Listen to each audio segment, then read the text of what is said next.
That was Javed Aslam on sitar and Samil Sikhani on tabla. Thank you for marking the beginning of the day through the aura of music.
Thank you, Javed and Sameer, for this wonderful music performance.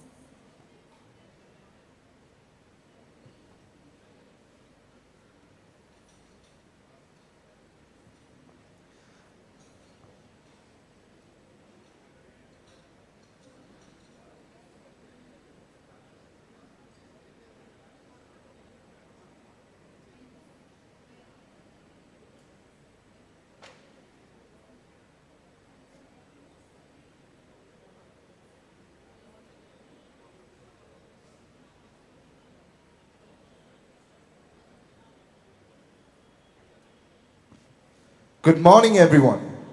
Today marks the third day of the Young Architects Festival, Crossroads 2022, which is being held in Calicut and is being presented by IAA Kerala chapter.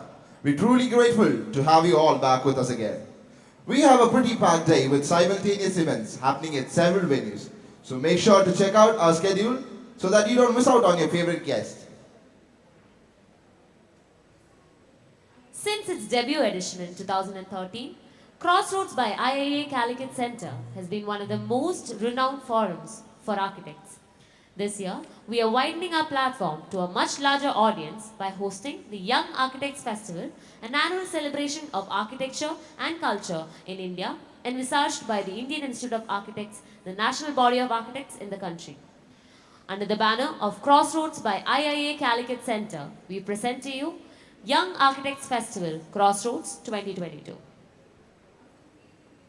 Today, on the third day of YAF Crossroads 2022, workshops are being placed at various locations throughout the city.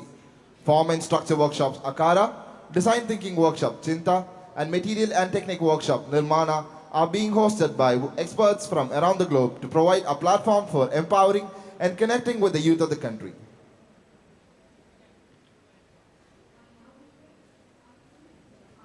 As a celebration of the culture, cuisine and music of Calicut, we have also curated a flea market called Urban Angadi happening at the Sarovaram Biopark. For the panel discussions and award functions, we have three venues, Sabha, Bodhi and Veda. In Bodhi, we have 9 rapid-fire sessions and in Veda, we have 4 roundtable events, both of which has commenced. In the main venue Sabha, we have 1 colloquium and 3 more per sessions happening today.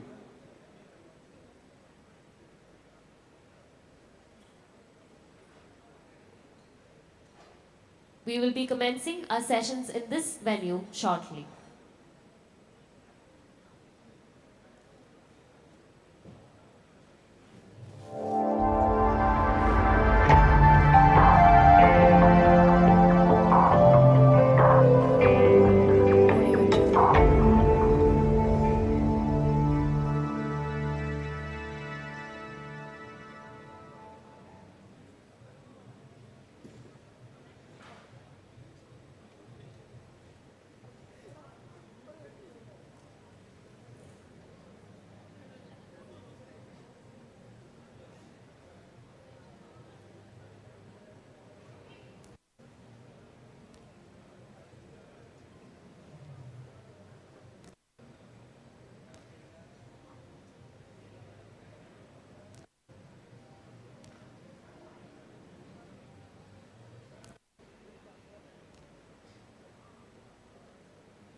To brief you more about the panel discussions in Sabha, we have the event curator, architect Vivek PP, chairman, IIA Calicut Center.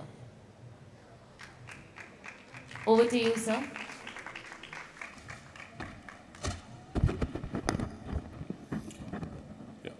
Good morning and welcome to the final day of this meaningful celebration of architecture. Yesterday, we had deep-rooted and engaging conversations with eminent personalities from the world of art, architecture, and culture, presenting the works as well as the thoughts to the audience through 2 colloquiums and 4 more per second sessions, which was succeeded by a presentation of the design thinking workshop, Chinda. We also had YAF Awards presentations happening parallelly in both Bodhi and Veda, as well as movie screening. Today, We are packed with 9 rapid fire sessions, 4 roundtable forums in Bodhi and Veda, in addition to 1 colloquium, 3 more per seconds, and a conversation between 2 maestros in this hall, Sabha. And after that, the award night would begin. I request the moderators to extend the sessions to the audience a little bit more than yesterday. We are all looking forward to an engaging day to witness this magnum opus. Let us try to rethink, retread, and relink the fallen pieces of our profession and echo the theme, architecture is for everyone, once again. Looking forward.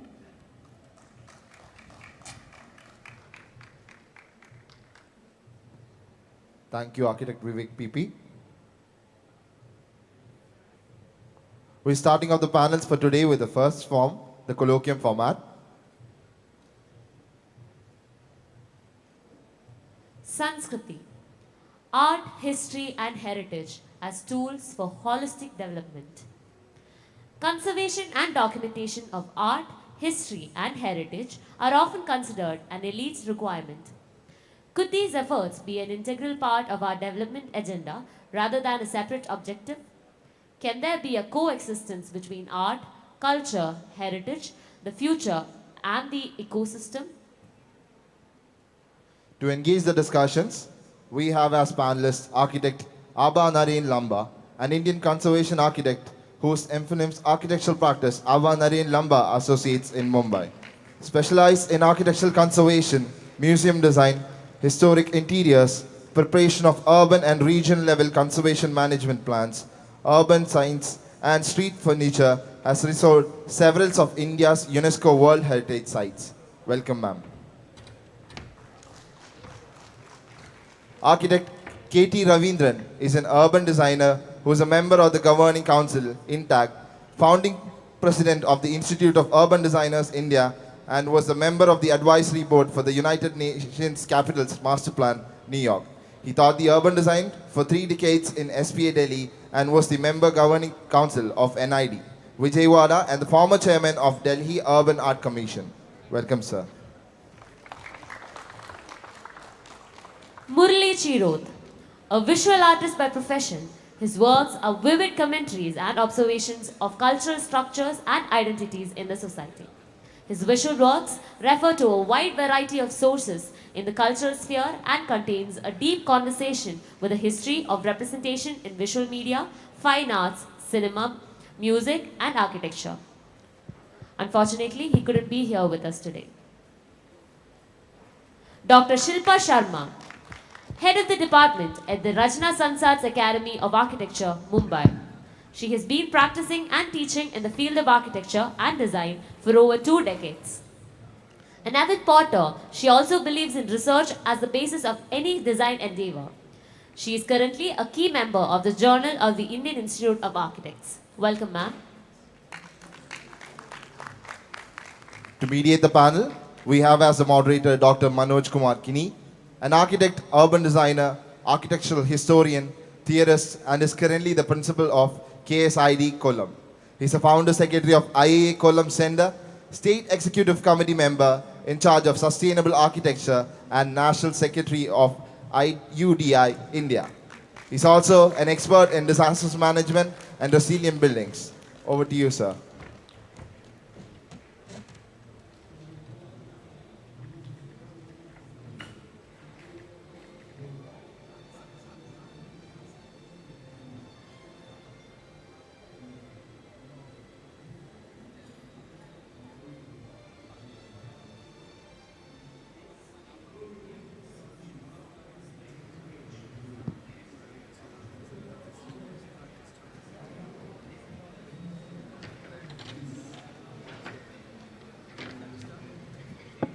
Shall we start?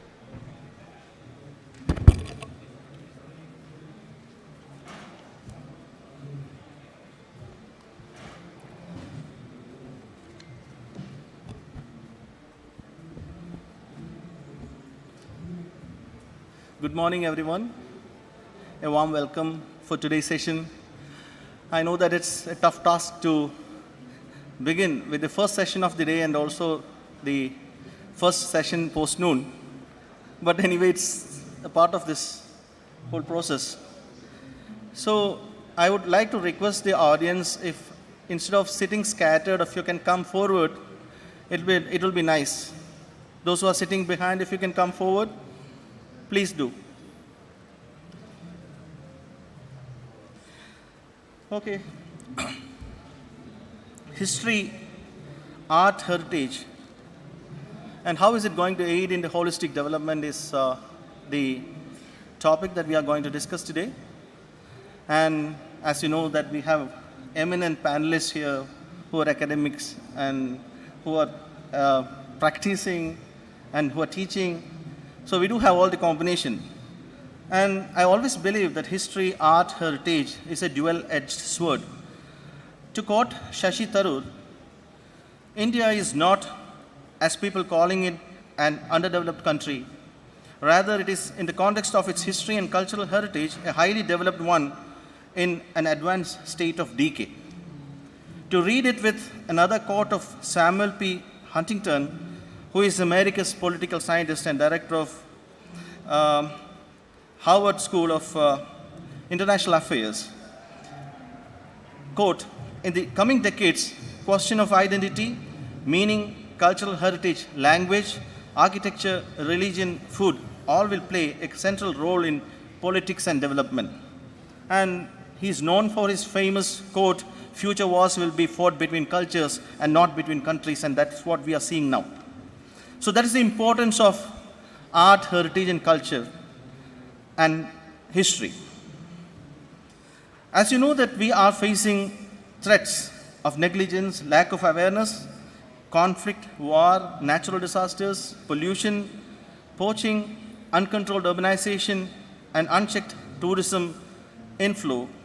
You know that our heritage and culture is always in a problem.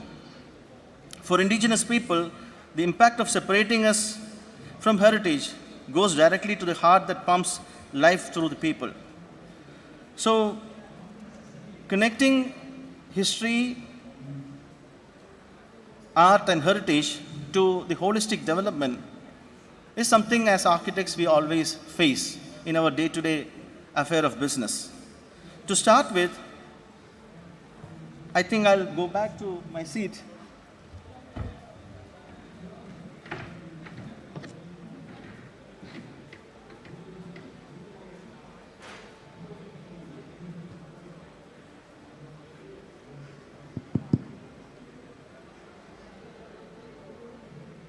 You know that the scale and context of impact is evident as it shows in the timeline of our nation, which is our heritage. The idea of conservation and documentation of art, history, and heritage are often considered as elitist in its content and process. A role only a few people in our society can own up. Are there efforts to make it a part of holistic development and for the progress of the society is my first question to Apha.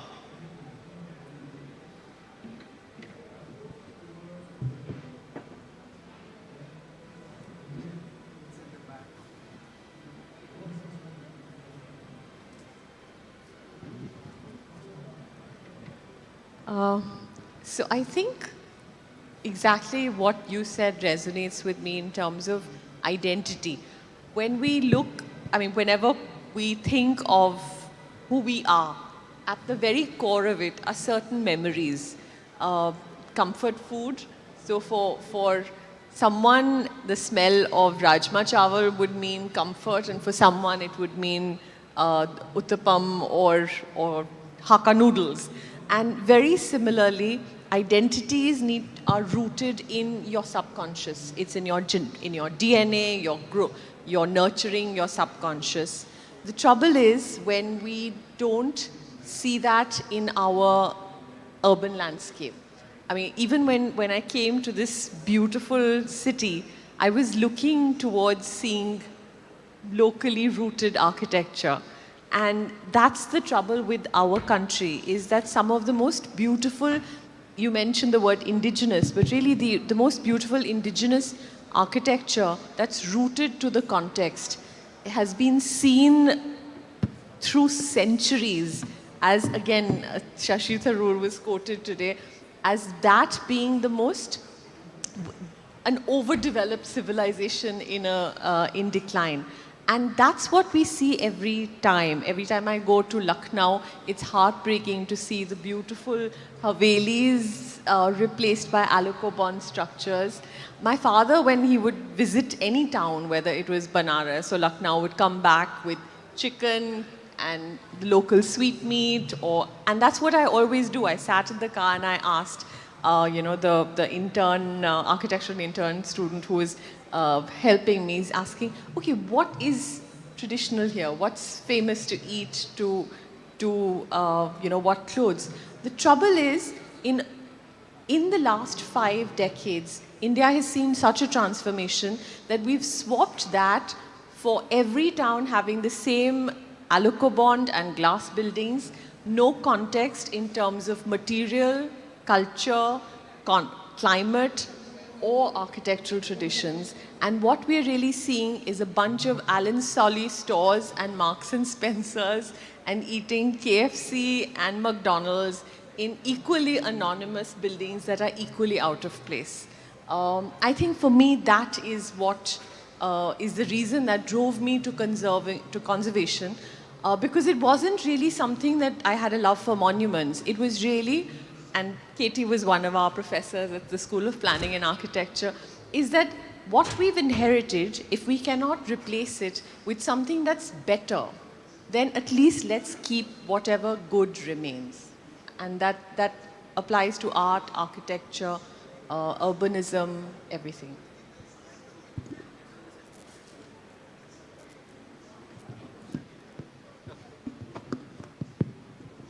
Okay, I agree with Abha, of course, certainly as somebody who has an interest in history, not just, I'm not talking about this as a historian, but someone who looks at history as how things have been done, or more valuable, how they should not be done.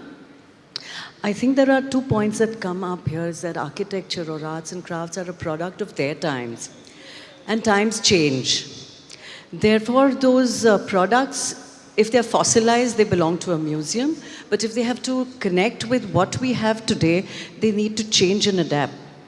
And so that they maintain the communion with society, with local conditions, with contemporary conditions. And I think performing arts, more than the form of architecture, are among the first to do so. Architectural forms may get fossilized. Maybe the function within them is something that, people change it themselves, or it is changed for them. One of the examples that very strongly comes to me as a Bombayite is the colonial structures of South Bombay, which are their signature now. They are actually a memory of, let's say, a very bad period of history, one that we, try to outgrow even today. But yet those very symbols today are a symbol of power, a symbol of South Bombay, and what it stands for, its ethos, in fact. So it can be, like Manoj said earlier, double-edged sword, actually, in the true sense.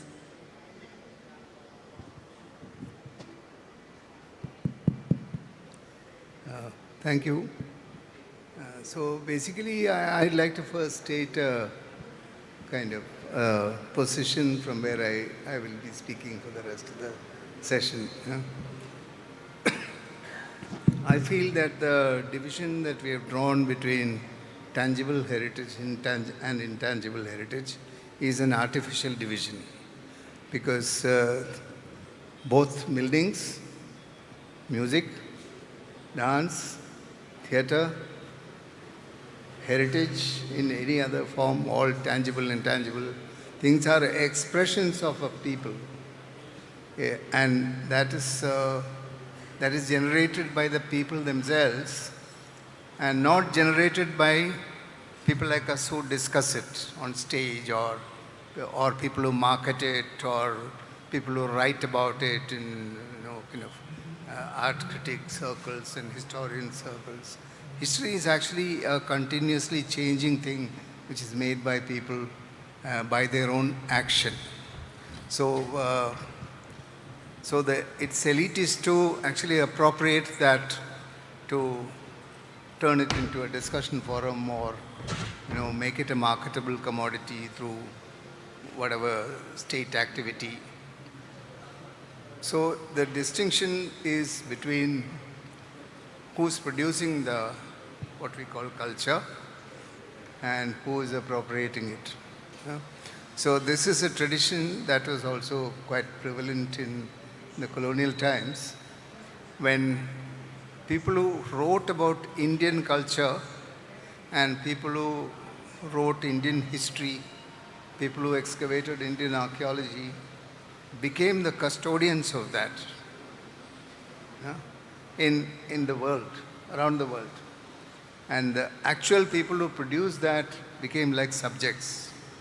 And in the early days in Europe, there used to be exhibitions of people from indigenous people from different continents were exhibited like zoo animals in cities.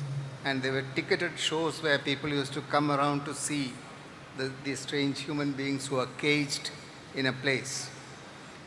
So it's a very disturbing phenomena, and we are unwittingly becoming victims of that phenomenon. Okay, in the sense that by discussing art, we begin to believe that we are the custodians of art. Actually, the custodians of art are the communities who generate the art. That's one position. Second thing is that the distinction that we make between tangible and intangible heritage, in my view, of course open to contestation and counterpoints, is the expression of a rhythm which is inherent in the people. And I think the most powerful and the most expressive production of that is through literature. Language actually is the music of a culture. And perhaps language is perhaps the most delicate form of culture, which actually transforms itself, because culture is in a constant state of becoming, changing all the time due to external pressures.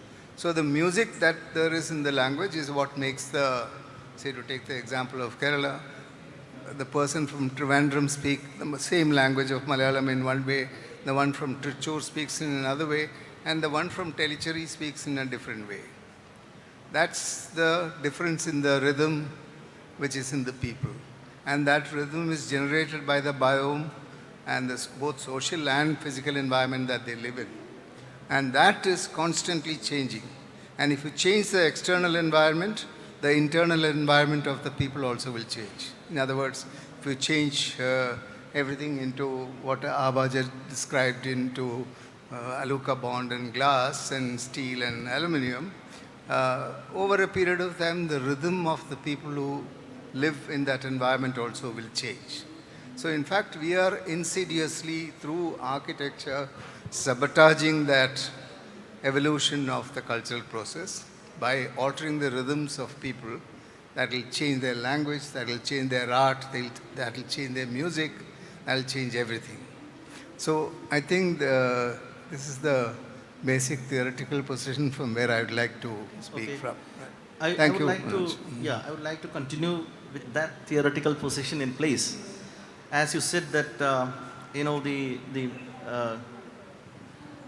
medium of communication is language. And if I take architecture as a medium of communication, so that's the language which is affecting our community as architects. And if I take architecture as a subcomponent of culture, the question is it possible to integrate the concepts of conservation with the daily life of people? Because I'm just trying to connect it with what you have said, that if you want to make it successful, it has to finally be, owned by the people. That's very important. So whatever projects that we are doing, whatever conservation efforts that we are doing, I think that if I will call it a success only when the people of that place own it and they are proud of that.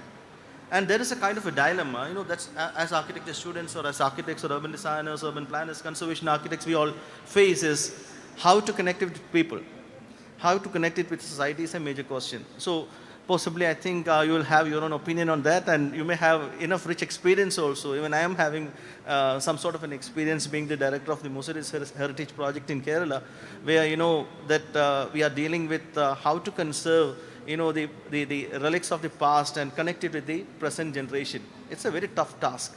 So this may be faced by many of these young architects here, because they are all living in the society, they are all practicing in the society. They may have something or else to do with and connect with the past. So I think this question is very relevant, how to connect it. So let me repeat my question. The concept of conservation, how we are going to connect it with the daily life of people. And conservation, mostly, as I mentioned earlier, is treated as a separate cause. I don't think it is so. And conservation be an essential part of the development agenda. Can it be integrated to normal functioning life of the people, of the society? Okay, if any one of you follow our Instagram handle, Abhara and Lamba's Associates, our story yesterday was all about Hyderabad. Lad Bazaar is one of the most historic streets in Hyderabad. And in the year 2000, so 22 years ago, when I was working on Chaumahala Palace, from the community, the municipal corporation of Hyderabad and the local people decided that they wanted a better vehicular movement, and they decided to widen Lad Bazaar. How do you widen a historic street? And this came out of the local municipal corporation. They actually broke all the facades of the historic shop fronts of Lad Bazaar in a bid to improve traffic in the city. What it did 20 years ago was literally that all the beautiful louvered, shuttered doors and shop fronts that had survived from the Asaf Jahi period were raised, and the government gave those people compensation for breaking their houses. Now, when a shopkeeper got compensation for the frontage being demolished, they landed up putting that money building glass, concrete, Alico bond, and anything that they thought was aspirational. 22 years later, yesterday, my team and I spent the whole day going from shop to shop, because we got the mandate from the same municipal corporation after 20 years, when they realized that the historic Lad Bazaar, the famous Lad Bazaar, which is meant for its lacquer bangles and its pearls, no longer has an identity, because it looks like any slum in any city in any part of South Asia. And therefore, we were asked to reconstruct Lad Bazaar. We went through the process of archival information, old photographs, to be able to do that. But then we put our foot down, and we kept getting letters from the corporation saying, you're delaying the project. And we said, no, we will not do the whole project. What we will do is 2 actual live mock-up shops. So we put 2 live mock-up shops, one with what they wanted as UPVC windows, one with wooden louvered shutters. We made the commands and the multifoil arches. Whilst the keystones had been lost, we did 1 keystone in the Qutub Shahi style, 1 in the Asaf Jahi style. And all of yesterday, from the whole day, we were standing and talking to every shopkeeper. We showed them the live mock-ups, because people don't understand architectural drawings. And they were telling us, ये बराबर दिखता है, वो ठीक नहीं होना, इसको side पे करने का, ये मेरा शॉप में ये वाला अंदर एक डिटेल है, वो डालने का. And that's how we are working on this project. So it's very difficult to sometimes convince a client that you want a true scale, actual live mock-up for a street project, but it needs to be done. But again, taking the point from Katie, sometimes when you say that we can't say that, no, the local community is Hyderabad and they have the right to do what they want, and even if they destroy 400-year-old heritage, the question is, when the whole concept of World Heritage Site, it is the patrimony of the world. And sometimes the person who's actually living in the Haveli would probably want to demolish it and put a multi-storied block there, because he's looking from a very, very personal, very subjective, and a more selfish point of view. So sometimes what we call stakeholders need not have the best interest of the heritage at heart. And that is where my position differs, is that if you can come as a dispassionate person who's a professional, when you bring in a doctor, you don't care whether the doctors are Malayali or a Punjabi, you just want to know if they're... So if as a conservation architect, you come as a dispassionate person, but want to work with, engaging with the local community, you're able to then create that balance. So whether I'm working in Ladakh with the local community on mud architecture, but if you ask those guys, they would swap their leaking mud terrace roofs for concrete any day. So I think there is the dilemma that if we really go by that, we would not have anything left to save. So you can contribute. And all of you, please have a look at the time also. I think, Abha, you've taken my polemic very directly. Yeah? It's not that direct, or it's not just either this or that as a black and white situation. It's a question of how well immersed you are in the community and how well you've imbibed the rhythm of that community. And that gives us the capacity to see what could be more appropriate than something else. So it doesn't mean that there's no good and bad. I certainly prefer the older facade to an aluminum and glass facade, if that is what the temperament of the whole street is. I know the street you're talking about very well, and I know that it's a very tightly knit, winding kind of a bazaar, which is also going down in floor slope, also goes down. So it has a certain flow already, and that flow had generated a traditional rhythm on the side of the walls, and I think recapturing that rhythm is a very important thing. And often what we call the community as a stakeholder is very well aware of their own problems, but they're not able to conceive the collective problem that's generated by individual actions. That is our role then, to interpret that collective solution. And then we need to actually take a convincing position with them.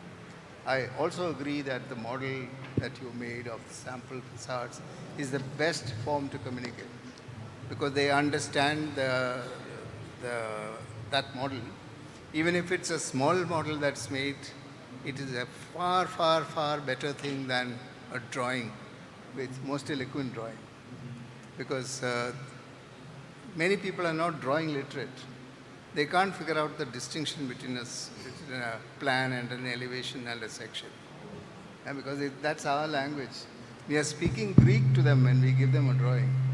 So I'm not saying that there is no room for discrimination. There is room for discrimination, and discrete discrimination, which is emerging from an immersed condition of us in that condition. Yeah? I don't want to say designer, because designers are also, it's a shared thing between the people who actually built and us. So I think that shared condition is a immersed shared condition which helps us attain that same rhythm before we intervene, is the most important thing. And that will give us the right solutions. So that's not to say that everything should turn into glass and steel if they want it to be so. We know that there's something which is a collective thing, which they are not aware of. So that is our role, to actually bring forth that collective dimension. Professor Shilpa? Okay, I'm going to take a cue again from Katie sir's rhythm of everyday life. The act of conservation itself, by definition, is an act of intervention. I'm going to just talk about the example of the Bamiyan Buddha statues which were blown up by the terrorists. And I believe the UNESCO and the archaeologists, etc., are trying to find out, trying to agree on the material of rebuilding those statues. Now, very ironically, the locals of Bamiyan had forgotten that they were the statues of Buddha. For them, they were a couple of lovers, a prince and a princess of legend. It's ironically through the Taliban act of destruction that the memory was re-evoked that these are not your legendary prince and princess. They're actually Buddha, and they have another history attached to them. And there was another school of thought which said, let the damaged niches be the way they are, because that is also an act of history which we can probably own. The locals of Bamiyan actually just wanted their legend back, they want their prince back. The UNESCO wanted to restore just the smaller of the two statues, and they were like, what do we do with just one of the pair of lovers? Both of them have to be there. So it's even the act of wanting to restore it creates these questions, and I think there was this one more group of people who wanted to keep the statues, the damaged statues, the way they are, but superimpose holographic images on them so that, you know, you could see the damaged part as a part of history, as well as try to recreate what was put up as a restoration. I think the local of Bamiyans are very interested in those statues because for them it's their identity. It's the stuff that their stories and legends are made of. It's what also brings them the revenue through tourism. So they just want their life back, whether or not, you know, anyone intervenes in it. And that's where it is. Again, I leave it with a question because I don't think I have the answer to this one. In fact, I mean, I'm extending this discussion to another level of practice.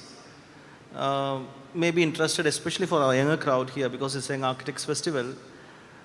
You know that you get a chance to intervene in a heritage precinct many times, and may not be a large-scale project like conservation or urban design project, but as a small house or maybe a small shop within that heritage precinct, maybe which may not have the tag of heritage. But when you deal with such a problem in real life, is there a positive way? I would like to get a very short answer because I would like to extend this discussion to the youngsters here. Is there a positive way to integrate these concepts of all these values and of art and culture, heritage, all those things that we have mentioned into this future growth of this place, which is very important for the general public as they are the part of that. That's what they want. So how will you do that? Or maybe what's your position on that? I would like to get some short answers so that I would like to take this question to the young designers here. I think there are two things. One is obviously that it needs to come from the soil. It needs to be deeply rooted and something that's part of everyone's ethos. But that is what actually was the springing point of that culture, whether it's intangible, cuisine, clothes, anything. The other part is that when that community, then suddenly there's a sweep of modernism, what we're playing in is aspiration. For whether it's a small town or a big town, whether it is a college student in Kerala or in Delhi, you're driven largely by aspiration and who your role models are and what they're doing. And by imbibing, you tend to get your style. So if everybody is wearing torn jeans because they saw, an American pop star or Britney Spears wear torn jeans, that becomes, a kind of an aspirational thing. So I think with culture and with architecture, it's to do between aspiration and patronage. When Indira Gandhi started wearing saris, handloom saris, it became aspirational. The Pupul Jaikars, they made handloom more in vogue, and now that term of whatever, Khan market people, but what really it became was part of a kind of a culture that, or a kind of aspirational quality that you're saying, you're owning the garment because it has so much manpower, labor, local. Today, organic food, slow food has become aspirational.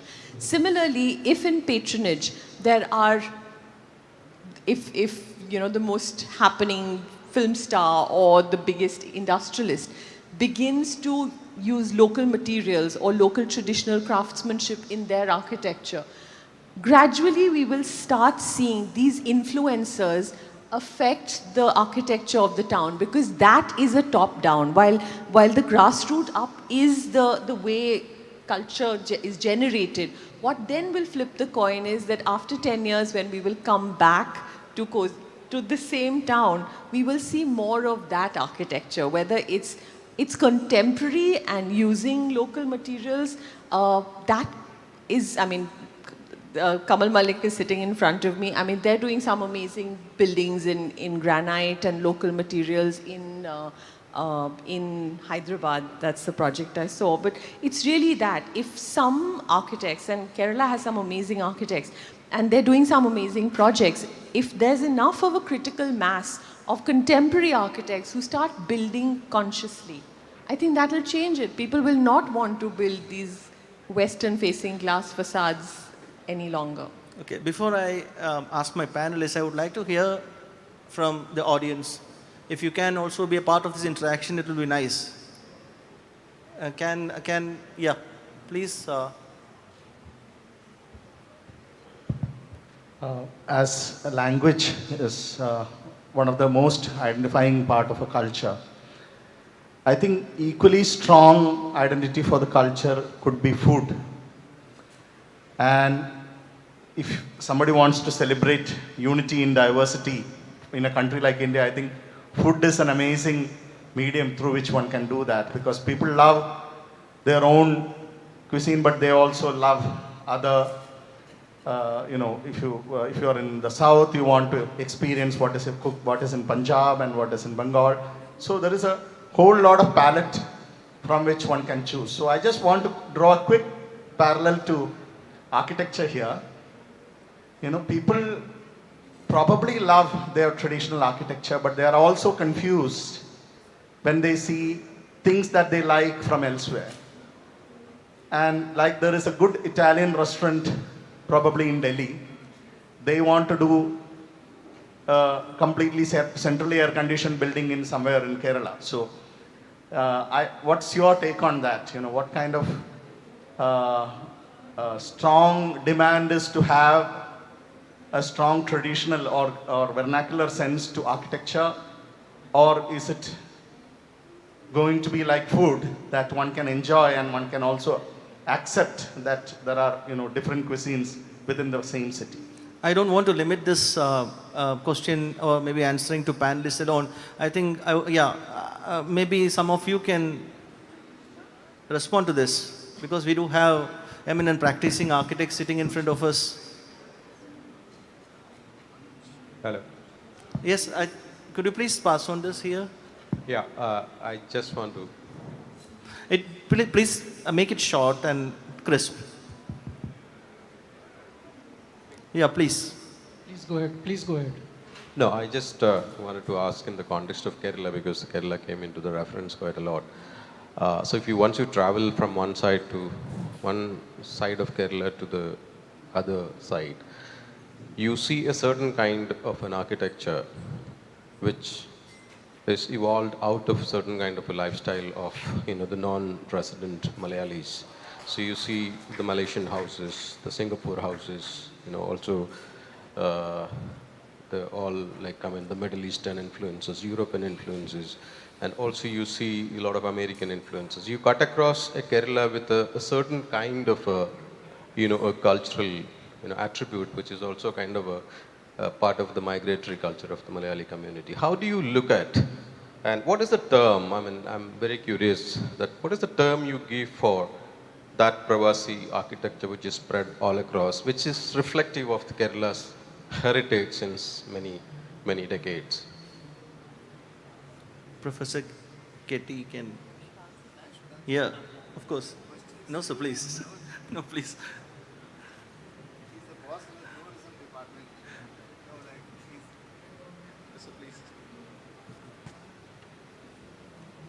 So, should I first comment on what Bilay said and then talk about what Riyaz said? Yeah. So, basically, I think now we have, a kind of blessing from the sky, in a sense, of climate change. Yeah. So, if you look at what is appropriate for climate change I think now we have an appropriate architecture. And if you look at all these materials like steel, glass, aluminum, etc., you will find that they are all unsustainable in their whole production, consumption, and disposal cycles. They are absolutely unsustainable. They are ravaging our hills, they are ravaging tribal communities, they are dislocating people, they are really brutally trampling over the areas where India's culture is actually vested. So, do we want to support that? Or do we want to support materials which are less impactful in climate, which is the old cities architecture, old cities materials, the organic materials that we used? Of course, there is also a limit to our consumption. That will become the most critical thing, because if you consume excessively of the local materials, you damage the local ecology. So there is a balance that we need to establish. I think purely from the perspective of climate change, we have a manna from the sky. If we can use that, I think it will give us the right measure to approach new architecture in whatever we want. So whether if you are importing your Italian spices and you are importing your olive oil from Greece and Turkey and Spain, that is not sustainable. No?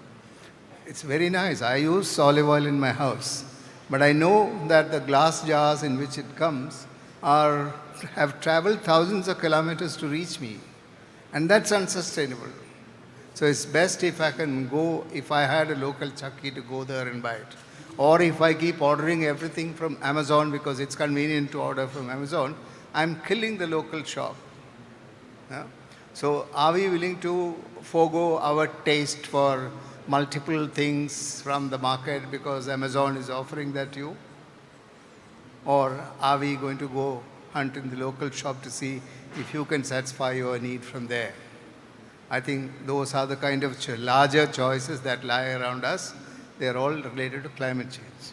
So I would peg now as the last straw on which I'll save my life from drowning on climate change. Yeah. In fact, And yeah. Riyas's question needs to be answered. That was on. I would like to answer that question. In fact, the architecture that I always feel that when we have the term called tradition, I don't think the tradition can be linked only to the past. Tradition is evolving. Whatever stuff that we does continuously, it becomes our tradition. So if you take that tradition as an evolving thing, as it was discussed earlier that culture is evolving, architecture is a subcomponent of culture, and most important is that if you look at yesterday's discussion, still now we are all confined to this room, we are discussing about architecture, but we should understand that hardly 2 to 3% of the normal population is involved with architects or architecture. There is something called popular architecture, we can call it pop architecture, where no architects or engineers are still not involved in this process, especially in this country or anywhere. And that is what is called vernacular architecture, which we cannot deny.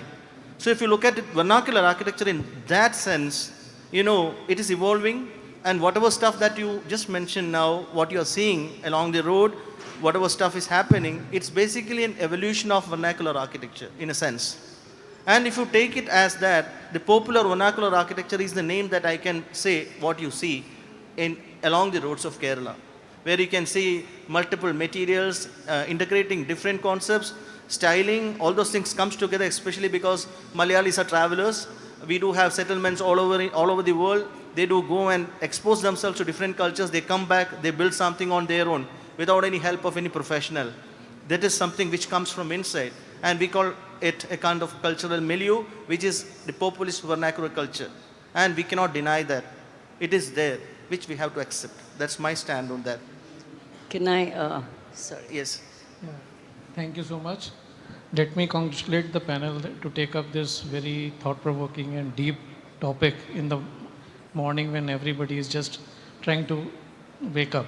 Anyway, and thanks for involving the audience also, because I was just typing my question. I thought that it will probably find some time at the later part. The Katie spoke in the beginning about, and I'm just going to read that. Architecture is created by communities, used and then become heritage. Community must be seen as the custodian too. Then the Abha rebuttal was sometimes constituents of the community can be myopic in their views and as per myopic in their responsibilities also, as per the collective responsibility goes. This brings me to share an architecture dilemma that I witnessed this morning. We went in the morning to see some architecture initiatives in the town of Kozhikode, and that have come up in the city and which are very strongly, they strongly resonate the architectural heritage of the town. But on our way back, I saw several multi-storied towers coming up, which are very defiantly standing up and determined to change the skyline of this town over the period. Now, both kinds of works are celebrated by the people of this town, right? Then could be the answer?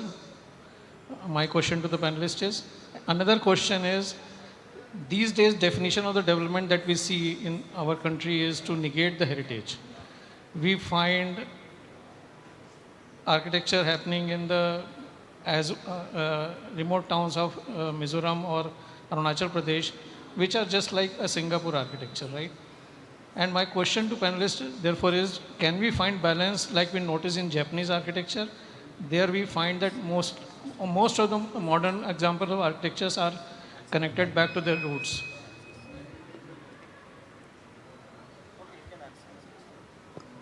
Okay, I'm just going to combine sort of your question with an earlier question that came about cuisine. My mind goes very quickly to the metaphor of Indianized Chinese food.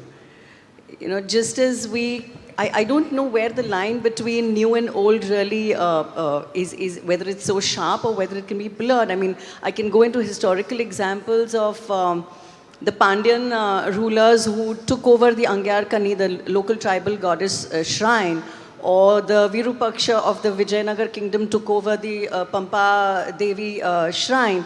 And today those original goddesses are relegated to a small shrine within those large complexes. The whole thing has been transformed. And who are we to say today that Virupaksha or the Meenakshi temple in Madurai are not part of our heritage? It just gets evolved, it just gets changed, the Chinese just gets Indianized. So it just remains, I think, a matter of time. And to a certain extent, maybe we can retain a memory of what is there earlier, and it just does get adapted. Either we adapt to it, or we adapt it to ourselves. One of them. Okay. I'd like to offer two quick comments. Number one, identity, style, tradition, all arose as byproducts of an effort to live a meaningful life. We are superficial if we treat them as starting points, predetermined solutions by which meaning can be quickly affixed. Number two, we make a mistake in thinking that heritage is an authenticity from the past that can shape us today. It is actually a contemporary moment of choosing what to remember. And the way we construct the debates around those choices will define who we are. Yes. In fact, we do have just one more minute to conclude. I can take one more question from Professor Yatin Pandya.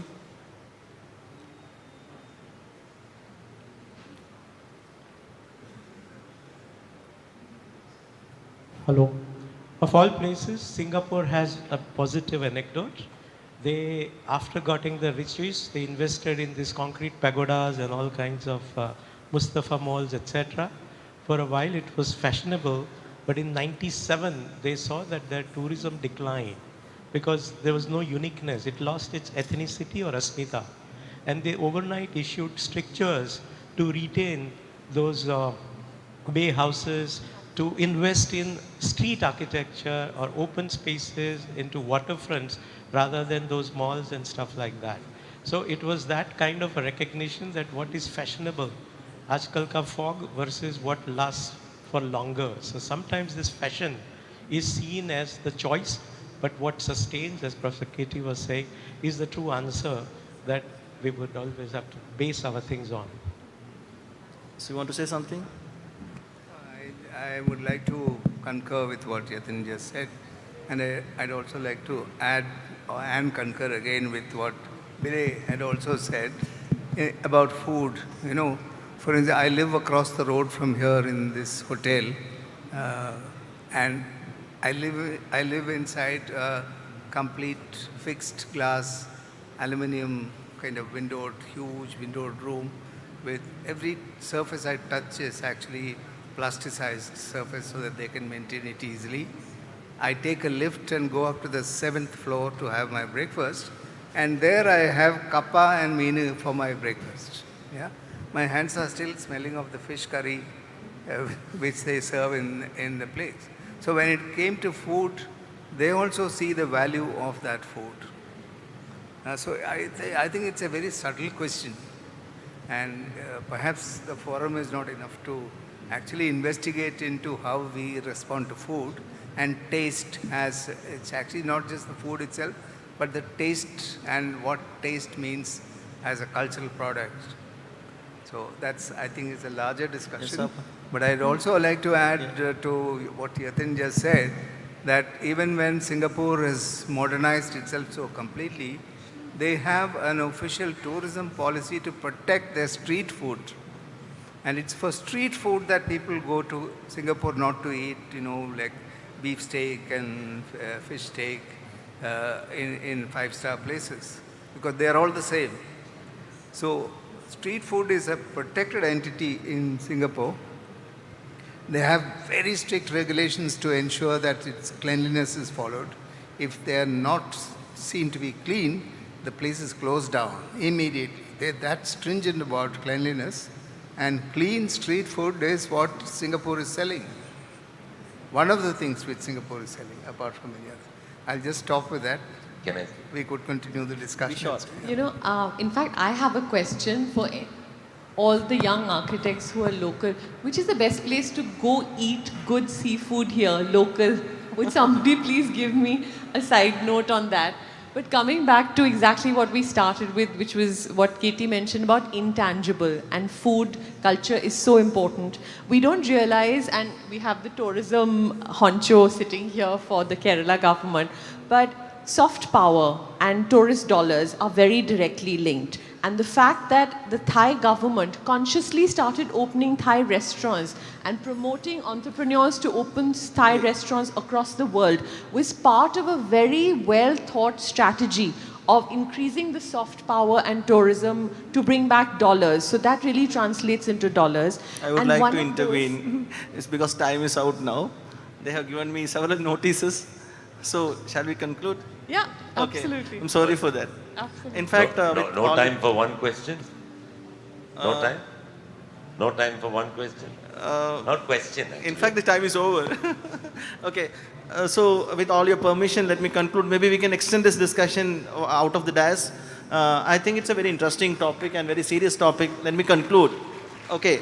In fact, finally, just as I wish the term tourism came here, since I do have something to say about tourism. In fact, the government of Kerala is coming up with a tourism vision policy where we are changing our vision on Kerala tourism from destination to experience. That's what we were speaking about, all about experience. So Sustainable Development Goals examines the ways to improve human lives and how to leave a practical legacy for the future generation. That's what the whole topic was about.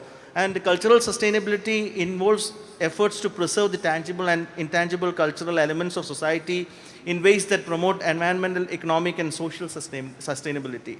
So as far as urban designers, conservation experts, or maybe as architects, when we design, we talk about connecting people to the places within their communities and improving quality of life. When we speak about economics, connecting it to, because anything to sustain, we need money. I think for Kerala, for example, the 10% of our stake is in tourism. So tourism is a growing industry in Kerala. I strongly believe that tourism can be a tool in this process to preserve our art, culture, and heritage, and that's what we are doing. I believe that this message clearly goes to the younger generation, and possibly based on the discussion that we had today, we'll continue this in the future, and maybe some novel ideas and new things will emerge in the society as a contribution of architects to the people. Thank you. Thank you so much for the kind attention. Thanks. Thank you, panelists. Thank you, moderator. It was indeed an engaging session. To present the mementos to the moderator, I invite Architect Jeff Anthony, past chairman, IEA Kerala chapter, onto the stage, sir.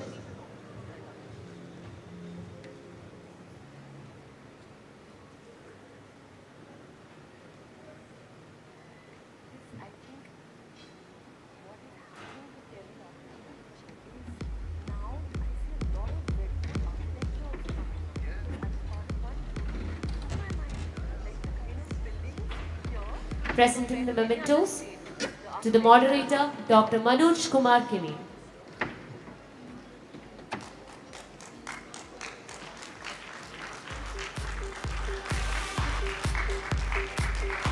To the panelists, Architect Abha Naren Lambha.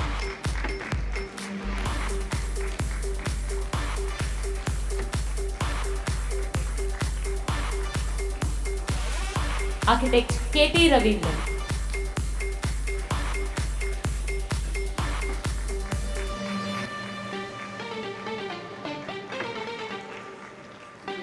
Dr. Shilpa Sharma.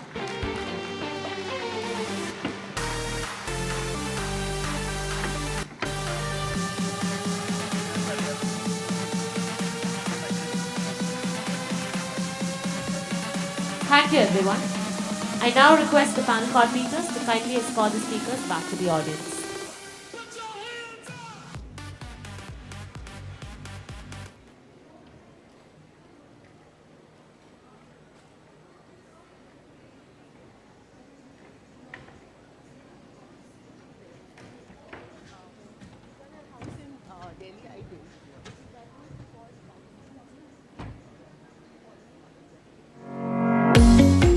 We are Trojan Plywood. Founded in 1982 as National Wood Products, we are pioneers in the manufacturing of strong, durable plywood in India.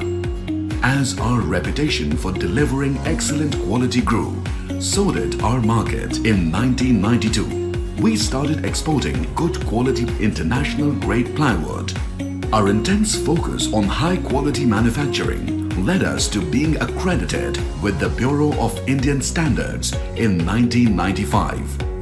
In 2007, we launched the brand Trojan Plywood.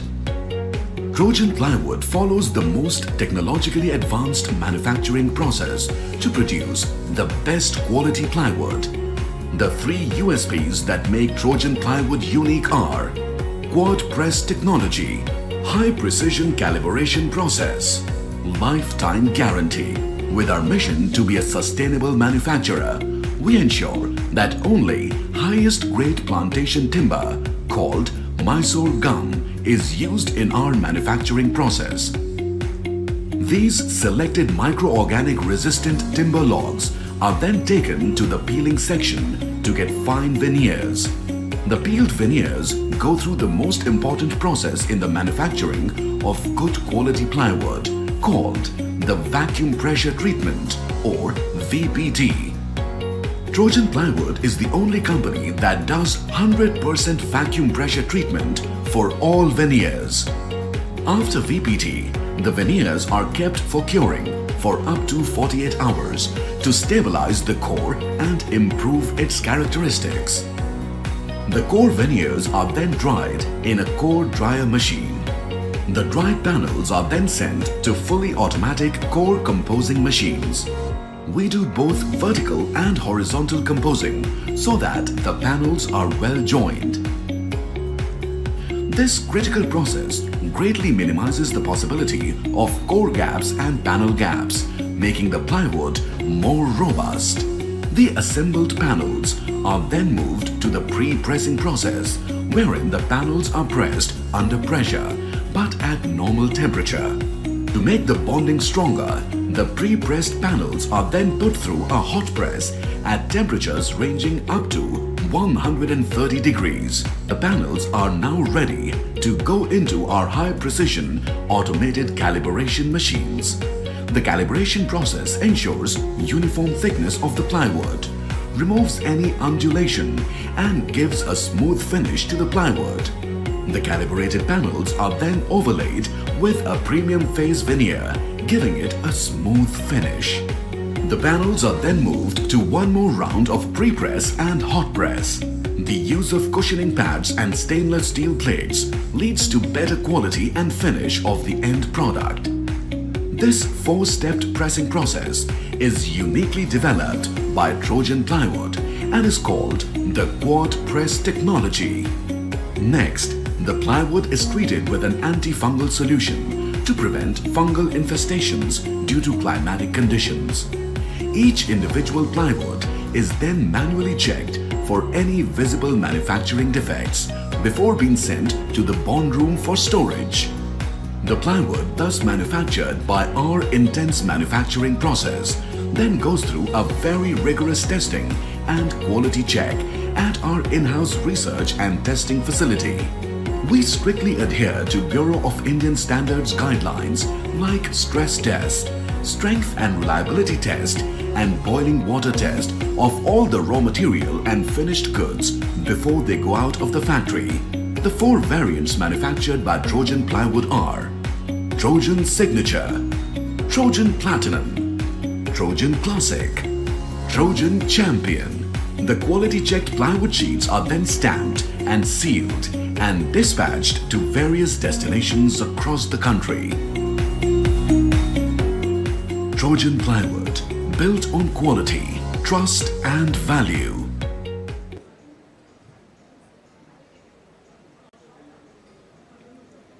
We'd like to take a moment to thank our sponsors. Without whom this wouldn't have been a reality.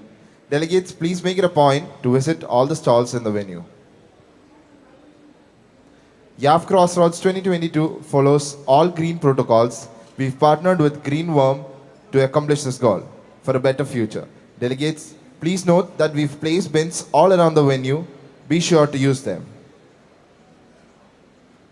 YAF branded merchandise is being sold near the registration desk. Do visit the stall and take home a souvenir of YAF Crossroads 2022. The venue Veda is hosting the forum Engendering Architecture. We request the delegates to kindly visit the venue also.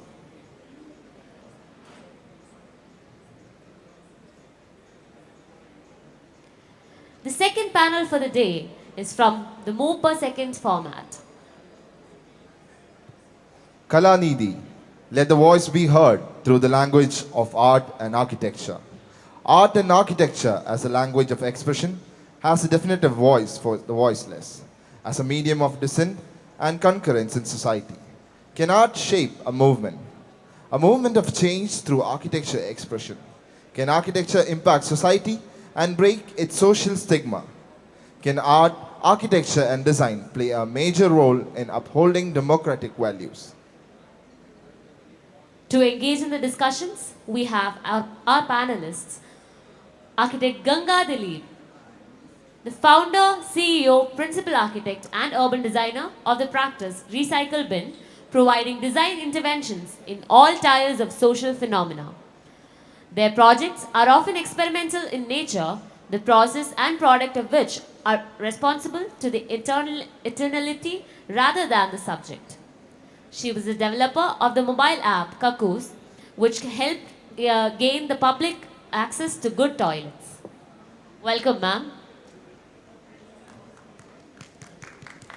Architect Lalita Tarani, co-founder and principal architect of Collaborative Architecture, Mumbai.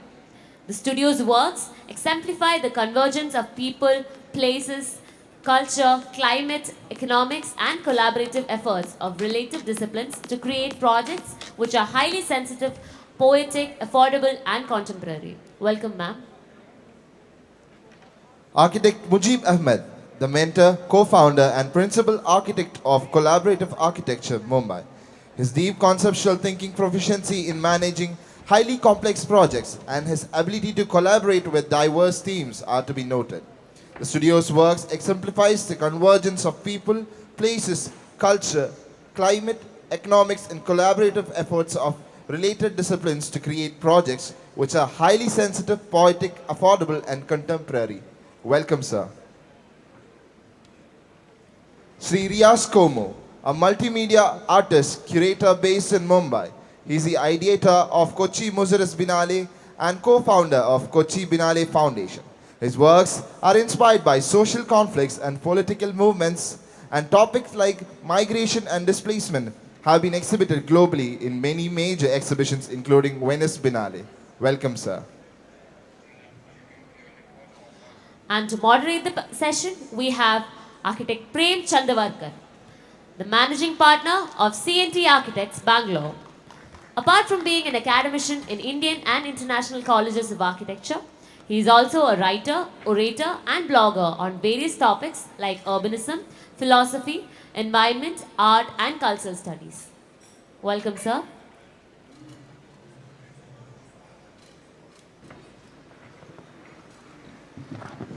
Over to you, sir.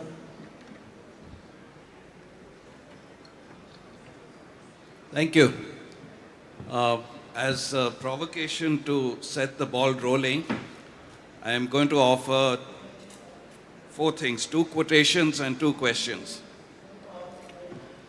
The first quotation is an anonymous quotation cited by the philosopher Nelson Goodman in his book, Languages of Art. And it goes, "Art is not a copy of the real world. One of the damn things is enough." The second quotation is from Woody Allen when he was asked whether art imitates life or life imitates art. And he said life doesn't imitate art, it only imitates bad television. The first question I would pose is, does the language of art exist to give a voice to the artist, or does it serve a greater purpose before which even the artist should be humble?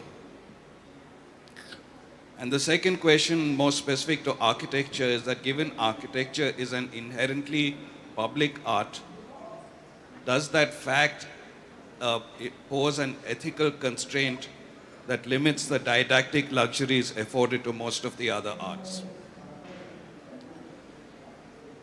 So with that, we'll begin our panelists' presentations.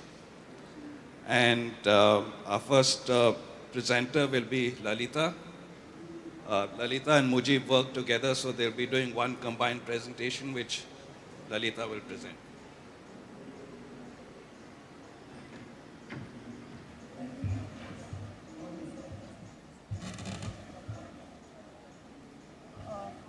This is the progression, right?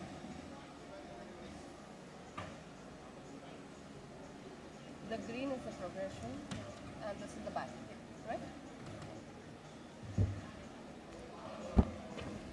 Oops. Oh.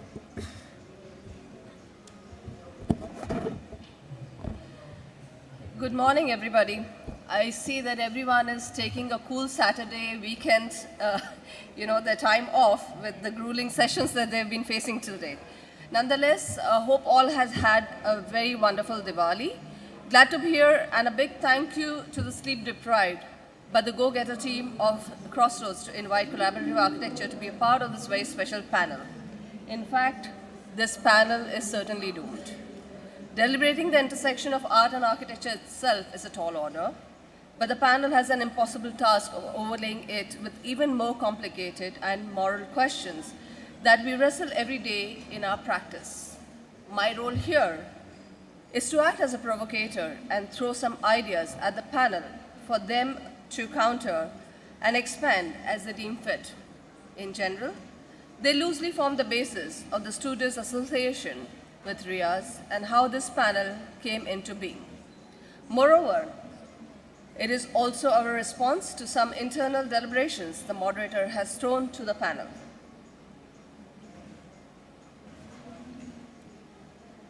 Is public installation still relevant if removed from its geographical and cultural context? Is Gandhi at ease on a pedestal of Robert Lee at Richmond, Virginia? Has Robert Lee's statue got any worth other than scrap on Gandhi's pedestal back in India? The graffiti that you see is what happened post George Floyd's brutal murder. Eventually, the statue got removed, but Gandhi occupying the space would make perfect sense, I would argue, as the civil rights movement got its inspiration from Gandhi. But for architecture, which long advocated and thrived on universal design, this flipping of context doesn't really matter. We lament at the homogenization of global metropolises and Indian cities in particular. Or is it that simple? Both are celebrated seats of democracy, the oldest and the largest. Both are neoclassical, one built by slave labor and the other by bonded labor, but essentially the same. Anish Kapoor's cloud is essentially universal in its appeal. It could be anywhere in the world and could have the same success. Unfortunately, not the case for the Soviet-era iconoclastic sculptures in Eastern Europe. They've fallen out of favor by the mere virtue of their association. Architecture, though, seems to wither this more often and is able to mask its political undertones from the public, or they just change the name of the building.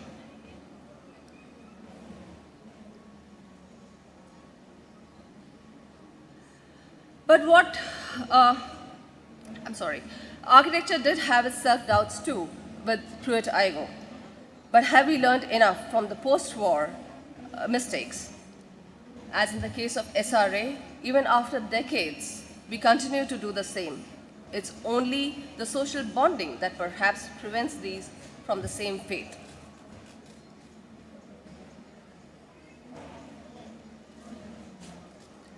But what made the world, and architecture world in particular, to have a diametrically opposite views on metabolism's poster child? Another utopian post-war social housing project. It did not fulfill any of its professed ideas. No capsule was ever added or removed from the tower. It served as a powerful emblem and nothing more. The reason is self-evident, which I shall come back to in a later slide.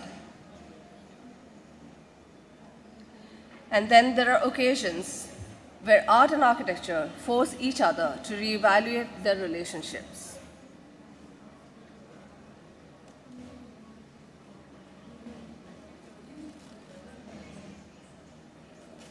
This brings us to focus on architecture's compulsive disorder, sort of high-stake game with high risk and high rewards, the profession's fashionable obsession with iconic architecture.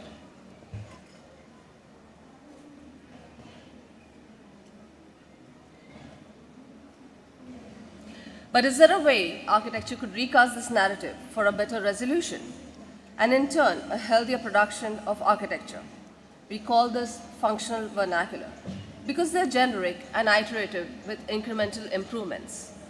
Everyone imitates everyone to the point that all design almost look the same. Pinterest and other medium act as repository of this vernacular. These are incredibly efficient and client-friendly. It doesn't challenge the clients to adapt. Rather, it fits into their foot like Cinderella's shoes. But there are times certain works cross these barriers and create benchmark in any of these following. Nakakin Tower, I would argue, crossed over to this realm in spite of its well-documented shortfalls in its performative index. Hotel art, and then there is art.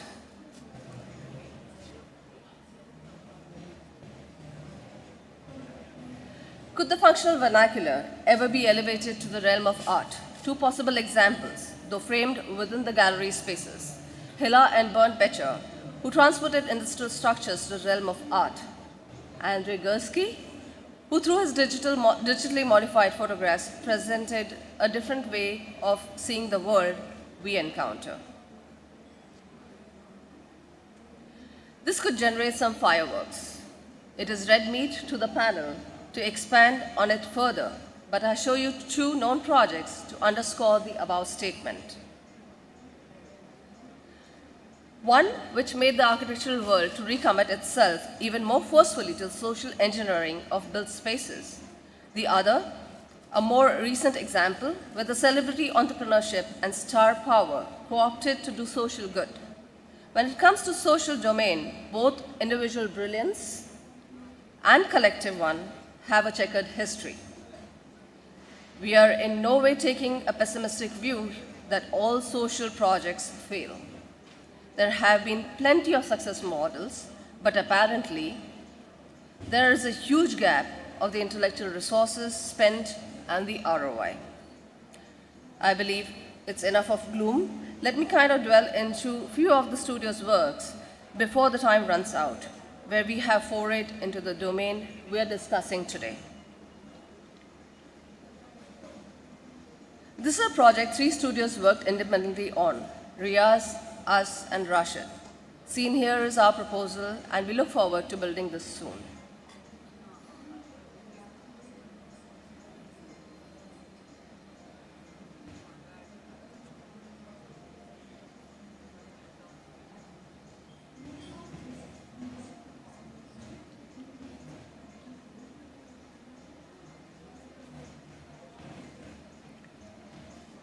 This is a proposal with the studio associated with Riaz, Memorial for Chinese Massacre at LA.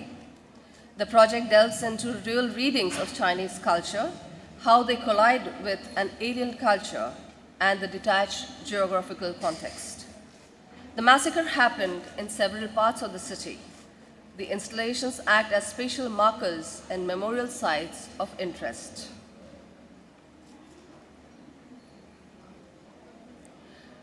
The project is a part of international competition by Government of India, the Indian National War Museum, where collaborative architecture was one of the finalists.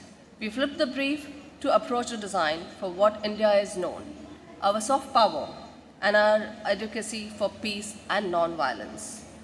The Peace Pavilion forms the entry to the museum. The Ayurveda says, don't go to war unless peace is threatened. Our take was, you won't understand war unless you get a fact check on peace.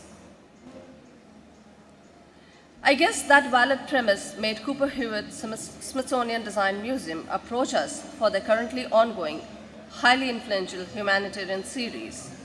The 5th edition is exploring the theme peace, and Collaborative has the privilege of being one amongst the 40 from around the globe. What is the idea of India? The notion of India? This is what the competition brief asked us to interpret. Collaborative is one of the winners in the international competition to design a fitting imagery to commemorate the 75th anniversary of the nation's independence. If you look at it closely, this project is a derivative of the Peace Pavilion. The following video shall give you an insight into the design process.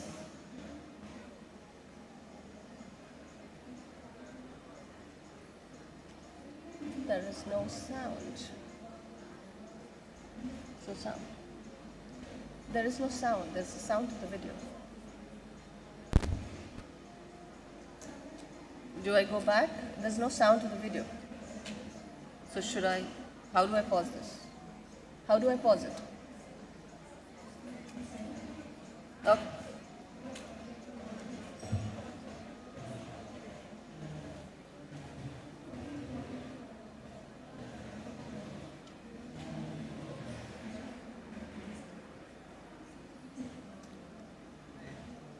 Should I do back or what?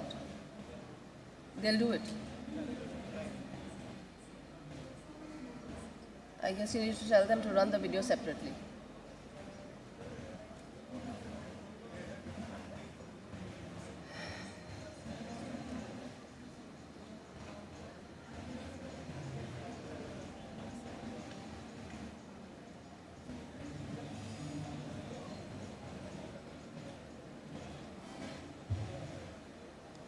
Sorry for the technical error.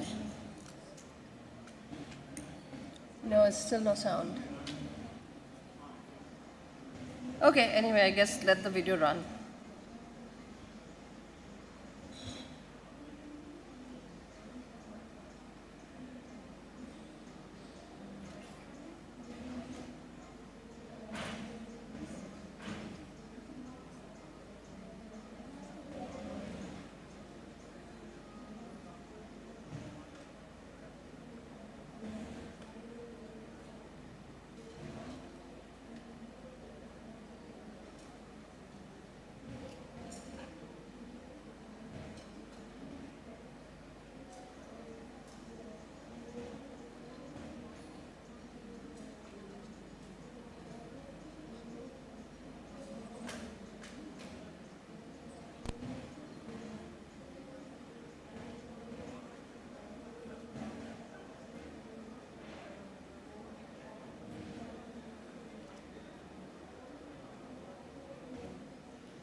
Finally, got the sound.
Okay, thank you everybody. And Prem, please do make Mujib's life difficult as you can.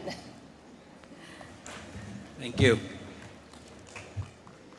So I'm going to take the leave since you guys are participating in the panel. You can stay here. Yeah, okay. So can I request Ganga to go next?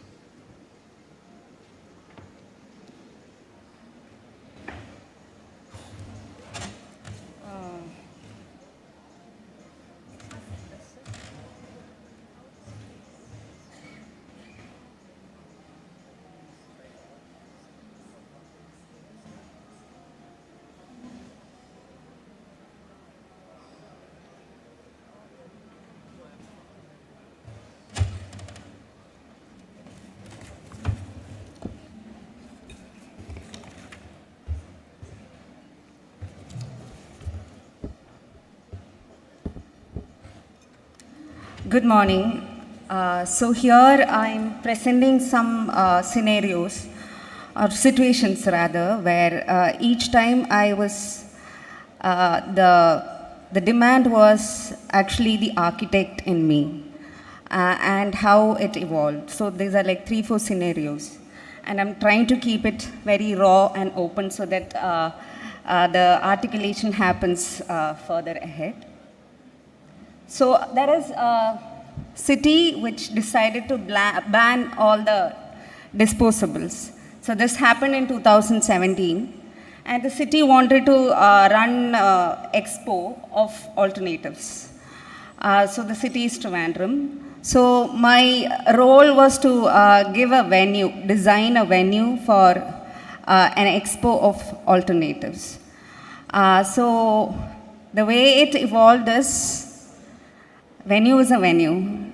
So our take was, let it be there. Can there be a more powerful synthesis that we can give to it? So we gave a predecessor to the venue. So if the green is the venue, so this is the predecessor. It is, you can call it a temporal installation, and we called it Museum of Habitual Errors. So I from the position of the architect, it was actually an expression, but we couldn't skip the intent behind it. So it was not purely an expression alone, because there is a story of social change also that is there, but that is not really the focus now. So what is shown in red is actually what we collected from the same city, and the same week they announced the ban. So we collected more than 1 lakh PET bottles from the city, with the city corporation's help, of course. And then it is an exhibition, it's a maze and a labyrinth inside, and it's an exhibition of habitual errors, because we are looking at a footfall of crowd who's coming there kind of with blaming plastic. So we wanted to shift the focus to yourself. And so it is kind of a juxtaposition of different overlays of how intimate you can deal with yourself with what you produce. So it is art, it is form, it is enclosure, it is a dwelling. So I want everybody to connect the dots. I'm not able to make a sensible sentence out of it, but what really happened is, when we are looking at build, the act of building is also there. So a product and a movement actually always collides. Audio is not working. Audio is not working. So we really don't know who all walked in. So it is like the whole public came there, musicians came there, different fraternities came there, because it started with just 4 of us from Recycle Bin then. So I mean, here the focus is, if we merge build and building, can architecture express itself as a form of art and transcend itself to a democratic movement? I'm not really focusing on the cause behind this. So I'm just skipping this. Why I showed this video is, later it transcended into a movement called Green Army, with all those who came to build and the governance, because that is for the first time a city is looking at different kind of fraternities who can work for something they wanted. So that Green Army extended from like 4 schools in the city to like 30, 34, and it is functioning for like 5 years right now. Of course, Built was also a product of it, because that is when we looked at intent of a built as a behavior change. Can we convert dumping to a depositing? Why? Because adults, so in a way, I would say that installation was a failure, because we were looking at adults who were coming to click selfies with it. But at the same time, there was a kid who came, tried to understand, and he didn't understand. He asked, where can I dump this zip-up cover? So that is how Green Army actually evolved. So it is like, there is a possibility when you explore between the built and the building. So next is another case where we went to the hills. So it was like 4 tribal settlements. Of course, again, my role as an architect was to do some intimate place-making exercises. And we went there. Okay, so there's like indigenous communities living there. So we were looking at space, community, interactions and everything, and then we unlearned a lot and we came down to one context, which is trust. So here, as an architect, if I recommend Trojan to my client, it's like, yeah, the trust is there, but there is a context where the community and us, and we are invaders of some forms or kind of an intruders. So trust became a context. And with trust, we started building our process. So I would like to quote, so food became, food was content here. So there is a quote by N.S. Madhavan, Charitram Tivramana Adu Maipadthan Kadagal Venam. So we relied on stories and we introduced some gadgets and they made their story through the gadgets we gave.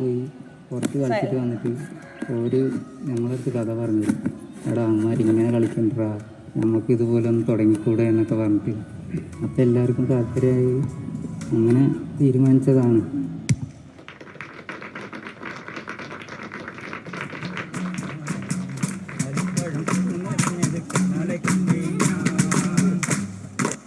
So the point is not what they made, point is how the curation was done later. So now that community owned a dream of a club they couldn't start.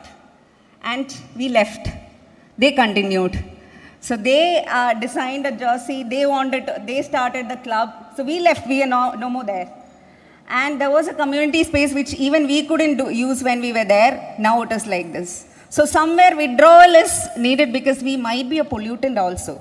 So where we can use an art form to empower. So I'm like not going into everything.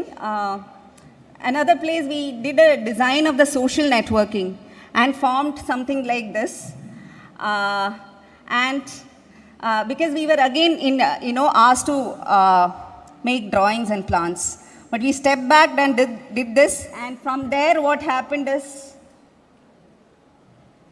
more resourceful formation of spaces with socially designed network. And that social design is now becoming a bylaw. Yeah. So I'm stopping it here. So this is again another expression from ourselves, where also again art form was used. There technology was also in place in the name of Kaku's app. So it also produces space, policy, and built. Yeah. Thank you. Thank you. Riyaz?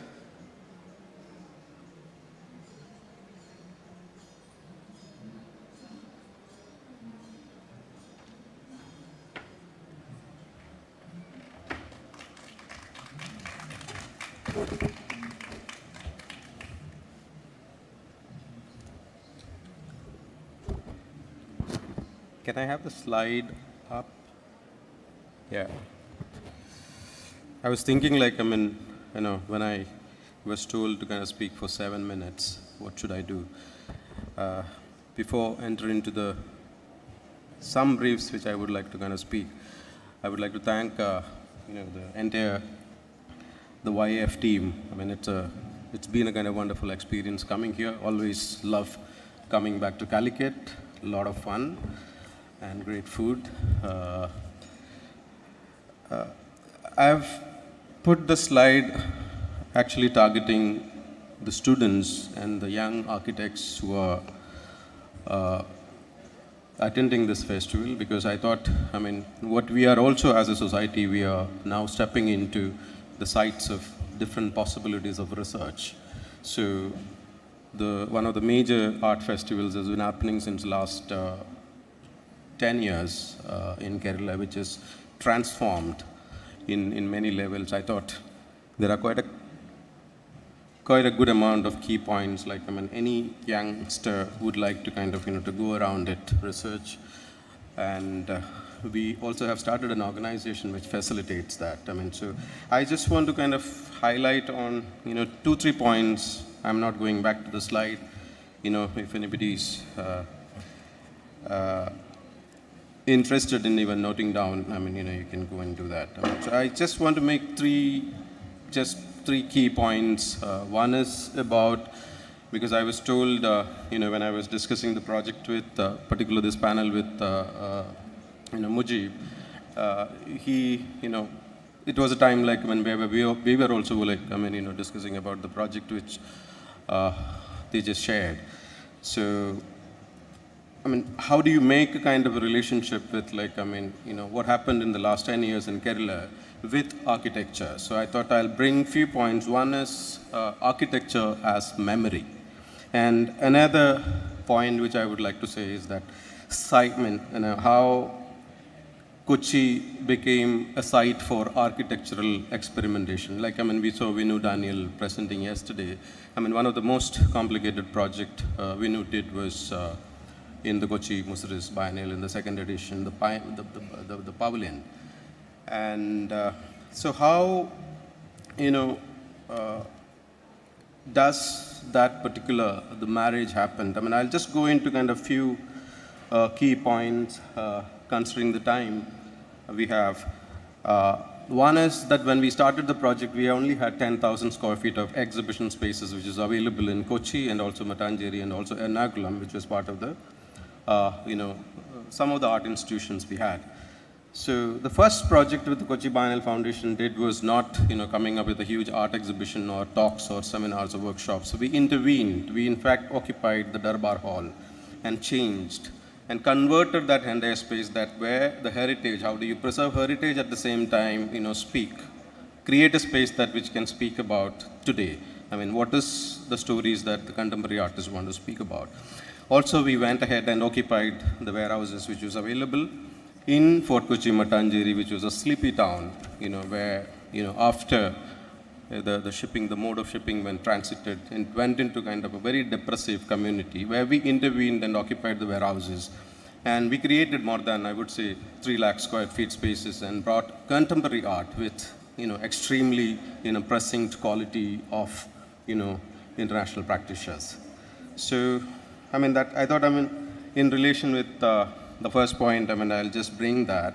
And the second immediate, the major activity the Kochi did, is, considering the time I would look to share, is the Kochi became a site of art production.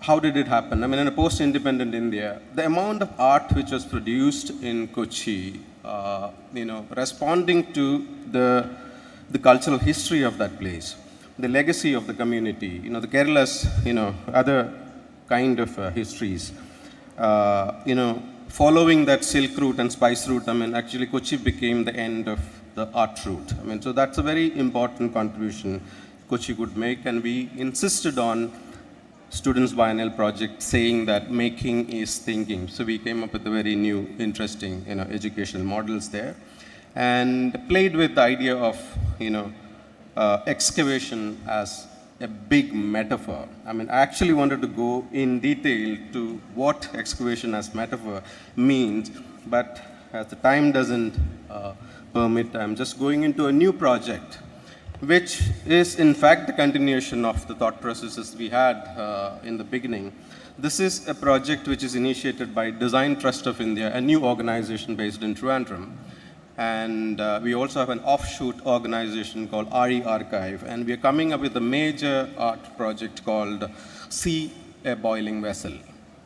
So it actually looks into sea actually as a site for new cultural imaginations and historical understandings. And we are taking Kerala as a site, water as a theme, and bringing cutting-edge scholarships into the organization. And in fact, coming together as a kind of large group of people who's not been able to intervene with the multiple possibilities of art and culture in Kerala. This repository we have since, decades, because Kerala is one of the places where education, the knowledge has actually married with art or architecture plus the people's history of habitat. So we are trying to kind of bring a few important aspects into this project, which talks about the narratives of human evolution and maritime heritage, history and trade. And also it looks at maritime imaginations, which deals with myth, belief, occult, and many other kind of different interesting narratives. And one of the other important aspects which we are dealing is migration, where we are going to talk about the circulation of people, where Kerala is played a big important role because we all make homes with great amount of remittance economy which comes here. How did that circulations reach at this stage? And the ideas which arrived here, the new narratives which came in here, the goods which arrived here. And also, the last point, sir, is about the origin narratives. Kerala actually hosts a lot of origin narratives, whether it is the community histories, also whether it is our belief systems, whether it is the sites which we own, like the Muziris Heritage Project, which is preserving today, and also music, one of the biggest component. Food we spoke about. So I just thought, maybe just giving a heads up, I've not gone into the detail of the sea boiling vessel project because it also deals not just with the culture, history, it also deals in big time with the environmental issues. Thank you so much. Thank you. Okay, to start with some questions, first let me put a question to Mujib. And here I'll cite an essay by Adolf Loos, The Monument and the Tomb, where he says that architects tend to believe that their architecture should say something. It means it must be interpreted before it is experienced. And that really interpretation should be a product of experience. And he says only two typologies are granted an exception to this rule of privileging interpretation, the monument and the tomb. Now the projects you presented were largely, fell into the category of the monument. How do you respond to the provocation of Loos when you're tackling projects where the program is far more prosaic?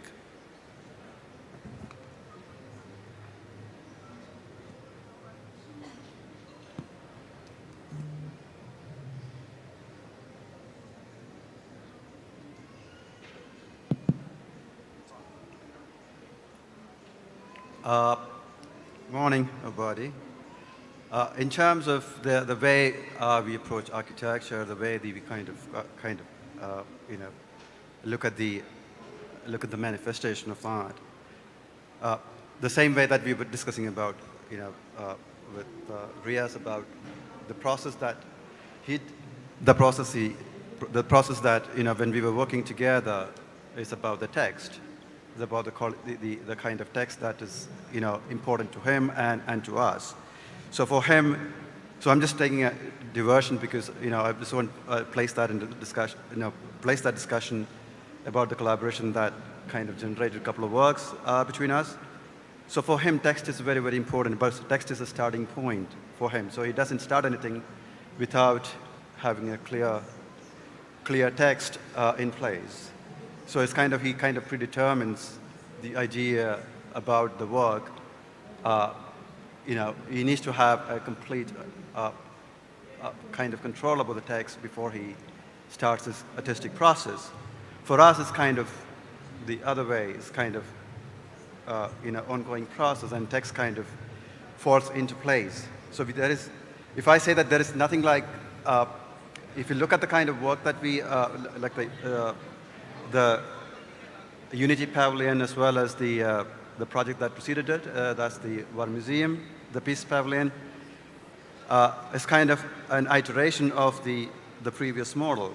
So that's what we say, that architecture, what happens around is kind of fragmented thoughts that come in as a fragmented works. For us, it is also a continuation of the previous works that we have done. So in that way, it's kind of, I wouldn't call it art because, we've been hearing about, the possibilities of architecture and kind of elevating architects to the position of God. So far in the discussion happened previously. it's time that we should also start talking about the limits of architecture. So I wouldn't call myself as an artist. We are artists as much as, you characterize in Bollywood actor as an artist. So in that, that's the way I kind of position that. Thank you. Ganga, I'd like to ask you a question related to the duration that the architectural project typically has. I mean, your first project was, I think it is on. Yeah. Your first project was meant to be a temporary project. It wasn't going to have the long duration that an architecture project typically has. Your second project, you spoke about how your withdrawal from the project actually catalyzed something. And the third project appeared to be something of a longer duration. So how does this question of duration impact your notion of the meaning of your work? So there is an idea of continuum that has existed in all the cases. And the idea of continuum, when we are looking at it, the protagonist need not be the form. The protagonist changes as it transcends. So first it was form temporal. Second, it is a process that even when we withdrew, the idea is they continued. Or third, it could be about a continuum even in the form of a policy formation, so maybe it is about a chain of events rather than we are looking at like what is immortal and mortal rather. Thanks. Riaz, you presented that one slide which showed, before Biennale, then Biennale's catalyst, and after. Now, probably when you launched the Biennale, you didn't know what the other side of the equation would be. I mean, that was something you saw as events unfolded.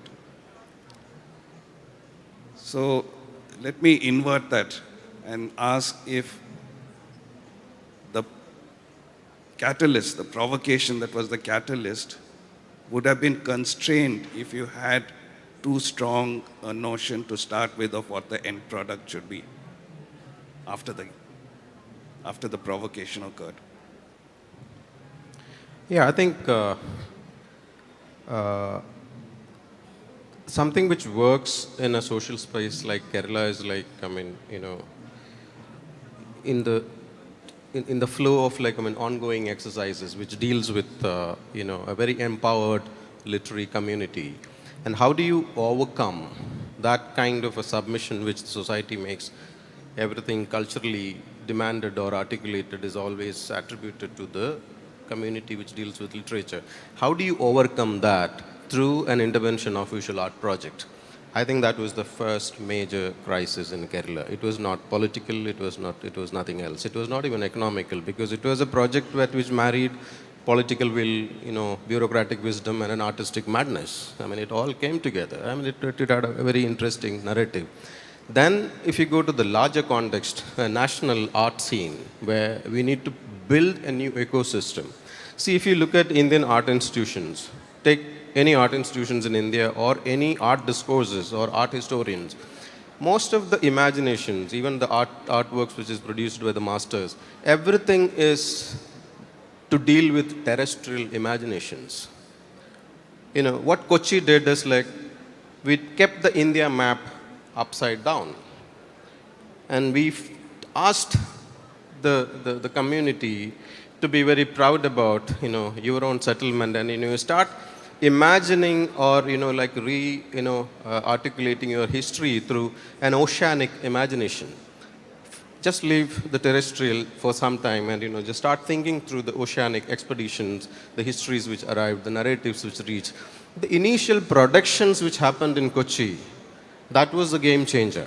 So the first edition happened with too much of financial crisis. So we took a lot of risk. In fact, if I say the number, after the first edition of the biennial, the foundation went into a debt of 6.5 crores. And we fought a case with the current, that the government of Kerala, the current one, it was not the left, the Congress government, and we won the case in 2013.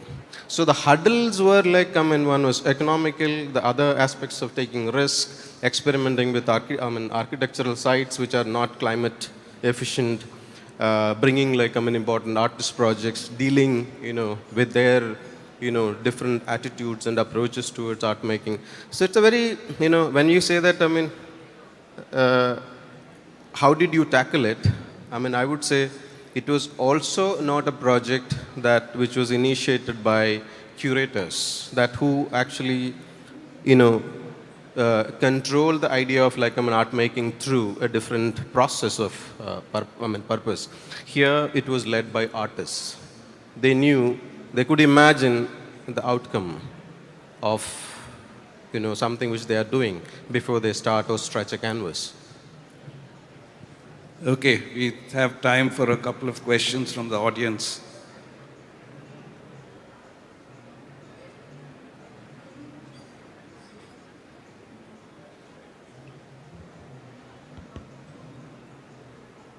This on? Yes. Yeah, sorry, this is not a question, this is just a suggestion. I think it'll be wonderful because, seeing this amazing setup that, YF, the IIA is able to put together, the amazing amount of resources, this great energy that we have in this place. And then we have Riaz and Bose here, and there's the Kochi Biennale, the context of that. I think it'll be wonderful if we can have an architecture biennale as well. I think what we'll be able to do is really kind of elevate the discourse of architecture and art in this country. So it's just a suggestion because we have these amazing people out here who will be able to do that.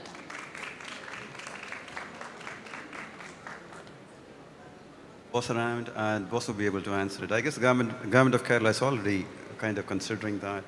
There's a discussion happening to put Architecture Biennale as a part of it. It was supposed to happen in 2020, and COVID kind of pushed it.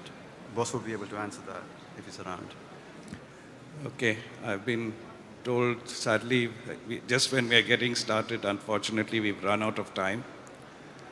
So I'd like to thank all our panelists for their very provocative discussions. There's a lot more to be said about them, but we'll have to do that offline. Thank you very much.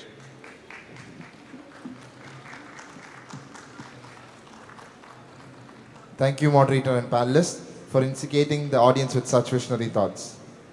Now, to present the mementos to the moderator and the panelists, we'd like to invite Architect Jabin Zacharias, National President, Triple ID, and past Chairperson, IIA Kerala Chapter.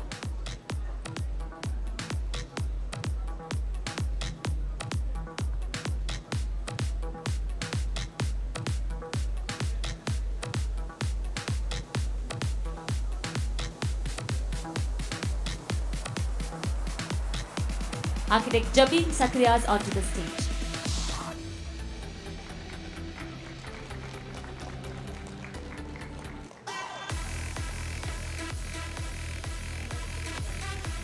Presenting the mementos to the moderator, Architect Prem Chandavarkar.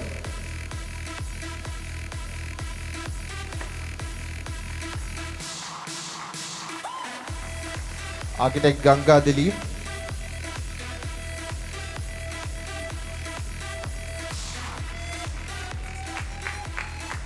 Architect Lalita Tarni.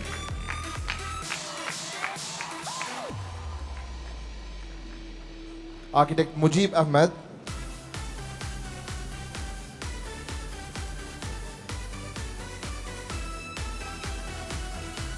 Sri Riaz Komo.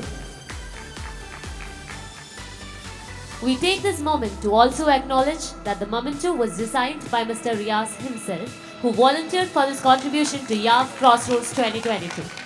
He had always been closely related to IIA Kerala Calicut Center and was a part of Crossroads since previous editions.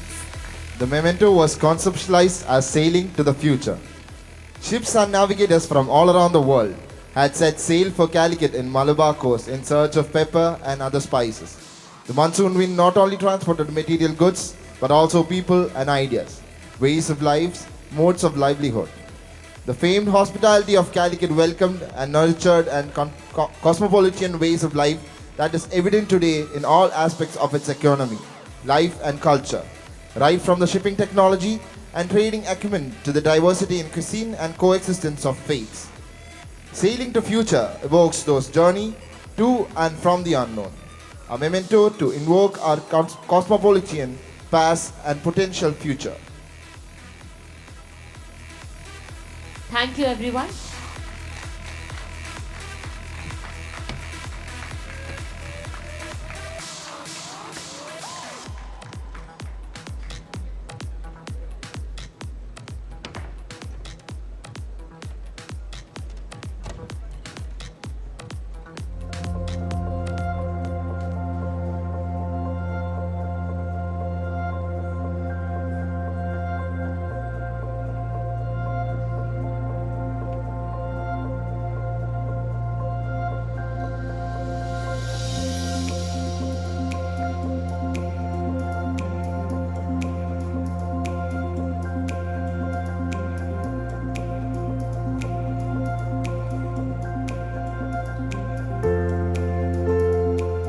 Reduction doesn't mean minimalism.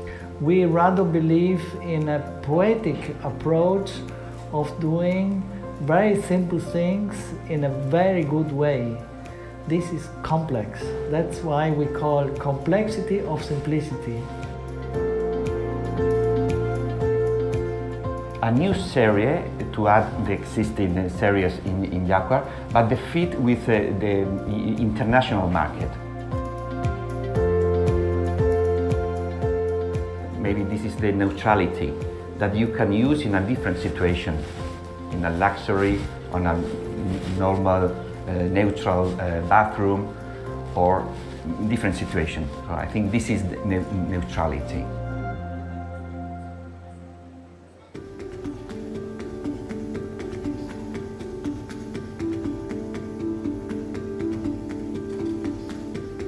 To have a variety of opportunities by changing the finish, by changing the way how you combine the different elements, to have a great modularity for jacquard.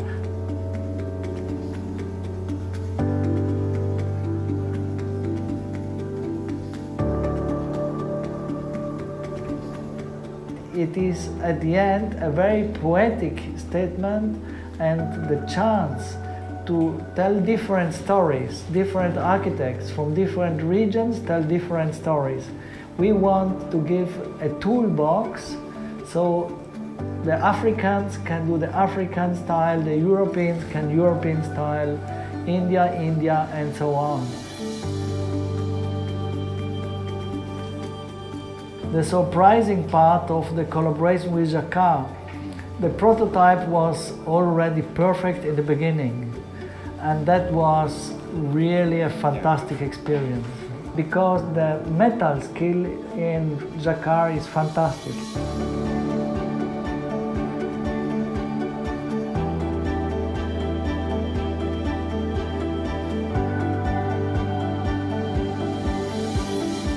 I think Laguna has the soul of India. Since the whole world is admiring the soul of India, you can export this soul to the whole world.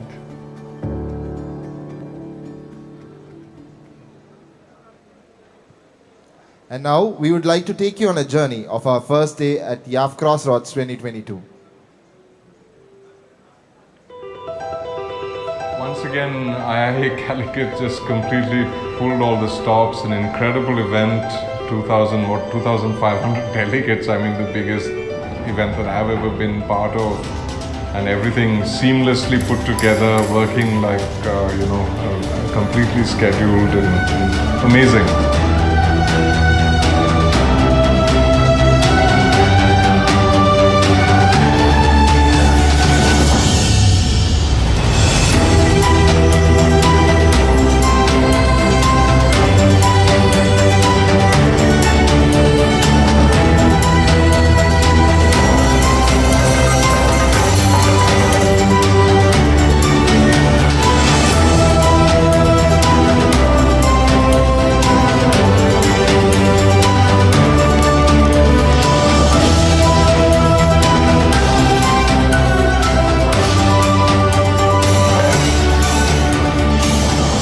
fun to be here, great fun to be part of this large group of architects who've congregated and to feel this energy of the Calicut group. It's always enriching and inspiring, so fantastic.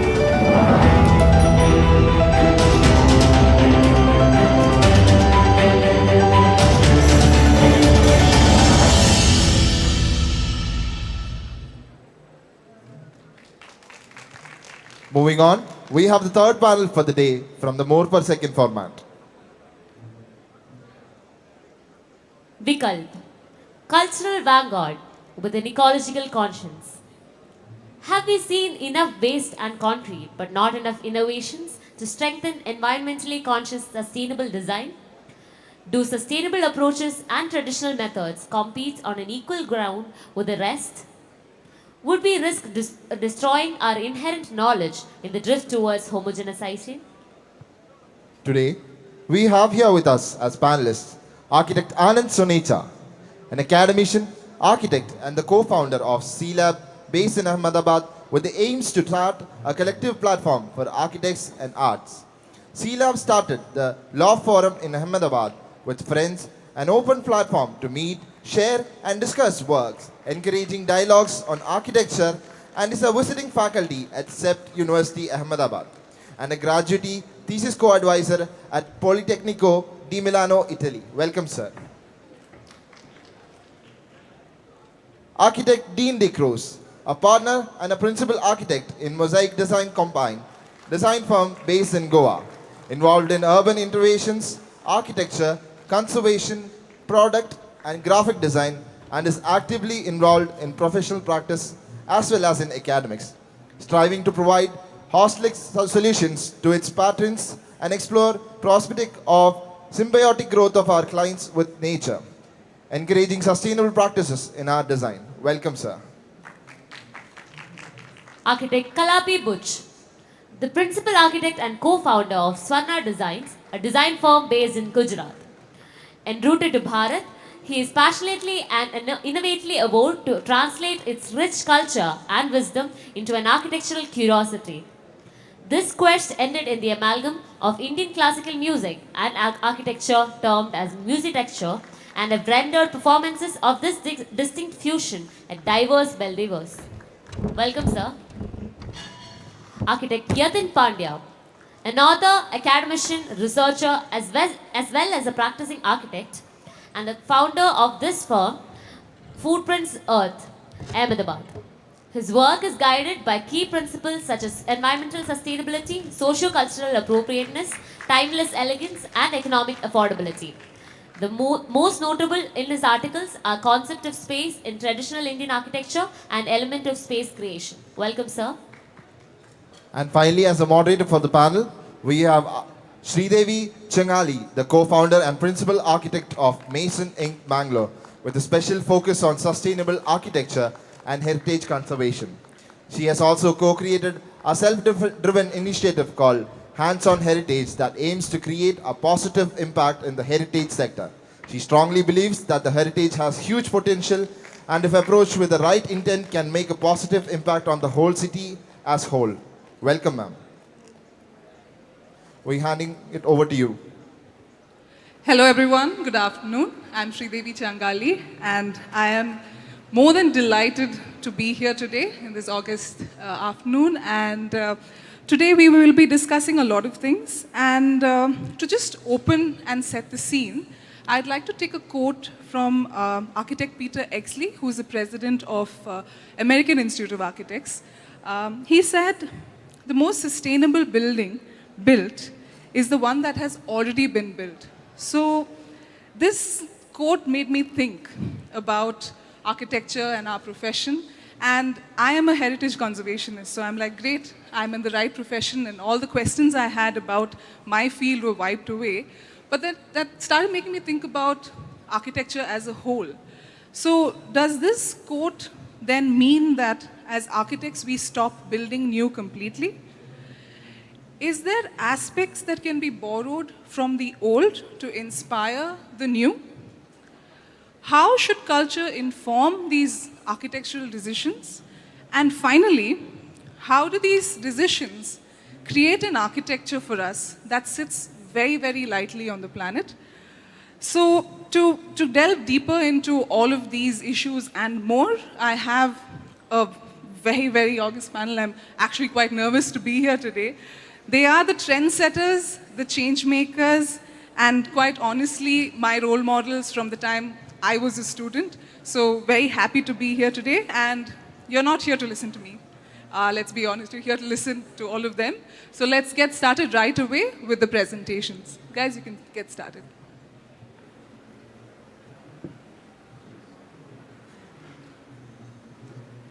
We can have the first speaker. Anand, you'll be going.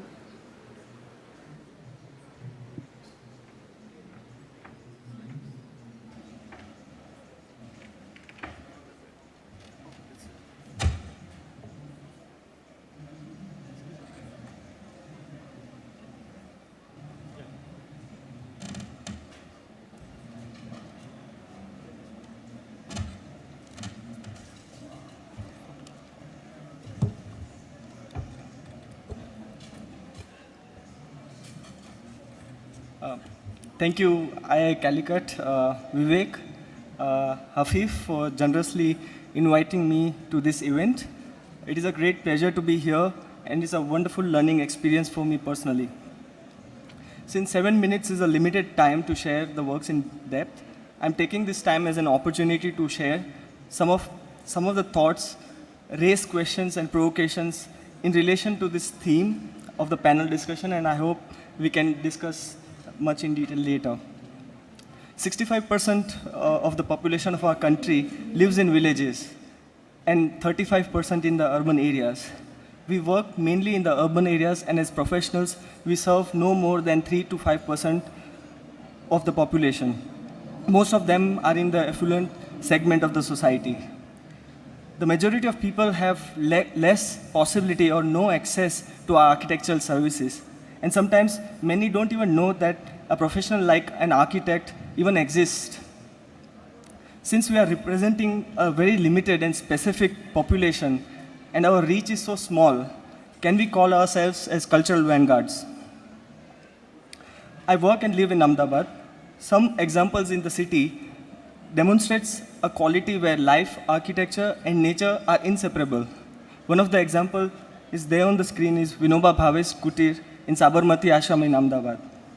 It does not concern itself with the issues of materiality or build form, but also addresses larger values pertaining to the society, environment, humanity, and architectural discipline itself. Any architectural intervention by humans is going to affect, change, and sometimes destroy nature. Architecture and nature are opposite to each other. The question is, how can we build with restraint, frugality, and responsibility? I found Vinoba Bhave's Kutir as an example of architecture with a quality of restraint and frugality. We can also question why we compartmentalize architecture with these terms, sustainable or ecological conscious architecture. In the concerning time of climate change, words like sustainability, ecological sensitive, green architecture, earth architects, and architecture can be sensationalist and hollow. On one side, we build large homes for the affluents that are built with sustainable materials, whereas urban poor can't even afford a talpatri on the head, many times living in undignified conditions. So what is our impact truly? I believe it's minuscule. As Dr. G. Shankar yesterday rightly pointed out, the issue of poverty and environment are intertwined. One cannot be successful independently. Throughout history, the logical and natural way people built with whatever was available around them, mostly with the materials available from the nature. Today, sadly, we call it alternative building techniques. Due to fast construction pace and development, the construction process has become an industry. The traditional knowledge and construction technique which were accessible and affordable to all has become exclusive and expensive. It makes me think of another question: ecological sensitive or sustainable architecture is for who? With this premise, I'm going to share a few slides where we made sincere effort to make life and natural environment better. These slides are scattered ideas that I do not believe make sense individually, and I have never emphasized it in my work before because I think they are integral and natural part of conception of architecture. We have been working in a community in Vastral in Ahmedabad where many residents have been affected with leprosy. And being in a low-lying area, it floods in monsoon. This was the condition of the house of Narsama, a widow living with 2 children. The house had no natural light and ventilation. It had 4-inch thick wall and asbestos roof which gets really warm during the harsh summers in Ahmedabad. We built the house in the budget of 4 lakh rupees. We reused materials from her demolished house, debris to build plinth, reclaimed bricks for foundations and walls, or doors we restored and painted, stones for lintels, etc. We made floor tiles from the waste marble dust and from the stone industries. My teacher, Professor Jayesh Shukla, conducted the workshop and taught us how and the community to make these floor tiles from the waste marble dust. Through another workshop with Mika, we also made insulation tiles and bricks from waste paper pulps. Another challenge we got to build for a house for Maniben in Ahmedabad with a very strict budget of 2 lakh rupees. And I was worried that even if it's possible to build in such budget. And I was very preoccupied with bringing natural light and also appreciate the beautiful neem tree from the home. With the help of the mason Purushottam Pai, all the building materials from doors, windows, structural steel members, roof, plumbing fixtures, storage, source, everything was sourced from a place that sells used building material commonly as second-hand material or demolition sites. It was a great learning experience for me. In 2017, we built Jai Jagat Theatre at Sabarmati Ashram, a place for performance for children as a part of 100 years of ashram celebration. The theatre is 1.8 meters below ground and built at a scale appropriate to children. We created rainwater harvesting tank of 75,000 liters capacity built below the stage to irrigate the surrounding landscape. We tried to maintain the essence of the place while improving the overall natural habitat, renewing the environment with the local plants and trees to invite birds and create a peaceful environment in ashram. We continued some of these ideas in School for the Blind and Visually Impaired Children project that we recently completed. More than 1,000 shrubs, plants, trees, and with 37 species were planted on campus to provide shade and fruits, invite butterflies and birds, diversify and improve the natural environment. Aromatic plants and trees with bark textures planted strategically to mark, which may help identifying places for blind students. Example, the classrooms. Kambati Kuwa, a traditional rainwater harvesting technique of 10 feet diameter, 30 feet in depth, has a capacity to collect the rainwater which can absorb 45,000 to 60,000 liters of water in 1 hour. We are currently working in a village called Ramgadi in Meghraj to build a community center which promotes natural ways of farming.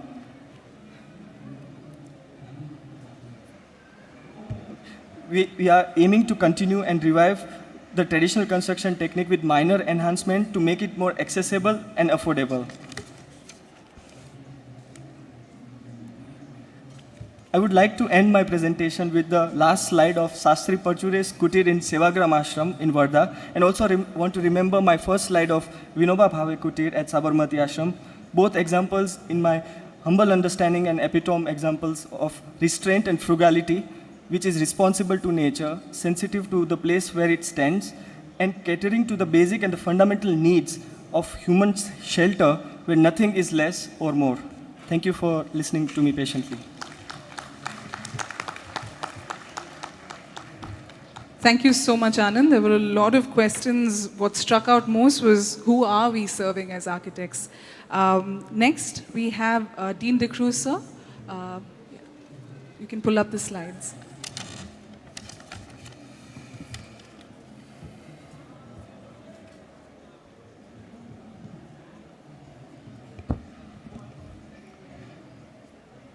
it's always a pleasure to come to Calicut. It's a sort of homecoming. My mother was born here, and we have an old ancestral house, of course, which is sold. Unfortunately, she never really taught me Malayali, so I asked Katie, I said, how do I say good afternoon, friends? And he says, you don't. It's way too formal. Instead, you just acknowledge them, smile, and say, So, everyone. Mosaic is the name of our firm, but also represents the great cultural diversity we have in India. A diversity that is sought to be monoculturalized at the moment through the political agendas. But we have to acknowledge that we are all mixed. Like my own family, my mother's part English, part Malayali, my father has Portuguese ancestry and Goan ancestry as well. And all of us have that mixed DNA in us. So we need to really tap into that rich cultural diversity that we've had over centuries and really embrace it and celebrate it. So what do we protect as our culture? Are we the vanguards of culture? Because culture is always in transition. Culture is changing, morphing, the new lifestyles that come about. So what do we really protect? One of the best ways to really understand culture, at least architecturally, is look at our old architecture. It's the renovation project of an old building. And through conservation, we can really understand the materials, the technologies at that time, the craftsmanship that went into these buildings, and the ecological processes and respect that they had. And everything was really about local, as people said yesterday.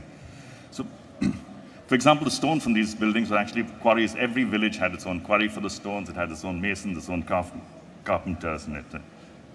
But it's also about reinterpreting.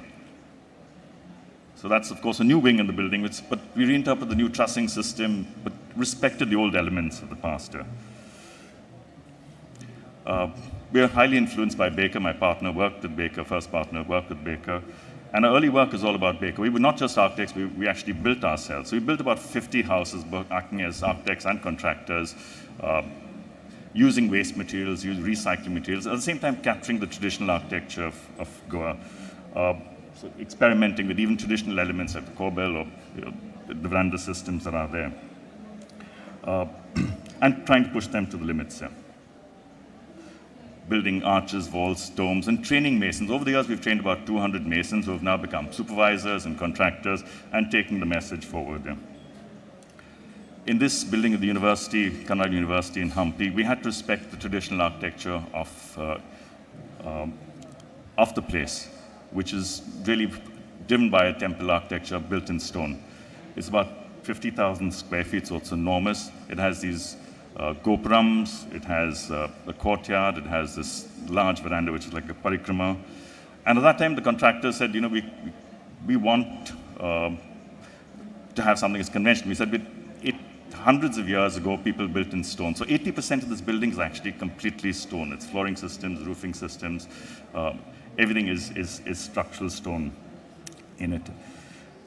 And the elements of the parikrama, the gopurams, and the courtyard are not just decorative, they're functional. The circulation systems actually shade the building. The courtyard allows light deep into this enormous building. And the gopurams are actually wind towers which take in water at a high level, hydrate it, and allow a cooling, evaporative cooling system into the building. Oops, sorry, how do I go back? But sometimes you have to actually challenge the norms. This is the cathedral in Karwar. Cathedrals are generally very symmetrical, formal buildings. The entrance, of course, this building was from a side road. So we actually made it asymmetrical. We decided that they needed to be more reachable, accessible, transparent, and therefore we created a building which was pavilion-like in nature. The seating was a tiered seating like an amphitheater, which is the roots of Christianity, which came from the Roman amphitheaters. And though we used traditional materials of stone and wood, we also added elements of steel, where structurally we needed a lighter material to actually support. But besides that, it was also participative. The priests of that particular diocese actually made the woodwork and doors. The nuns of the diocese actually made the stained glass and things. So it's important about, if you are to preserve a culture, is how do you actually preserve the craftsmanship and get the people who are owning the building to actually be involved in the building process. Working on commercial projects like a housing project, we also have to understand what do we need to capture in it. And the street is the most public space we have. And in Goa especially, we have the balka on the verandas, but you have the interactive space. You don't need to go into a house to actually meet your friends. You walk along the street and you interact them along the street. But it's also about personalization and individualization. If you have to achieve a sense of ownership. So it's about the details. So each unit is completely unique and different, so they can have an identity and that is unique. Unlike the sort of cookie cutter gated communities that we see today, we need an architecture that responds to the individual, an architecture that responds to building communities. Working on houses, though Goa has a great architecture, an architecture which is very formal, very pretty looking, it's actually climatically quite a disaster. It has these tiny windows, it has a roofing system that doesn't ventilate, and whereas in Goa we need an architecture more like Kerala. And having Kerala roots, I embrace the Kerala architecture very easily. And therefore we create a pavilion style architecture, an architecture that is transparent, open, allows the free flow of air. In fact, this is for a guy from Kerala, Matthew Abraham. So we actually even got Kerala carpenters down to actually do the roofing system. It also has a little water housing system built into it. So it's important to actually root your architecture. It also is important to capture the spirit of the people who live in it. What is their lifestyle? And therefore, in this building, it's an open lifestyle. It's actually a Goan lady married a German guy they didn't want walls inside. They said, we don't want walls. We need the kitchen, the living, we don't want walls, the bedroom, the toilet, everything flows. It's just a twist in the wall from one space to the other. So all we needed was a roof, an umbrella to really cover the space, and responded in the dormers that allow cross ventilation through that space.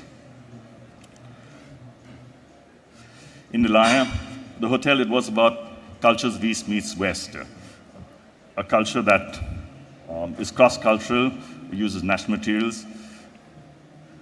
This dome was built, it's about 11 meters in diameter, just mud bricks and of course a cement plaster over the top and a lime plaster below. This was built in 4 days, and by people who hadn't built a dome in their lives before, just understanding the technologies of building the dome. And the roofing systems are just coconut wood, a wood that is recyclable, a wood that is able to could last 100 years just with proper treatment. So it's all about choosing appropriate materials and recalling materials which have worked well with time. We move into the jungle where we actually are able to actually push this agenda of the green.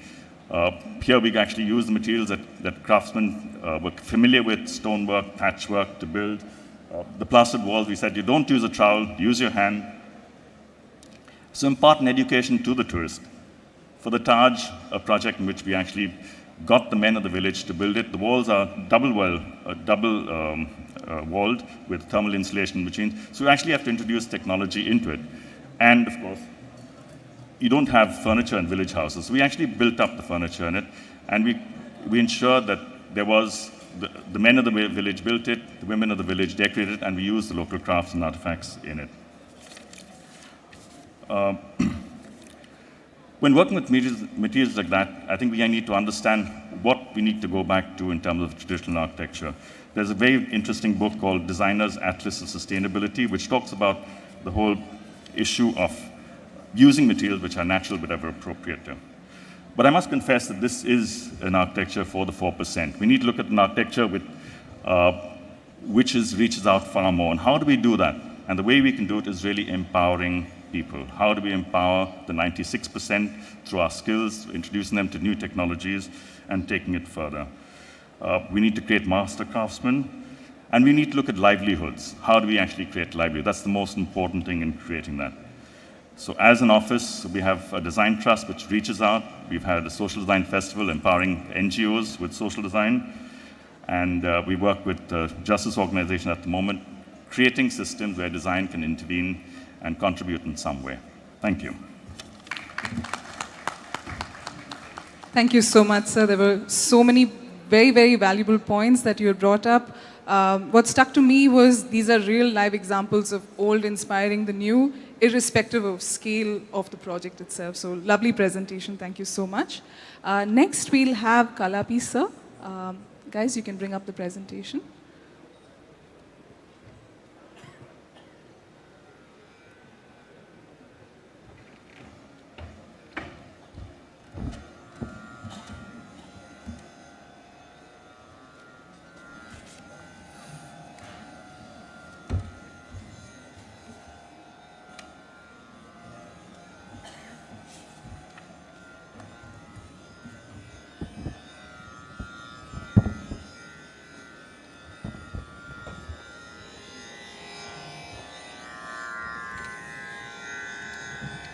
Coming from the land of the holy river Narmada, we would really like to start the presentation with Sabindhu Sindhu Suskhalam Dvishatsu Taranga Bhangaranjitam Dvishatsu Papa Jat Jat Karivari Sanyutam कृतांत दूत काल भूत भीतिहारी नर्मदे त्वदीय पाद पंकजं नमामि देवी नर्मदे नमामि देवी नर्मदे नमामि देवी नर्मदे.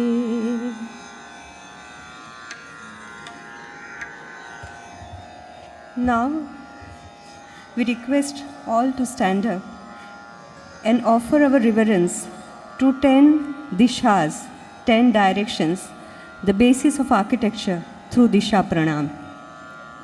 We will start with East Disha, East direction. Om Purva Dishaya Namo Namah. Om Agni Dishaya Namo Namah. Om Dakshina Dishaya Namo Namah. Om Nairutya Dishaya Namo Namah.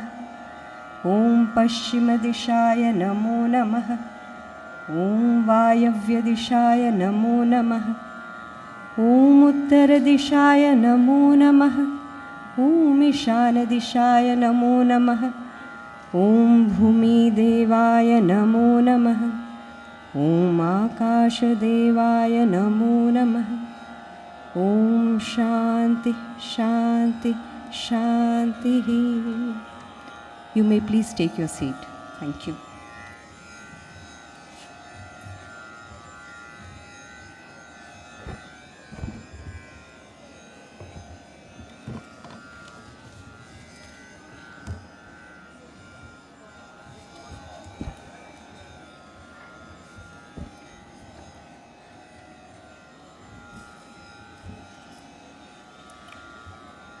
From various accounts which have evidential value, it is clear that India pursued the quest of the knowledge and the experience of reality through an amplified and even integral approach. The basic quest of India was to discover the causes of disintegration and to find effective remedies by which disintegration can be prevented. In positive terms, this was the quest for immortality.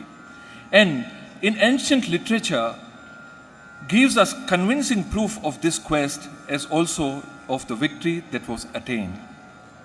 In this process, the major role was played by a difficult psychological discipline in which thought power, the willpower, and affective power were so elevated and perfected that the higher realms of comprehensive knowledge and power were discovered and possessed. Truth, right, and vast, that is to say, Satyam, Ritam, and Brihat, these three words constituted the formula of the process and the victory. This process was so comprehensive that every gate of inquiry was required to be opened up and explored. And it is for this reason that the basic science of this quest, namely the science of yoga, included pursuits of dharma, darshana, shastra, as also kala.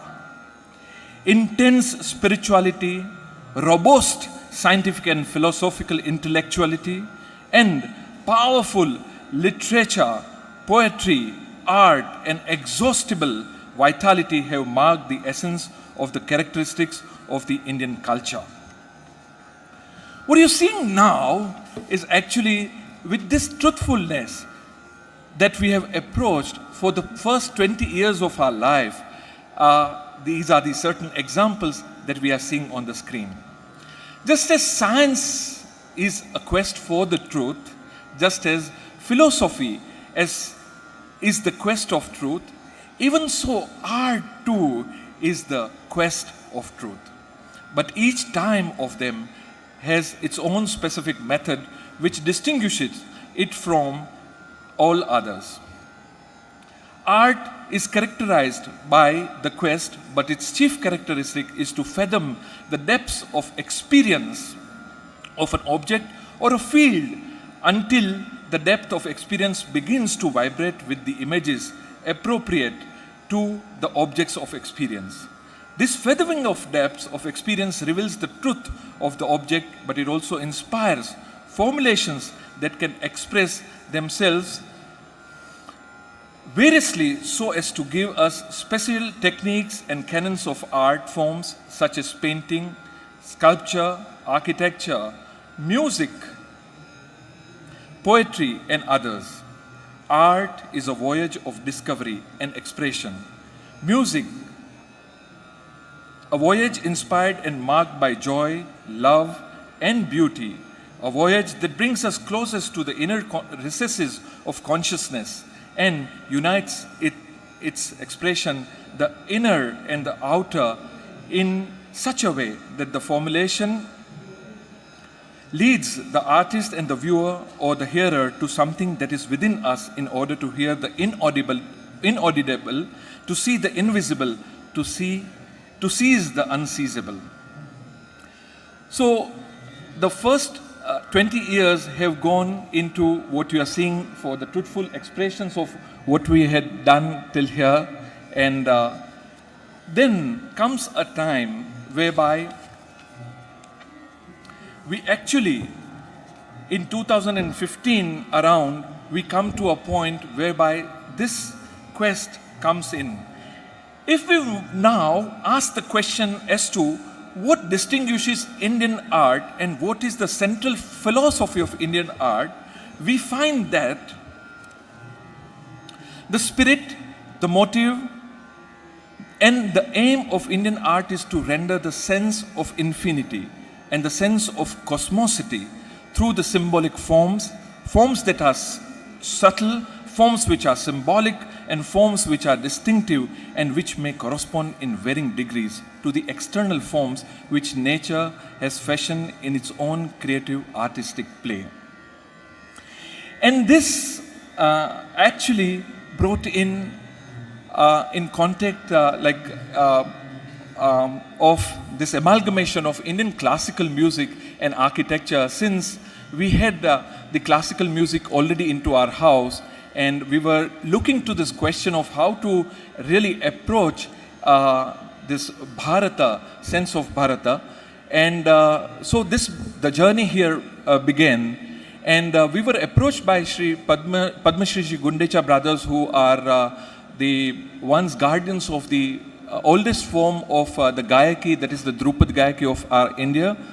And when they came and performed in Bharuch in one of the music festivals, and they asked us to design their house for them, looking at our house, which I showed a while before, which was the brick house. And we decided that we should form the Rag Charukeshi mandala for the same. Now mandala, literally meaning circle, is a spiral and ritual symbol in Hinduism.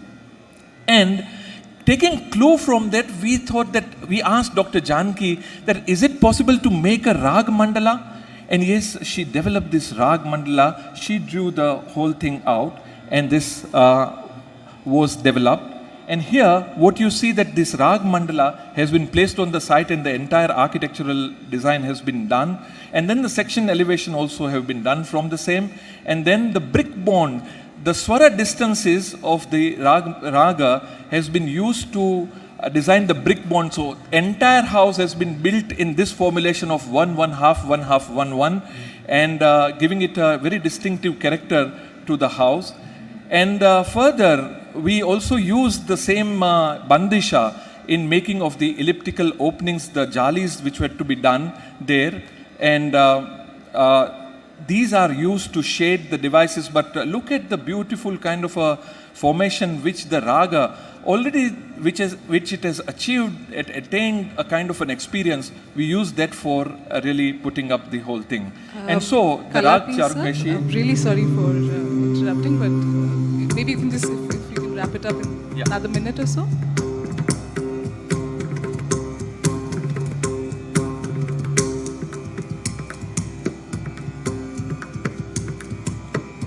Jeeni, jeeni, jeeni, jeeni, beeni chadariya, beeni chadariya, kahe ke kana, kahe ke barani, kahe ke kana, kahe ke barani, kona tar se beeni chadariya.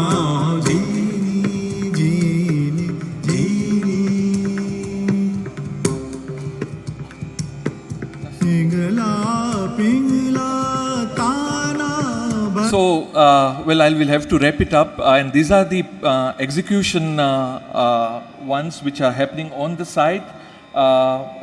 Since the last 3 years, the site was not on. Now, happily, we are frankly happy that it has started. And these expressions of music and architecture, we have certainly taken it further into another domains, like this is the interior taken in the Bandish. The Rag Kedar was represented to build this proposal for temple. And then further, the tile evolved out of music texture, which we call it as Aroha, and the formations to make the ragas look into the whole aspect of it.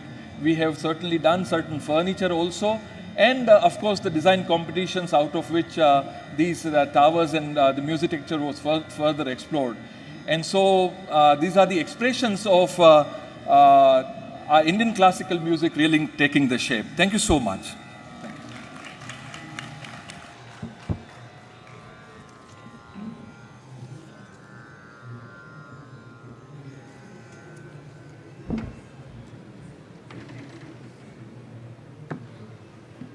Check. Thank you so much, sir. Sorry we had to cut you off. Really do apologize for that. I love how there's a wonderful, beautiful marriage of the intangible and the tangible happening on this platform. That's really lovely. Last but definitely not the least, Yatin sir, we would like your presentation.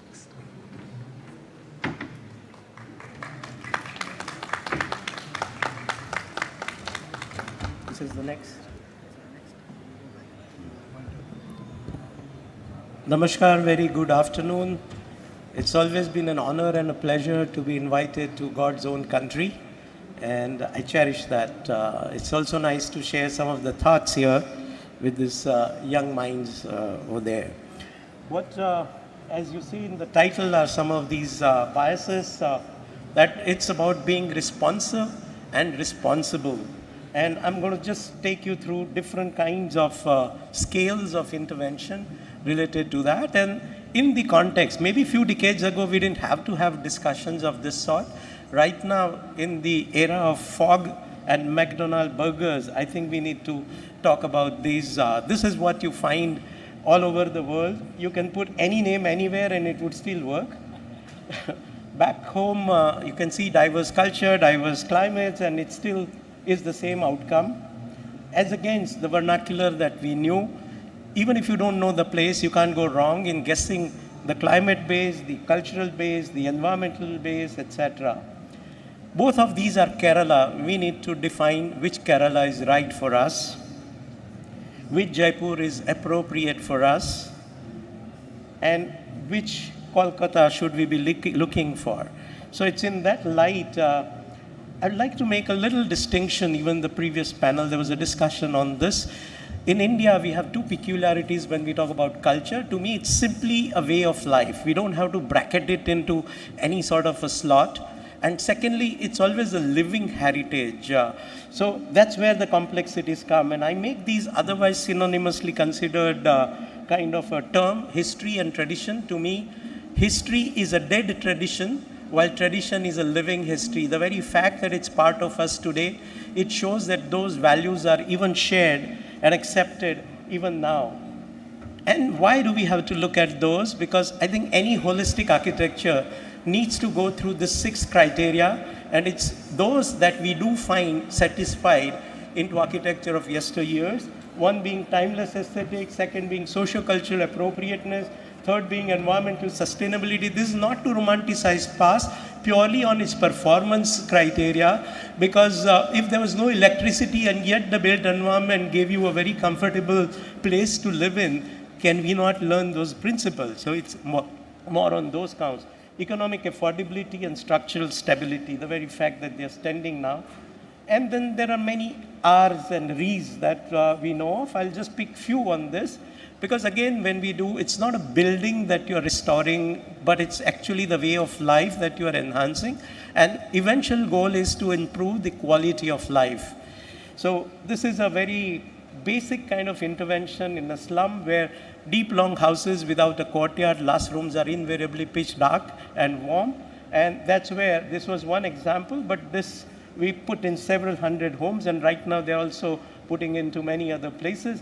But the important thing is post-installation over 1 year's kind of study, minimum of 250 rupees saving in electricity bill per month per house, as well as minimum of 1500 rupee increase in home-based economic activity, plus the idea of status, the health, education, and so on and so forth. Refuse to reuse. This is what the Corbusier's building called Modern Legacy was like. We restored it and put it to a sympathetic purpose of arguably at that time the only city museum, and this is all done through participation. Every object has come from the citizens and it depicts different aspects of the city. I won't get into that, from culture to craft to architecture, etc. Recycle. This was in a slum where the context itself demanded something of this sort to come about, because the young ladies of the settlement used to do rack picking, and this we thought was appropriate. We have actually 9 volumes and 3 years research before we got into that. For every waste used here, there is a scientific test. So it's not making guinea pig, but it's making a positive value to this.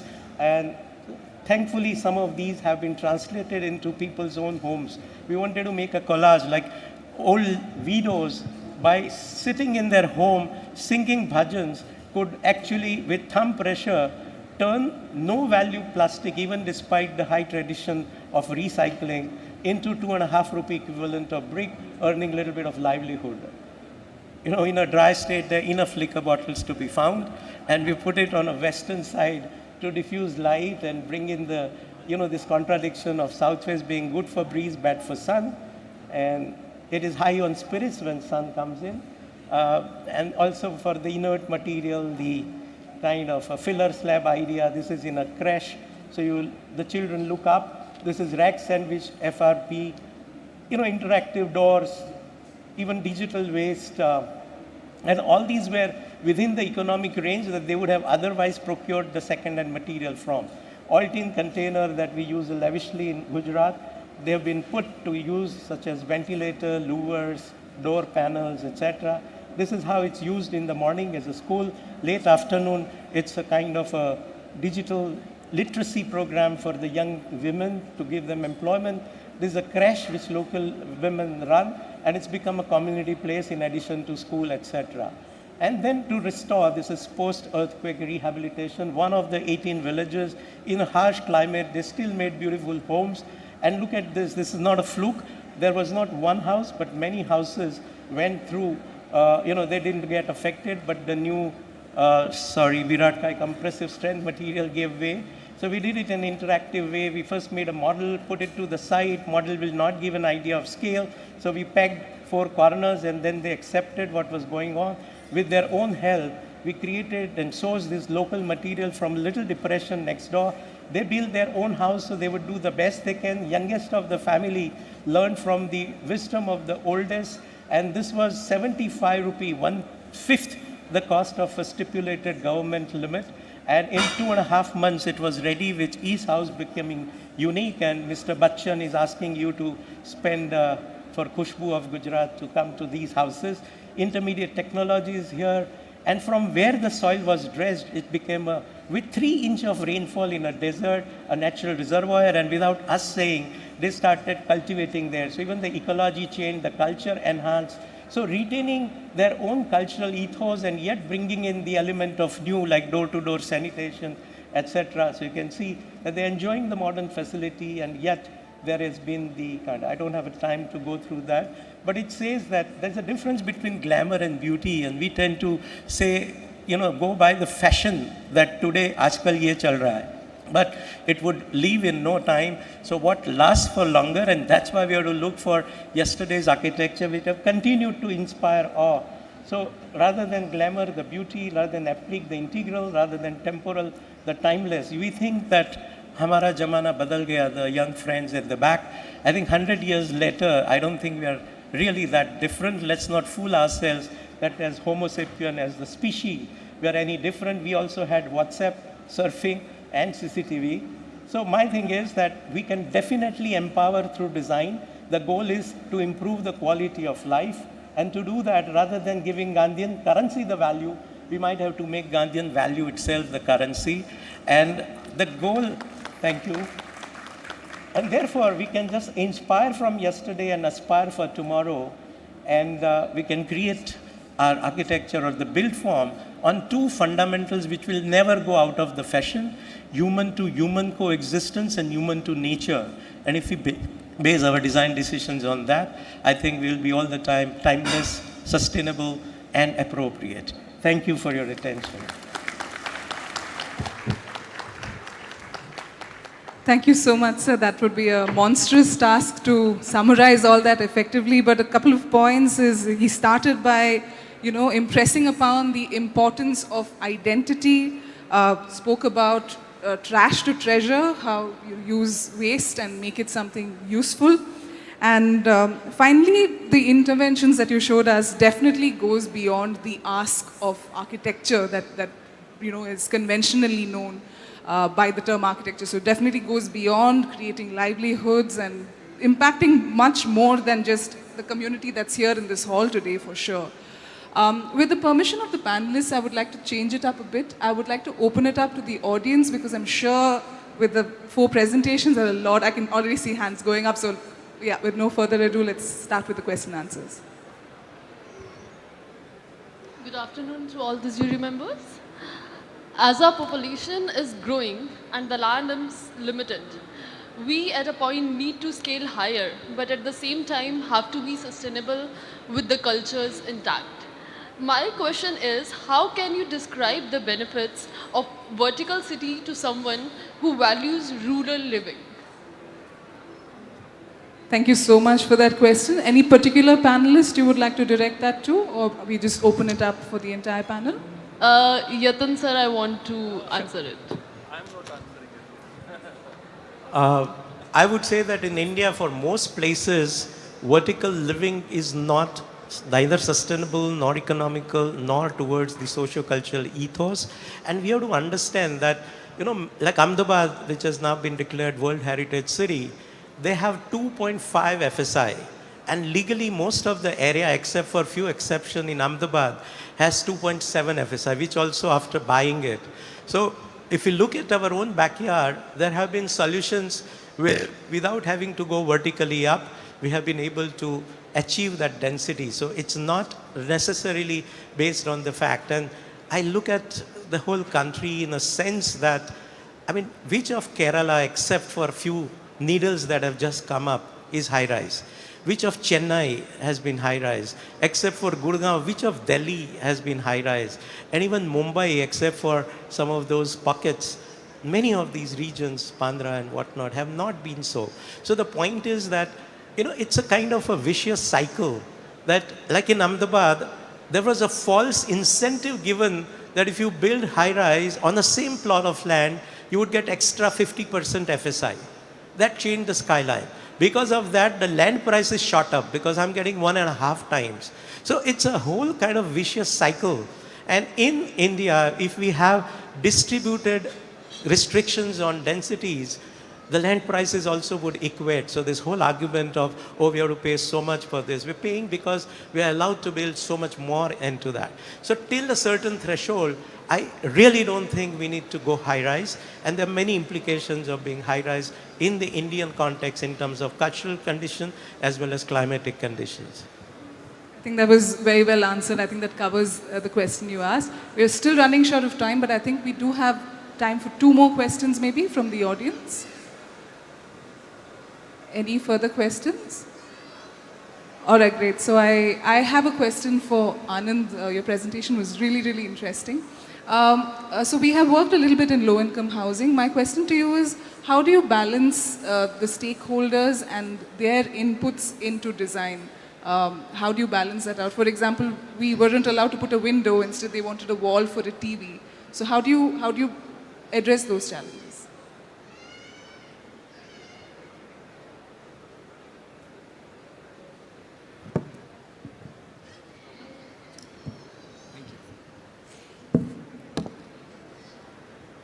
So both the projects that I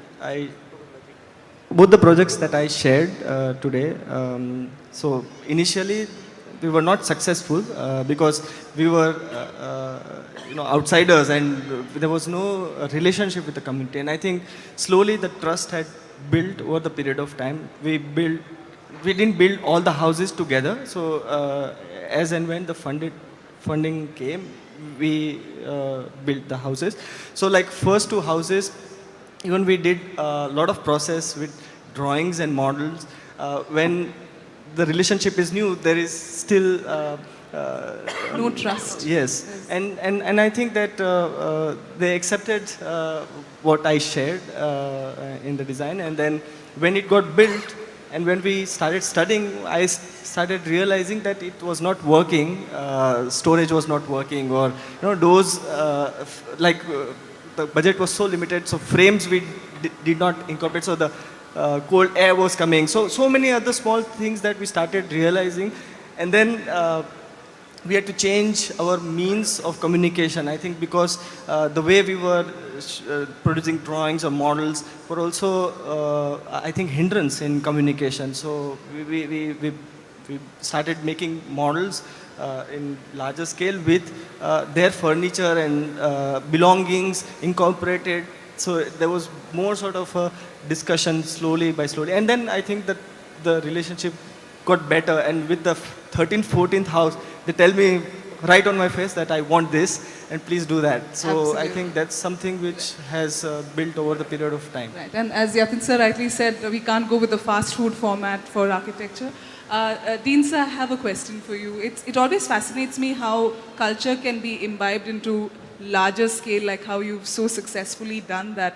Any insights on that, on how smaller houses, it's really simple to incorporate that culture, but when scale comes in, how do you... Yeah, actually, I mean, the hospitality projects gives one a great opportunity to introduce, these alternative methods of building materials and lifestyles, especially in the jungle, because it makes it aspirational. A normal house, you're just limited to the people who live in it and maybe their visitors, whereas hospitality gives that opportunity to actually open it up to everyone, and also institutional projects in a way. But I think the more effective way of actually reaching out, as I mentioned, the 96%, is really empowering. We don't need more architects to treat the 96%. We just need to re-empower craftsmanship. And that's the way to really get the message going, where you actually, you're teaching them new technologies, you're getting them into understanding new materials, celebrating their old past, because a lot of them reject it. I mean, look at the aspiration that's happening in a lot of the northern states, Rajasthan, with the government scheme of, say, 5 lakhs, you build a house. Everyone's building concrete. They've lost the ability to build in their traditional methods, even though it's much more cheaper, far more climatically responsive, and also produces livelihoods locally, local materials, local, craftsmanship. So that's the sense. I think the reach out is not by larger buildings, it's by spreading your footprint, really. That's lovely. I think capacity building is the key to spreading the right kind of architecture throughout the country. To end with you, Calicut sir, there is a lot of, so there's the academics of architecture and there is the actual architecture, which is usually poles apart. You've somehow managed to manifest that in your work. Could you tell us a little bit about how that process works out? I'm so happy that you acknowledge that part, that academics is not different from what we do practically. And this 27 years of our endeavor has really gone into making or finding that association that it is the processes that we learn in the colleges and eventually take up to design whatever that we design is not different from what we really do. And yes, I feel that this entire question actually was that what is the new grammar? You have your past, you have a rich history, you have the rich culture of India, everything there. But at the same time, you are living in the present moment. You have your future. I am born in this present time. Now, as me born in this present time, where am I taking my country to? This was something which really engendered and rooted to my country and my country's wisdom. Can we really offer solutions for the world? Those are really striking. They are really carrying the great wisdom of our country, but yet having that global acceptance. So this was something, and yet very much for this present generation. So this was something which was very evocative, and I think our panel is named Vikalp. So one Vikalp, we see that musictecture is such one Vikalp that we are looking to establishing absolutely a new grammar whereby Indian classical music and architecture is being fused to bring about a different language or as a Vikalp for the younger generation, because it is yet our country and its wisdom is yet to explore heavily. So we have a lot to offer the world. Absolutely. So let architecture now also look in that cultural aspect and really come up with solutions which are so globally touched upon. Yeah, acceptable. Yeah. Thank you so much, panelists, for your lovely presentations. I hope the young folks out there have gotten inspired. I definitely, for one, have been inspired, and a lot of food for thought to take back home.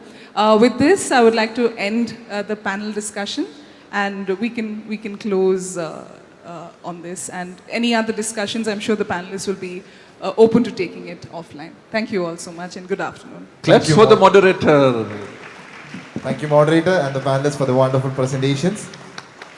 To present the mementos to the moderator and the panelists, we have Architect Vinod Siriak, Vice Chairman, IIA Kerala Chapter.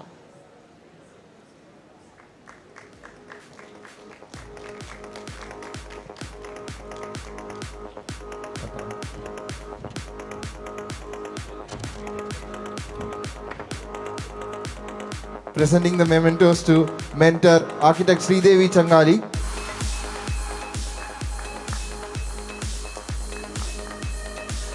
architect Anand Sonecha, architect Dean De Cruz,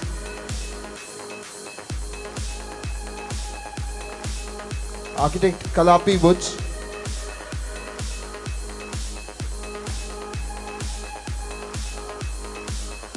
architect Yadin Pandya,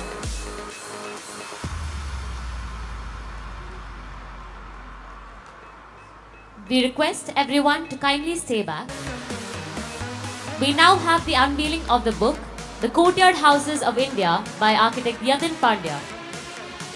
We invite architect Yadin Pandya and all the other speakers to kindly come forward and reveal the book.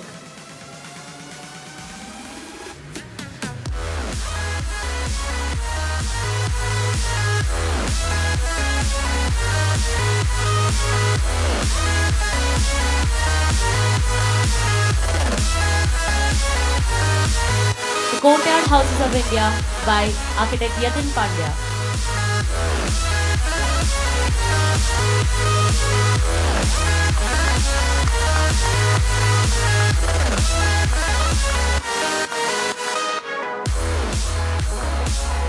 Thank you everyone. The pre-booking and brochure. This has just been come out. I hope next week the multiple copies would be available. It is about 480 page, 10.5-inch hardbound thing of pan-India look at the courtyard, which was the DNA right from our first civilization till few decades ago. So there's socio-cultural dimension, the environmental dimension, the kind of functional and spatial dimension with courtyard put in here, and then that has been illustrated with pan-India examples. This may be available on various platforms, but I'm very happy to share. I don't know yet how much author's discount would I get, but once I know, I'll be happy to share part of that to large of the audience. Thank you. Thank you, sir. The pre-booking and brochure is available at the registration desk.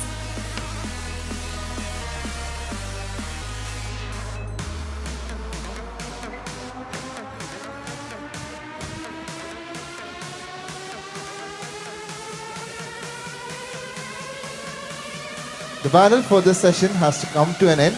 We shall now disperse for lunch. We request everyone to reconvene by 2:15 p.m. The upcoming panel will be from the format more per second. We're looking forward to a very interesting session ahead. Kindly cooperate and join with us at the set time.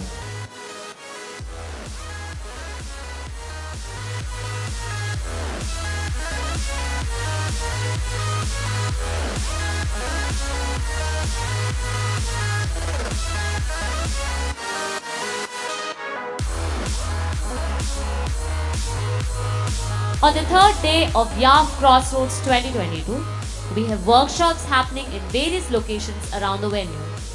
The Form and Structure Workshop Akara and Architectural Journalism Workshop Lipi are happening in the venue, and Design Thinking Workshop Chinta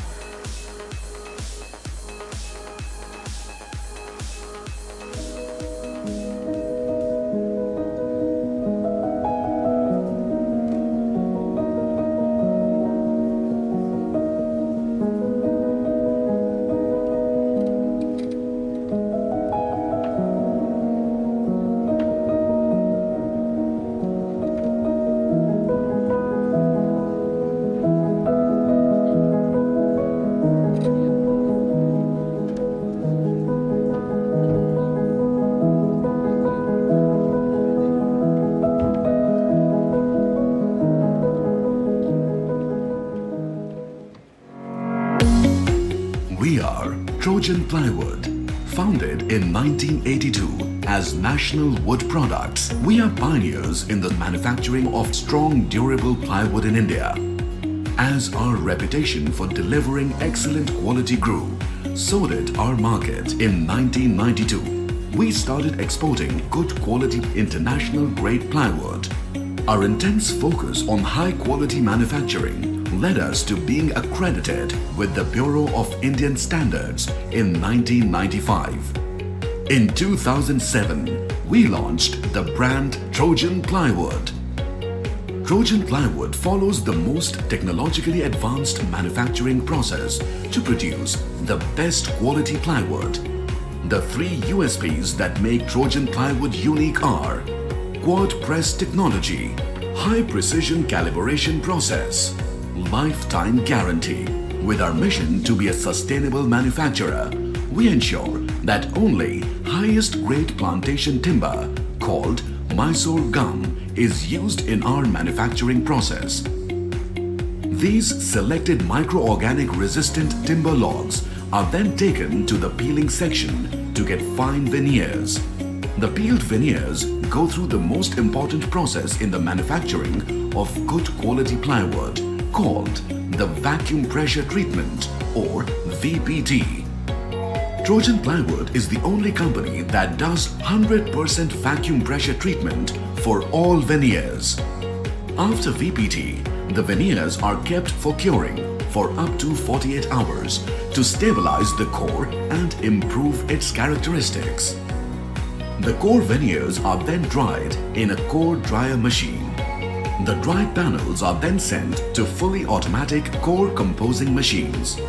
We do both vertical and horizontal composing so that the panels are well joined.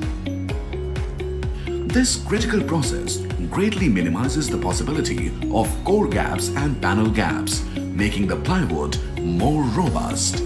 The assembled panels are then moved to the pre-pressing process, wherein the panels are pressed under pressure but at normal temperature. To make the bonding stronger, the pre-pressed panels are then put through a hot press at temperatures ranging up to 130 degrees. The panels are now ready to go into our high-precision automated calibration machines.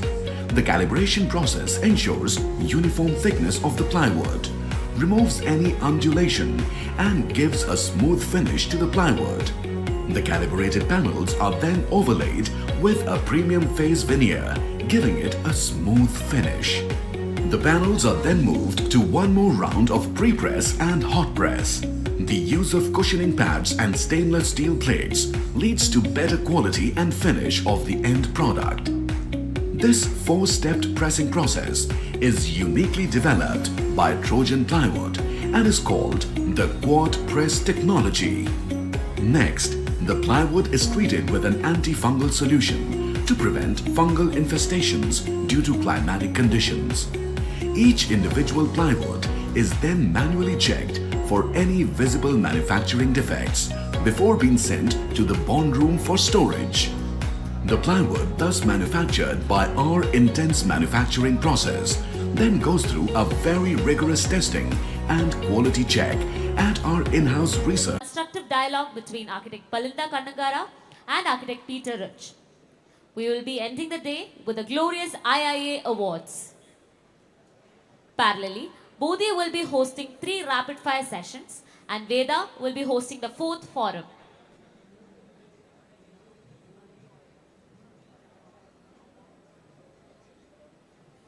Now, we move on to the 6th and final panel for the day. Niyam, glimmering aesthetics versus meaningful implications. Where do we strike a balance? The existence of architecture is a balancing act between attention to the layers of concept, its magnitude of implications that define design, and the art of carefully crafting a space to create the magnificent aesthetics. Does glamour in architecture alienate a section of people and modulate socio-culture factors? Be it rules that governs the implication or the regulation that focuses on the relevance of those arrangements. Should architecture be for everyone, everything, a reflection of life inside and outside the design space? Can glimmering aesthetics coexist with the most sensitive needs of our society? As a panelist, we have architect Naresh Narasimhan, the managing partner at Venkatraman Associates, architecture firm based in Bangalore. In addition to this, his architecture practice is an urbanist, activist, and creative entrepreneur. He founded the MOD Institute, an action-oriented think tank addressing highly relevant urban design issues. Welcome, sir.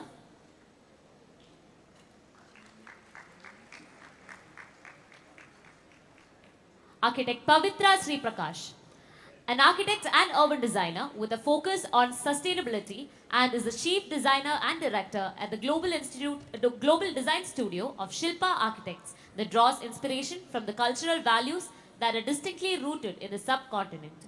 She is the co-founder and the director of SGBL Studio, an international architecture and urban design firm with offices in Chicago, New York, and Seoul. Welcome, ma'am. Next we have architect Sanjay Puri, the founder and the principal architect of Sanjay Puri Architects based in Mumbai. One of the leading homegrown architects practices and has gained global recognition for its innovative design solutions and creating delightful fluid spaces while imbibing the intrinsic values of Indian heritage and culture. He strongly believes that every project should be designed contextually, evolving spaces that are pervasive in new ways. Welcome, sir. Architect Vivek Gupta, a design practitioner and a principal architect of Arvind Vivek and Associates with over 30 years of experience. He's an acclaimed name in the field of urban planning, architecture and interiors, and is a firm builder in the build-to-suit architecture, which comes with a strong acknowledgement of climate, coordinates and climate. Welcome, sir. Architect Yatin Patel, founder and principal of DSP Design Associates, Bangalore. He offers design solutions having global and contextual approaches, such as the lead compliant project of Pega Systems Office in Hyderabad, which is a global facility that interlaced with design elements reflecting the rich Nizam culture of the city. His architectural directorships also include his contribution on the board of DSPIB. Unfortunately, he couldn't be here with us. And to moderate the panel, we have Sri Mohit Haleja, the Group Head of Business Development and with Jaguar and Company Private Limited, with more than 26 years of marketing and sales experience. He represents both domestic and international business and has been accredited with a successful track record of having conceptualized and implemented brand strategies and have transformed brands into leading and profitable market players. Welcome, sir. Over to the moderator. Good afternoon, Calicut. Post-lunch session. We'll try our best to keep you awake because this is going to be hopefully a very, very lively session. Some of the the best names and stalwarts of design coming together. And what could have been more democratic? That there's a corporate governance and a brand strategist moderating a session, which is a pool of designers. So I would say I'll give it to Yaf Calicut, I'll give it to Tony, Babu, Brijesh, and the entire organizing team. Hats off. You really keep the standards high. The theme of panel being Niyam. What brings me to fore is the minute you use the word Niyam, I look at Niyam, I look at Nizam, I look at Niyat or Rawayat. I'll go in that order. Niyam, Nizam, Niyat or Rawayat. The confluence of all the four binds the topic of discussion today, meaningful implications versus glimmering aesthetics. Needless to say, the topic has been touched upon briefly.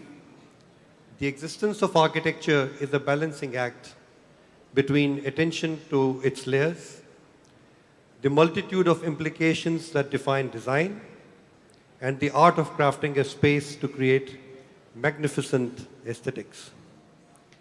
We have a very, very accredited panel here today. Mr. Naresh Venkatraman, Pavitra Sri Prakash, Sanjay Puri, Vivek Gupta, and Yatin, for some reasons, couldn't make it to the forum today. And we begin the panel with the first presentation coming from Naresh. Yeah.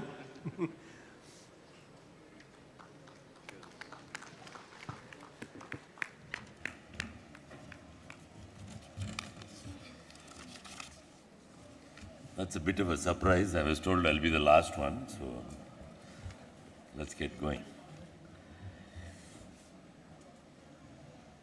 Good afternoon, YAF, delegates, and I hopefully you're not too sleepy yet. And can I have something to operate that thing? Is it? Thank you. All right. Okay. I didn't choose this topic. This topic was given to me. So when I first received this topic, I was wondering exactly what they meant, and then clarified it a little bit. And I'd like to get going straight away.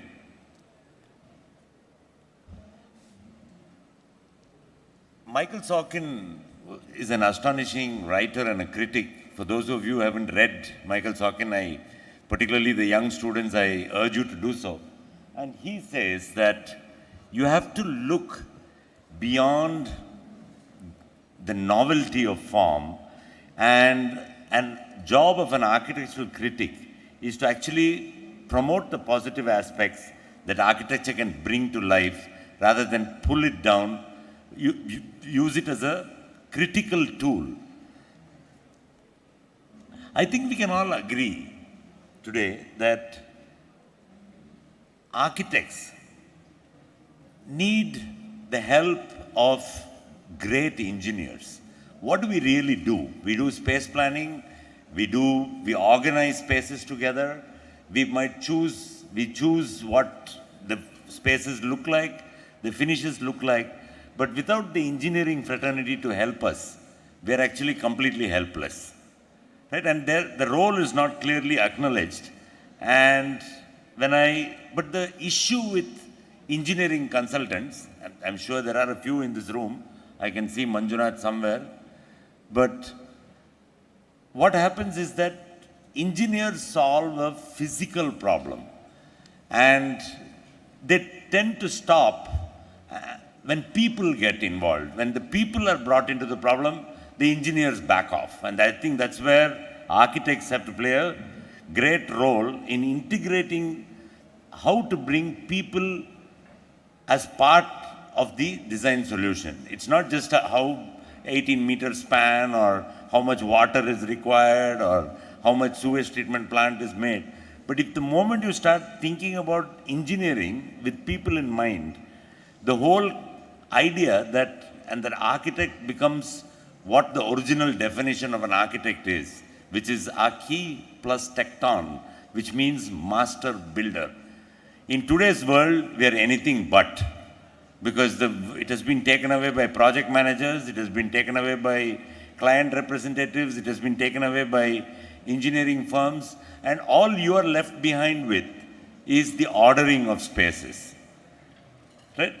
So in 2004, we began working on this large project in Bangalore. It's about 5 million square feet, about 50 lakh square feet, mixed-use complex spread over about 45 acres of land, an old industrial site. And we used to call this project Hotel California in the office, because there's a line in Hotel California, the song that is played ad nauseam at least 5,000 times a day in India. Every day, everywhere you go, they play this stupid song. I'm really tired of it. But there's a line in it which says, you can check out anytime you like, but you never have to leave. Right? So we used to call this project, because this project, there's a hospital, it's a mixed-use project which we came up with after wondering what to do with a large site like this. You can be born in a hospital there, go to school in the school right there, live in an apartment which is on the other side of this picture, work in the office, by the way, that's the headquarters of Amazon in India, shop in the mall down there, go and see a movie in the multiplex upstairs, eat in 30 specialty restaurants in one complex, and there's a 5-star hotel in case you have lots more money to spend also. And in the end, when you die, there is also a mortuary in the hospital. So technically speaking, you never have to, if you're born in that place, you never have to leave. So that was how it was conceptualized, because traffic was becoming bad even then. Forget about now. But right now, Bangalore is the most dynamic city in the world except for traffic, which is completely stopped. Right? So, but what you don't see in this, when I show a picture like this, as architects, all of you are looking at the buildings. The idea was not to create a building, but to create a public open space. And I think that is the biggest tragedy of India, that for the past 3 days I have been seeing presentations from the micro detail to large projects presented by all my colleagues and brothers and sisters in the profession. And everybody seems to have hit a 10 on 10. And some of the interior presentations I saw are 11 on 10 compared to the West. But I always ask the question, what do you do when you step out of this project onto the road just outside? And your leg goes straight in a ditch full of running sewage. The public realm in India is completely destroyed. And it's minus 20 on a scale of 10 if you take a Western standard. So when I did this project, we said the city wouldn't allow me yet to fiddle with public spaces. So we convinced the developer, let's make most communities in India are compounded and they're called gated communities, right? They're all, even your house has a compound, even the large apartment building is a gated community. If you live in a villa development, it's gated and you can control it. What if you removed that control and made an ungated community and allowed everybody to walk in without any security check whatsoever, how would you do it? So we managed to actually pull it off. It is anybody can walk in. The heart of this project is the public space that you see there, and it's accessible to anyone, inclusive to any class. And every day evening, if you go there, you see children and families running around, playing, and that entire water body is artificial. It's actually sewage recycled completely, sewage and rainwater recycled. And also, the office buildings tend to be only office buildings. So the builder, the developer wanted to sit on, I'll finish. The builder wanted to sit on right on top, and we made a bar there instead called High. So I'll just quickly go through the rest of my slides. I didn't realize I have so little time. So this is what the space looks like. So how do you design? But when you come to public infrastructure, this is what you see in India. This is a brand new flyover in Bangalore. It developed a giant hole immediately after it was inaugurated. And this is what you see, right? Terrible potholes, horrible roads, etc. So we recently took another project, which is a stormwater drain. I've been working in the public realm for now 25 years. And we took a stormwater drain, and you can see everything wrong with it in one picture. That's raw sewage, the wall is broken, there is solid waste, and everybody thinks it's a garbage bin. So that's what it looked like when I started. So do we have the vision and the meaning in India to turn something like this into this? This is Seoul. This was an underground river in Seoul, which they converted into something like the High Line in New York, but below ground. So that's Bangalore. Bangalore is a city of huge drainage. And from a politician's point of view, if you go and explain hydraulics and all that, nothing will work. You show them, this is what it looks like, I'll make it look like that. And they buy it instantly. Right? Huge amount of agencies messing around with it, multi-stakeholder mess. And then we realized the problem is not the drain, but a 32-kilometer watershed feeding into that drain. So we started looking at that and then mapped the drain and came up with strategies to remove and make the drain work as a stormwater drain and not as a sewage drain. And that was the condition in which it was, right? And then broke it down into bits. It goes all across Bangalore city. And this many agencies are involved in fiddling with that. What you think is a simple problem is actually this many characters involved in fiddling with it in one way or the other. Came up with the conceptual sections, what to do. It looked like this when I started. That's raw sewage and garbage, by the way. It looks like that now, in 9 months. That's all it took. It's not yet over the project. It's a project in progress. And when it rains, it's designed to take the flood. So it looks like this. This is the only drain in Bangalore. All of you read about the famous Bangalore floods. This is the only drain that didn't flood. So I think architects are very good at solving engineering problems. And I suggest that all of you start putting your head into fixing your city at least 20% of the time, apart from building buildings. And looks like that now. What looked like this looks like that with a walkway. And this was the conceptual view of the entry park. It already looks like that. So I said this yesterday. This is a quote from Rainer de Graaf, who also made this fantastic quotation. All of you should buy this book and read it, called Four Walls and a Roof. And he said that megalomania is part of every architect's repertoire. You have to be a megalomaniac character, and you are able to change the city if you put your mind to it. Thank you. Thank you, Naresh. Our next presenter is Pavitra Sri Prakash.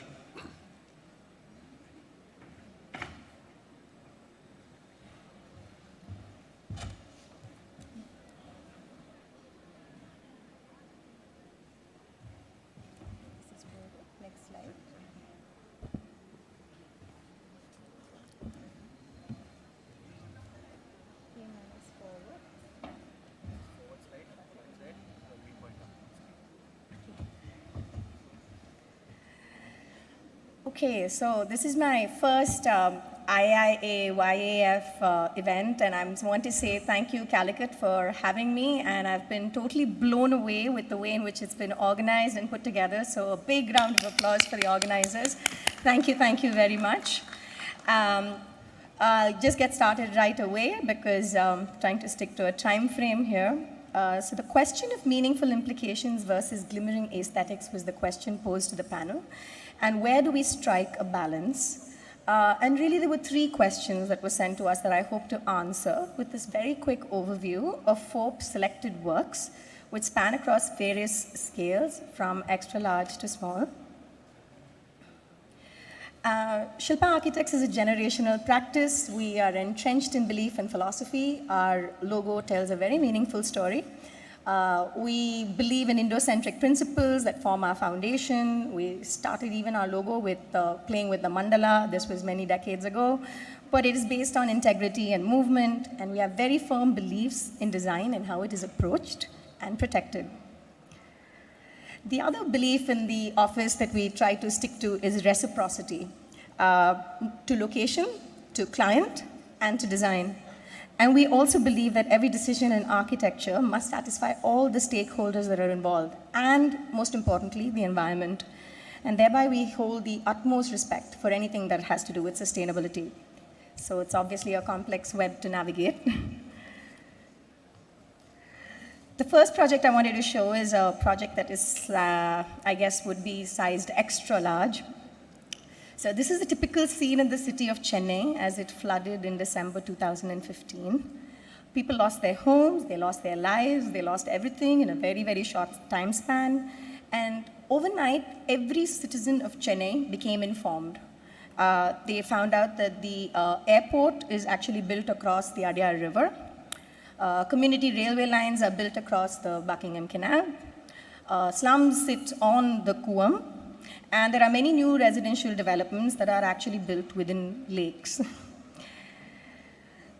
The problem is not necessarily unique to my hometown, and I believe possibly exists in every Indian city.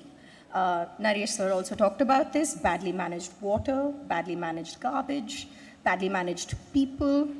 I mean, who can blame the cow in this picture for being in this photo? So yes, badly managed animals. So the plan that we started working on is an update to the comprehensive restoration effort along the major rivers and canals in the city. So we worked across several disciplines, obviously very, very complicated, including river channel works, hydrology, environment, slum resettlement. Well, the main aim of the plan remained flood mitigation and water quality. So there's very little land for any landscape or urban intervention, and planning anything floating within the river was considered a huge no-no by the river channel guys because of a flood event perspective. So we restricted the riverfront development to a largely blue-green intervention through planting of riparian species and ensuring that there was some public access to the riverfront in prominent locations where we were allowed the land to do so. Where slum resettlements were possible, we had the option to open up the parcels and create a mixed income neighborhood while still allowing the river to flood. Incremental housing societies have been proposed. Of course, we got told that this is not part of our scope of riverfront development and that we were drawing plans on lands that we did not yet have. But we are optimists and continue to dream on, so included this as part of our plan anyway. The idea for incremental housing is one that was born in the 1980s when Shilpa was part of the HUDCO Site and Services Scheme. So the concept is to provide a roof and a water connection on day one and have a well-ventilated frame. The walls are flexible and can range from thatch, upcycle, recycle materials, to boards, to sheets, to whatever the family can afford. And we want this to be a part of the tapestry that will evolve into a facade over time. The next project that I'm going to show is also of a fairly large scale. And I love this quote by Gandhiji: "The state of a nation can be judged by the way it treats its animals." This is my most favorite user group. So I take great pride and passion in any work that I do for animals, especially the strays that cohabit our cities and have so much of a right to a decent urban life as anyone else. As part of Chennai's Smart Cities initiative towards animals, we developed a comprehensive master plan which covers design at every level. So our team was actually designing dog catching vans, we worked on design for cages, we worked for design of the kennels, and of course the animal birth control centers, mobile treatment vans, sanctuaries for sick and older dogs, and all state-of-the-art that can be deemed truly international. The first project under implementation is this Animal Birth Control Center, almost 20,000 square feet with an Industry 4.0 inspired assembly line to have seamless surgeries and touch-free recovery for up to 150 dogs. These centers will completely change the population control methods that the city currently has and is being monitored by various animal welfare groups. Our clients, in this case the strays of Chennai, think this is a very glimmering facility for them. One where they won't have to fight over food and still have access to clean air, private space, and be able to recover from a very traumatic process. The next project I purposely included was a recent win for us, a project for the city to preserve and promote its culture and as a platform for intelligent discourse. I thank my fellow panelists, Naresh sir, back to you again, for awarding this job to us. And I look forward to hearing more about your experiences and the collective experiences in this room from building a very similar Bangalore International Center. The interesting situation on this site, however, is that it has a 33-year lease on it. So taking the idea of sustainability to a very, very serious level, we came up with a modular solution for the walls and possibly some of the floors. The idea is to have a building that can be reused or recycled in part once the lease is up. The design has more than just rooms and auditoriums to allow for collective philanthropy. Temples used to be built in this fashion with donations for individual columns. So the learning from that is then brought into this design, and almost every element on site can be used to collect money and bring this project to life. The semi-unitized brick in various formats, jalis, window wall panels, the interiors feature the Madras terrace roof in its hybrid form. Our experiments in the past have allowed us to do some very interesting things with it, including replacing wood rafters, breaking the floor into modules, and embedding radiant cooling pipes in it. The building itself is heavily inspired by the use of brick. The Indo-Saracenic skyline of Chennai's famous Marina Beach is terracotta. The other very important aspect of the design is the preservation of the historic banyan that has managed to survive for 350 years in this particular site only because this area was rumored to be haunted. The final project that I want to present is a very small scale, the smallest glimmer that I'm planning to present. It's an example of our commitment to Indo-centricity and social sustainability. Thanjavur art is a traditional and tedious art form which involves creating religious Hindu scenes using 24-karat gold and gemstones. It was an art form that was used to create portraits of kings at a huge scale back in the day. But today, Tanjore artists make small household items like keychains, trays, and wedding gifts, most of which get recycled and regifted. So the idea was to reinvent this art and make it grand again, and this time with some improvements so that it need not be framed, it need not be rectangular, and need not be put behind glass. The installation stands 7 meters tall in the lobby of a clubhouse designed by us, and it makes the artists feel proud to see their work in this scale. I hope I managed to resonate with some questions posed by this panel. So, does glamour in architecture alienate a section of people? No. Glamour in architecture is subjective. The strays of Chennai have been included.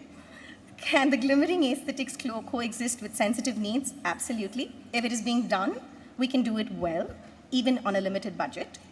Is it form versus function? Never.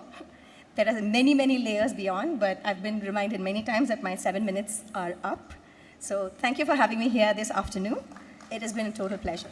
Thank you, Calicut. Thank you, Pavitra. Our next presenter is architect Sanjay Puri.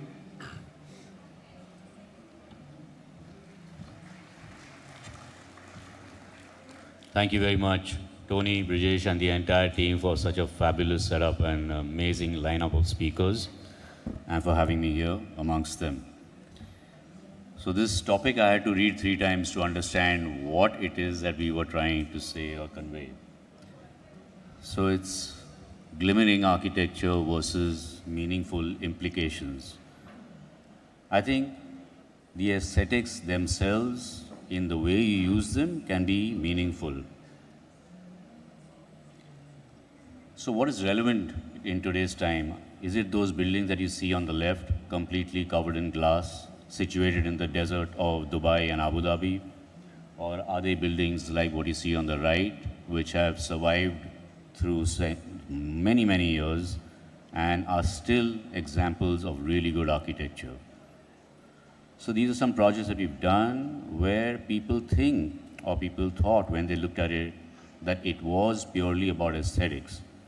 This is a bungalow in Lucknow, which is 8,500 square feet on a 600 square meter plot, surrounded by roads on all 4 sides. And everything that was done here was done for a reason.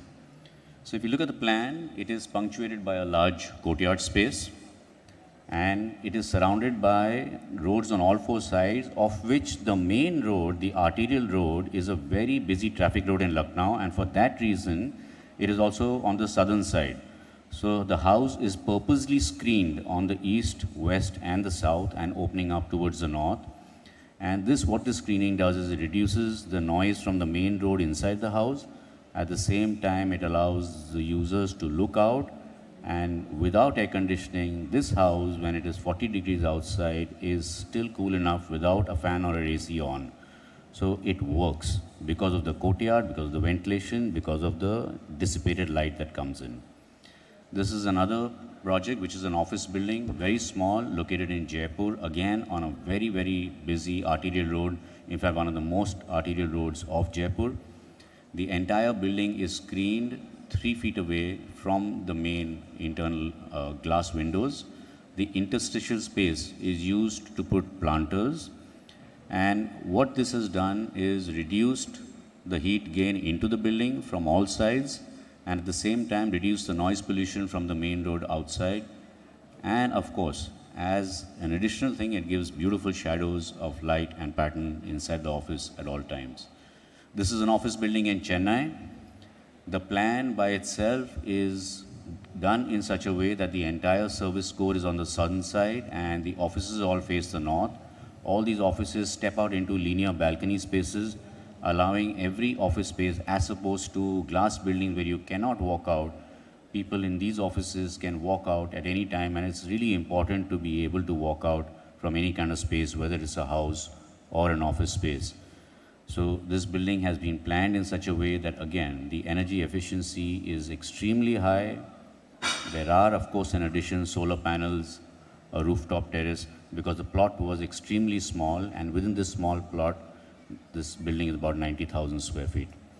This is a building that, again, everybody thought was done purely for elevation's sake, but that's not the case. When we had to do a residential building in Ranchi, we studied the buildings that existed in the area, and there were multiple residential buildings that had no takers in it. They were lying empty 5 years, 6 years after construction. So after doing a survey of the city, we realized that people in Ranchi are used to living in small houses, which is much the case as in any 2-tier, 3-tier city. So how can we give them literally a villa in the sky?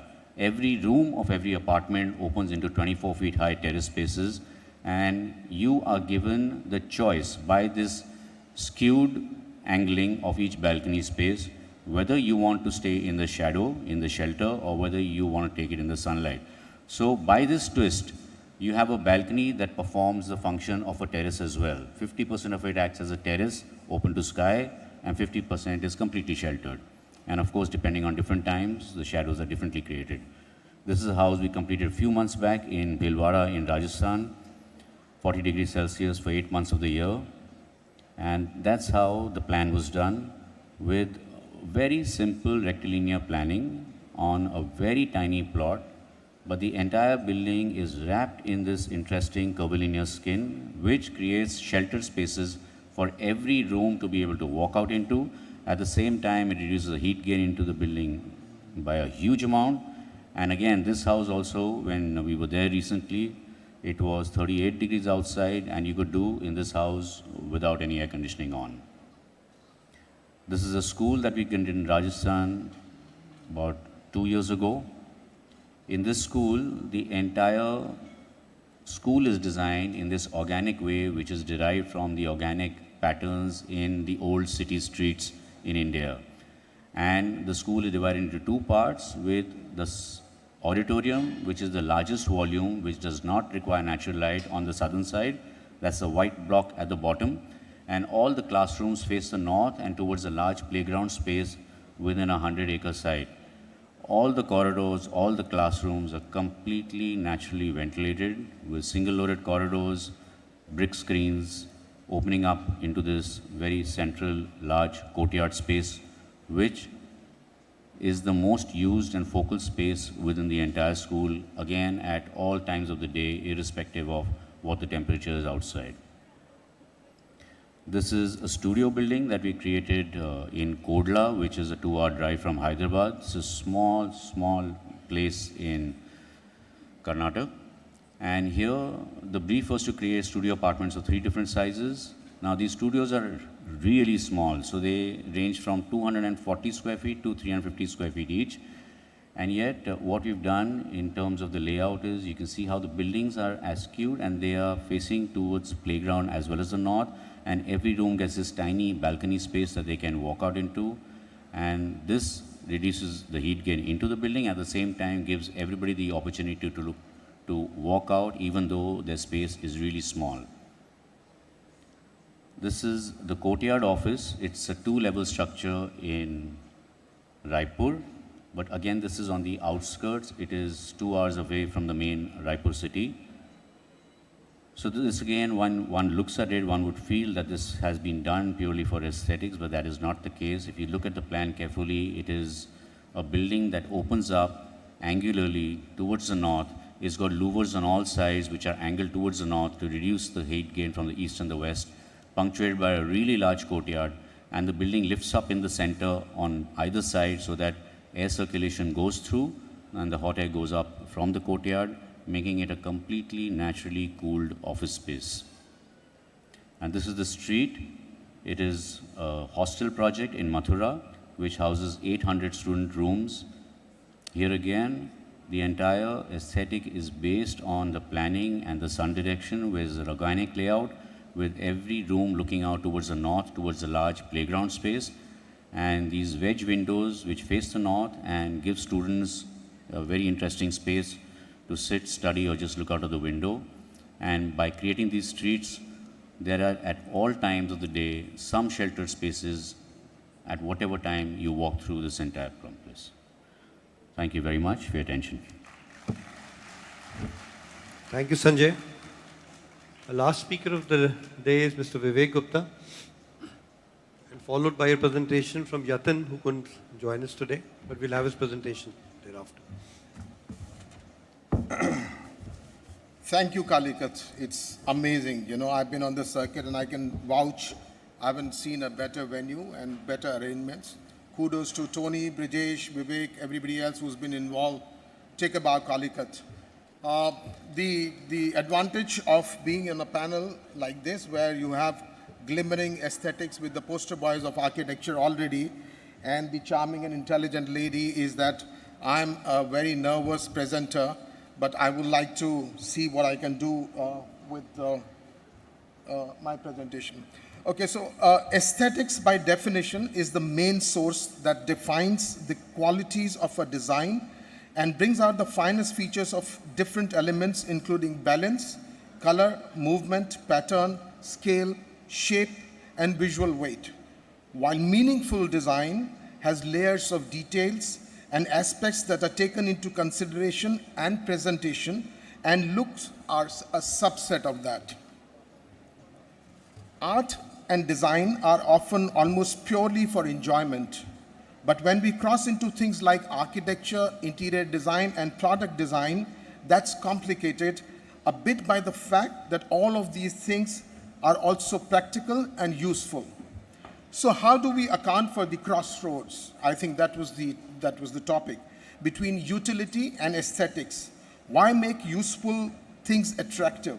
Surely a chair or a building or a bottle of honey would be just as useful if they were plain geometric shapes that did little more than support the object's function. So why take the time to make it look nice? I will come to the simple thing that what is gold and what is gold plated. These are the current, I call that theatrical architecture, where these are some of the iconic buildings of recent times. What do you think about them? Are these buildings very viable? Can they stand the test of time when one thinks of exemplary architecture? A lot of these glamorous and flashy building designs that are public in nature need to connect with a varied audience.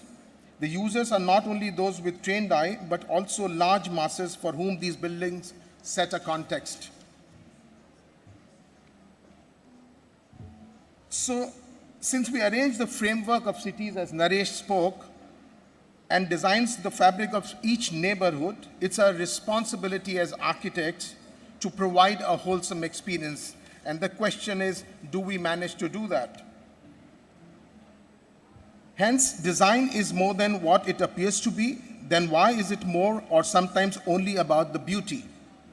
Because beautiful design, beautiful people, beautiful scenery gives us pleasure.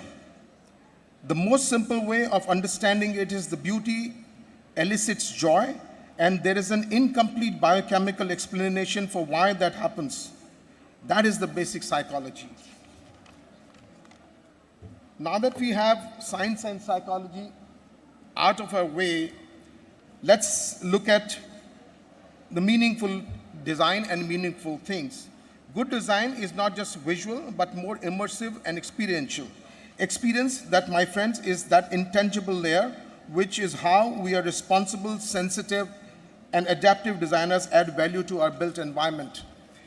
The thing is that, having studied in Chandigarh, where we had a facade control, in my training as an architect, I could only look at plan or section.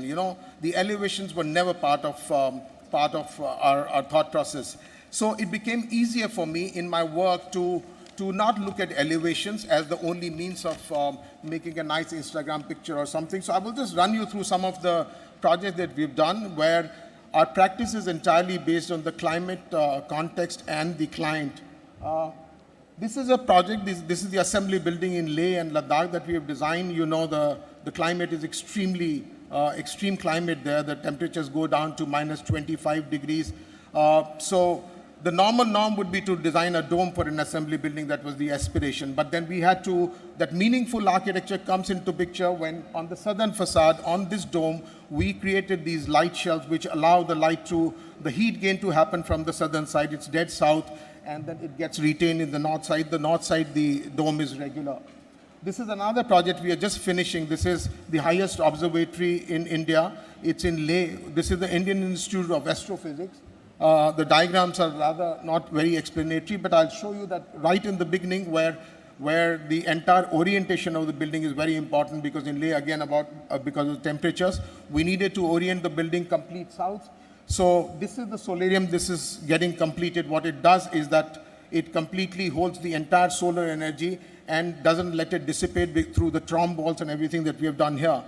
Another project is, this is the first net zero building that we designed for Punjab Energy Development Agency. There are no glimmering aesthetics, but meaningful intervention. This is the way the light shells were done. The entire solar panel on the roofs were done because they could take the solar direction purposefully and get that heat transferred through wind tunnel and wind towers here.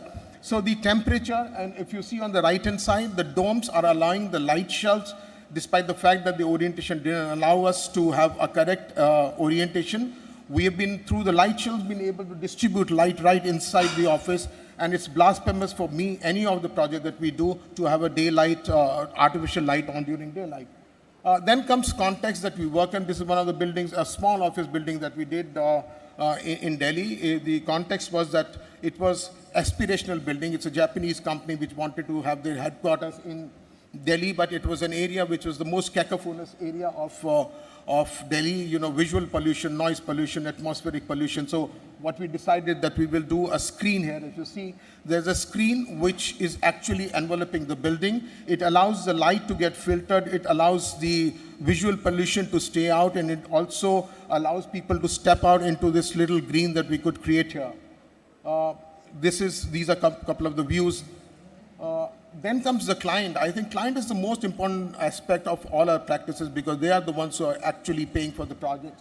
So, when we don't work so much with the builders, one of the opportunities that we had to work with the builder, where his aspiration was of creating a landmark building, we started with this kind of a design where we said that we'll create a marquee building for you where we will. So we had this kind of a design where there were two towers and then they had a bridge kind of a structure which was topping it up, and then there was a serration in between the two towers also so that light could filter in. There was no need for any artificial light there. Unfortunately, when the builder was really liking it, we decided and we told him that, as a builder, your costs are important and your maintenance is going to be important. We know that, you will never be able to even paint that building on the site. So we decided to give him this. The same design, the two towers, the third tower came in between. What it did was that his aspiration of having a glass building, this is complete north facade. The other facades had punctured windows, and that's how we could satisfy the client as well. These are some of the interiors that we do.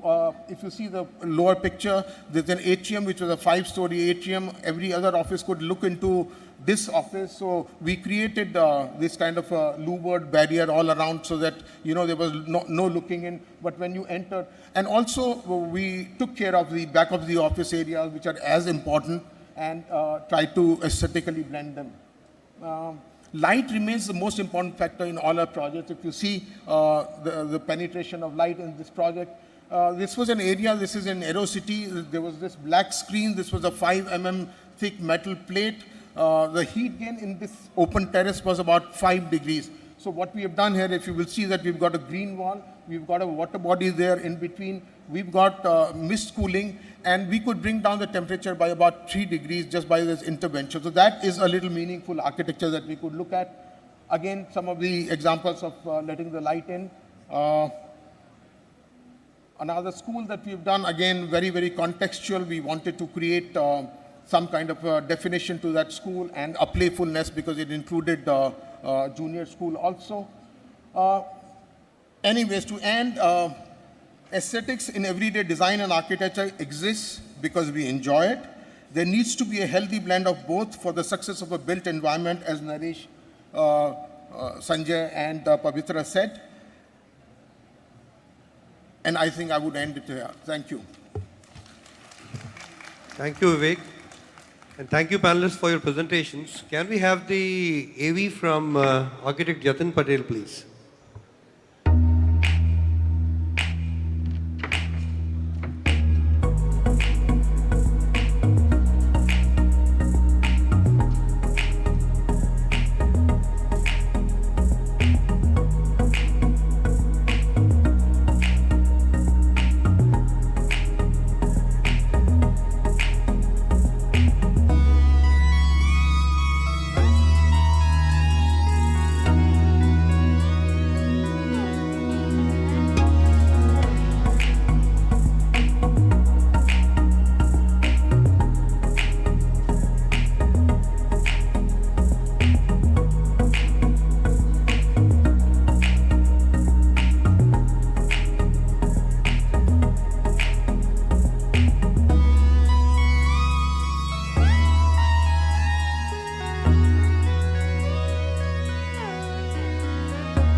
Thanks, Yatin, though he's not there physically, but we appreciate the work he has done and the work speaks for itself.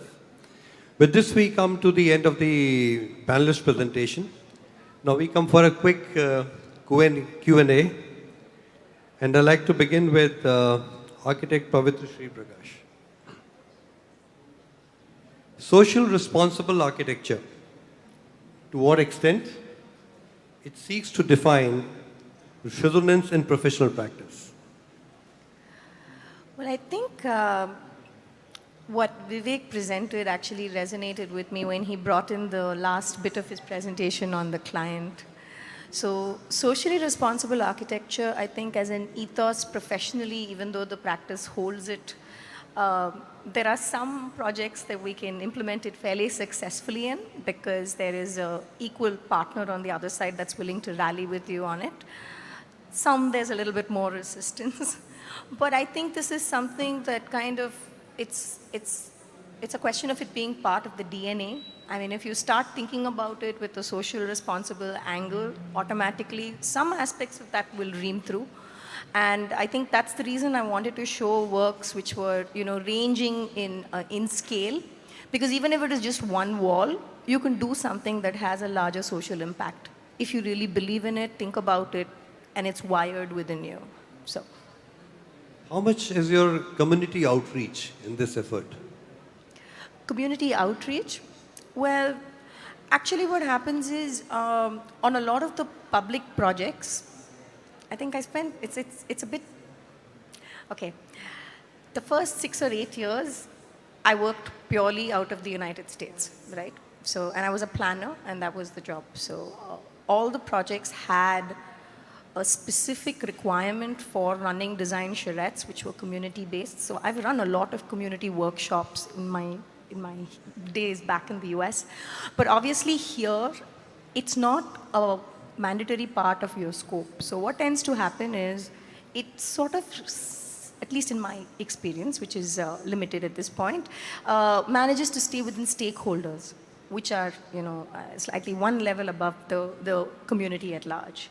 So while public participation, I think, is important, there is a lot of NIMBYism that can go on and can throw you off track. So I think we've got to be able to tread that balance fairly carefully. Thank you. The next question is to architect Sanjay Puri.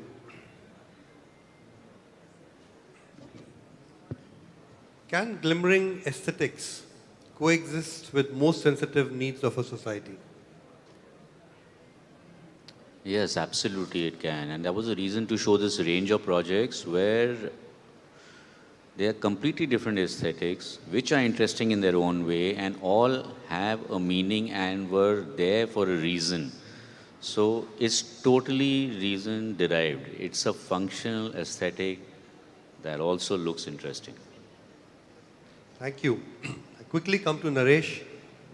Sensitivity through design. Are we doing enough? You have to keep it very brief. No. You want it very brief, right? So, no. See, really, as I pointed out when I was talking in my presentation, I think architecture and interior design has matured in India to an extent that we can hold our heads high in the world today.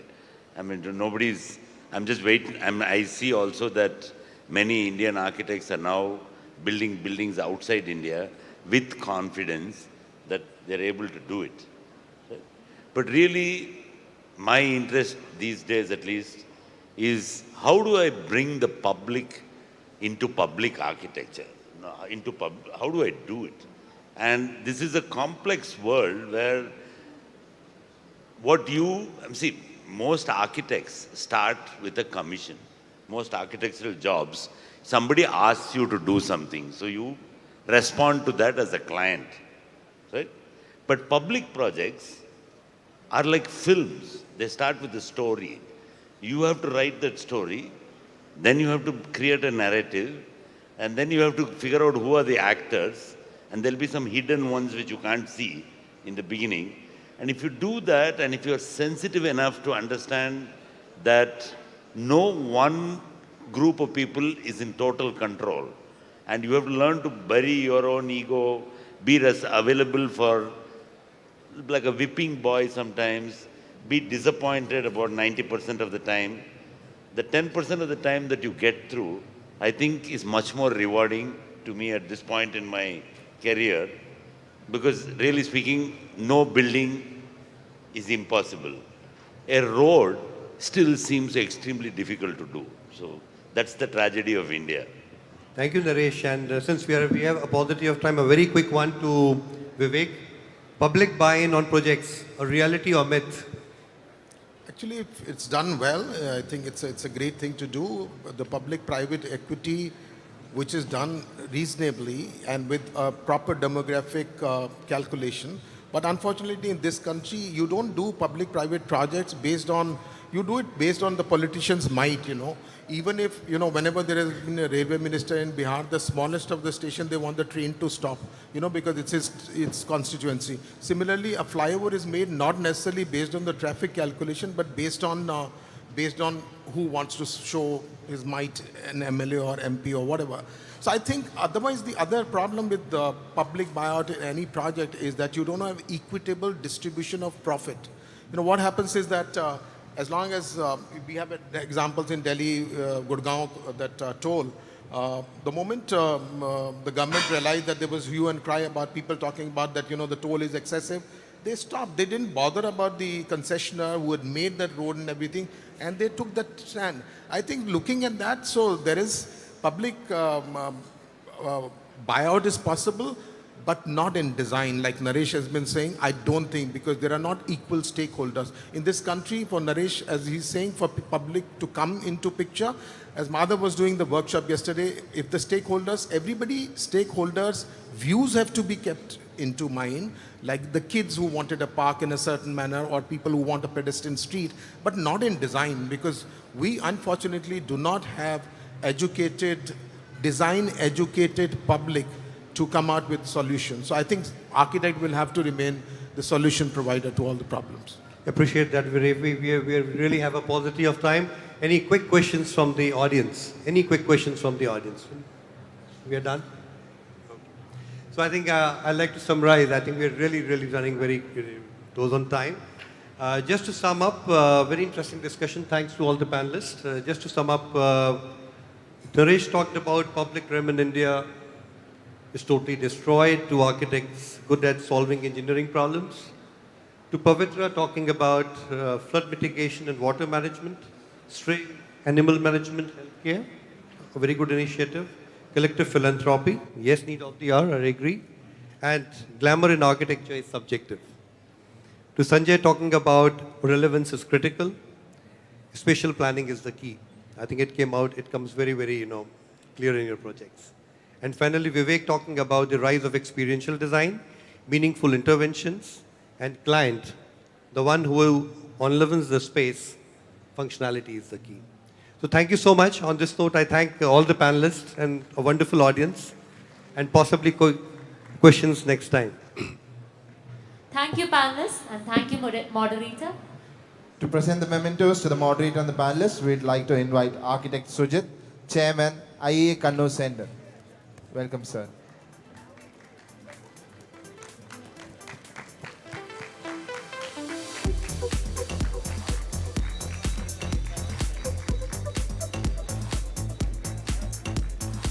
Presenting the mementos to the moderator, Sri Mohit Hajela.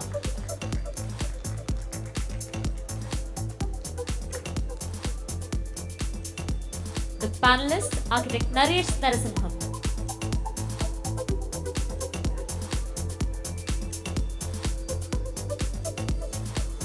Architect Pavitra Sri Prakash.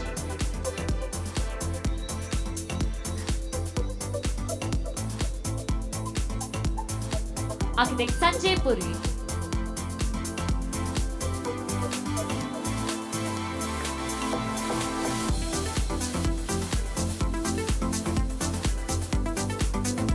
Architect Vivek Gupta.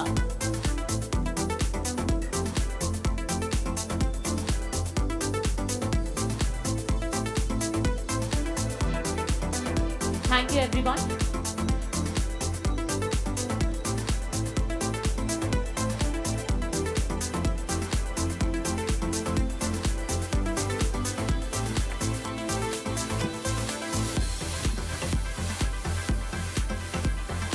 Thank you, speakers.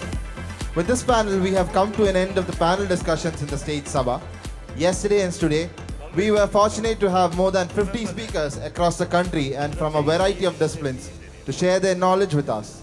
We'd like to thank all the panelists and moderators for joining us on this platform and enlightening us with their perspectives.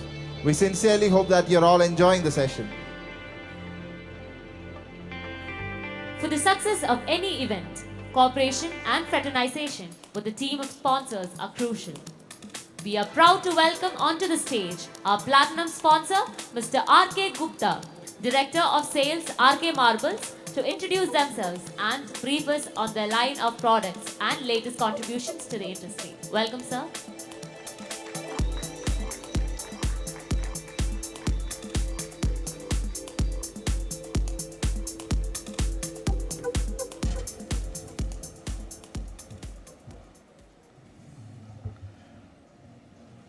Very good afternoon, Calicut.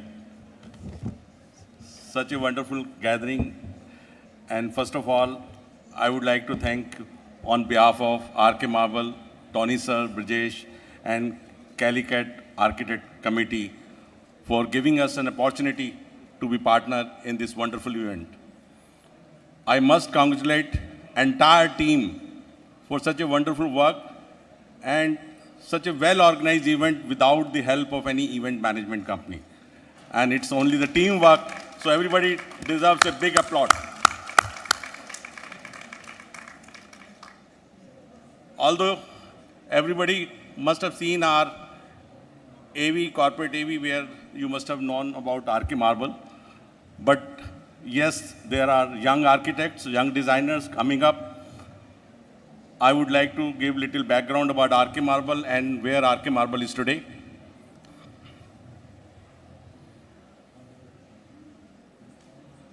A legacy set in stone. RK Marble is synonymous with the world of marble. And we have brought legacy of luxury derived from nature. Its total last 3 decades, RK Marble has been serving to its customer through dedication, transparency, and honesty, and bringing the best of products across the globe.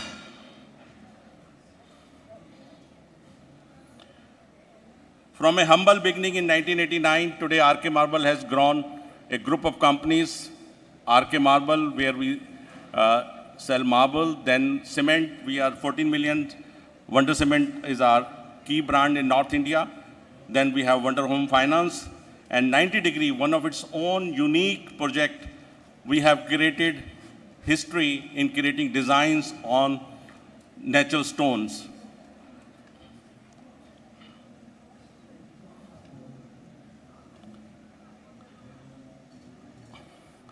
Our milestone. For last 3 decades, RK Marble has been working and key fundamental principles that we want to do excellence and innovation and give the best experience to our customers.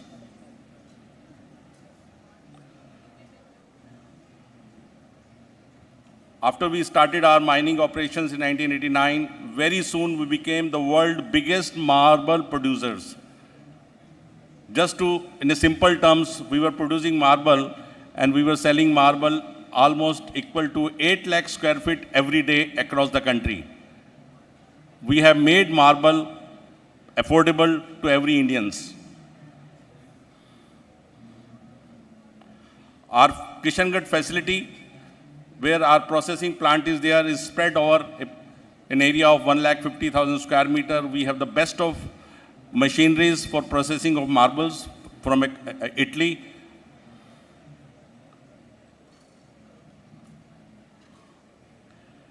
And in mining, why we became the world's biggest mining company, we employed the best mining techniques.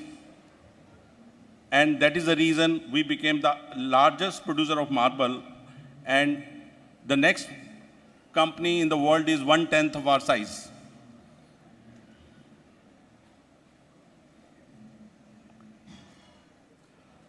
RK Marble today, I am proud to say, every stone on this earth, be it which is in natural, whether granite, marble, you will find in our album. You don't have to travel across the world. Just visit RK Marble and you can find the best stones for your clients. 90 Degree is a very special project we set up to give different finishes on natural stone. For your information, on one single granite, we have created more than 18 different finishes and made granite like a wallpaper. And another very interesting today, the option for facades are very limited.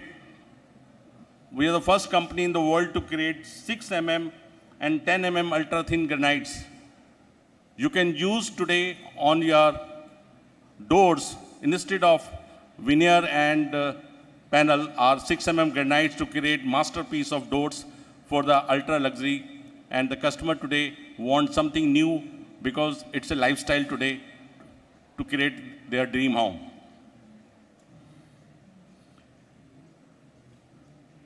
To expand our base, now RK Marble, we have opened one of its state-of-art showroom in Delhi to cater to the needs of designer as well as to the consumer. In our new experience center in Delhi, you can see every application of stone. It is very difficult for consumer to visualize how the stone will look on counter, on cladding, on a kitchen top, or on a bar counter, or how to highlight a wall. Every application he can visualize and see what is the best way to install marble, and it makes the designer's job very easy.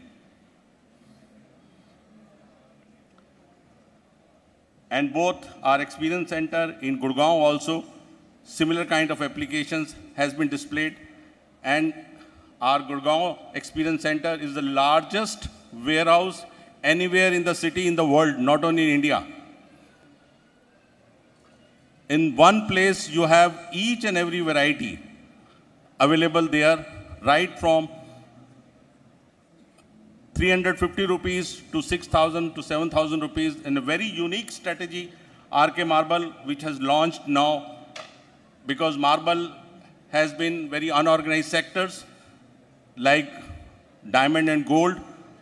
We have introduced fixed prices for the benefit of clients and designers, because the consumer sometimes is confused what is the final price and what is the correct price for the marble. So we have taken a lead for last 1 year. Every customer across the country is quite happy and all designers are very happy. Now their client can choose the best of stone as per their budget.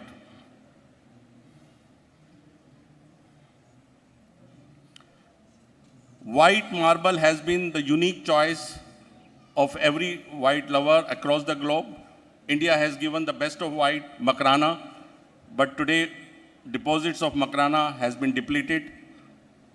We started our mining operations in Vietnam in 2007. Today, our Vietnam white is the only white marble available in the world, the best, because Thassos has its own problem. We are exporting this white marble from Vietnam to almost 70 countries across the globe.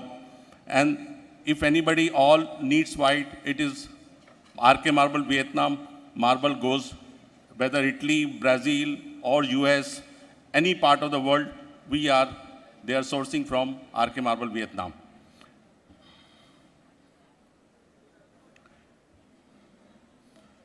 We have the very large processing center in Vietnam.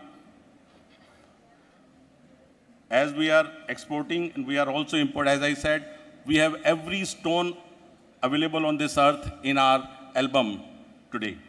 Today, marble is just not a stone, it is a piece of art. That is very important.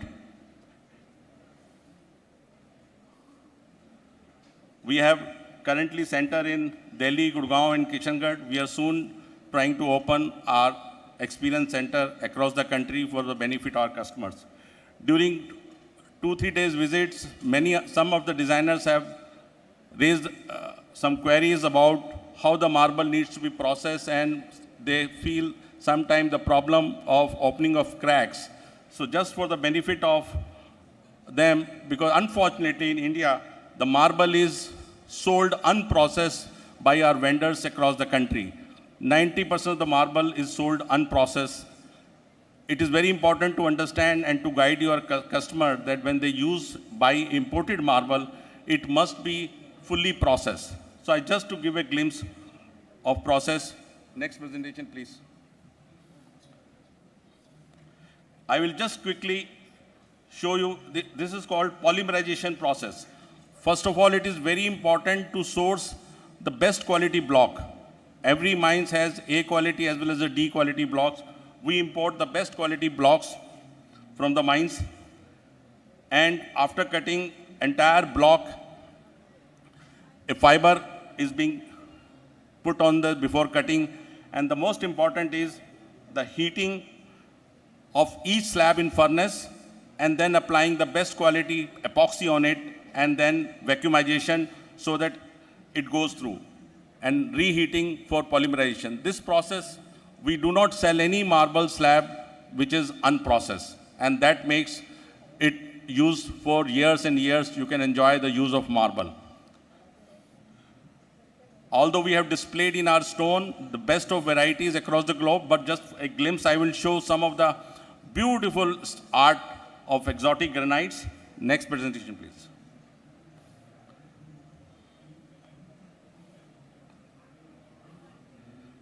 Stone on its own is nothing unless it is not being used properly. Now just see, this is one of the Brazilian granites, and the moment it is put, it becomes an art piece. It becomes the God-made painting, and it enhances the interior. So I would request you can all follow us on our Instagram to get glimpse of all these stones and our new stones additions. Thank you very much, and thank you once again, Calicut, for giving us an opportunity. Thank you. Thank you, Mr. R.K. Gupta, for widening our horizons. I now request Architect Tony Joseph, Executive Committee, IIA Calicut Center, to present a token of gratitude to our platinum sponsor. Sir, please.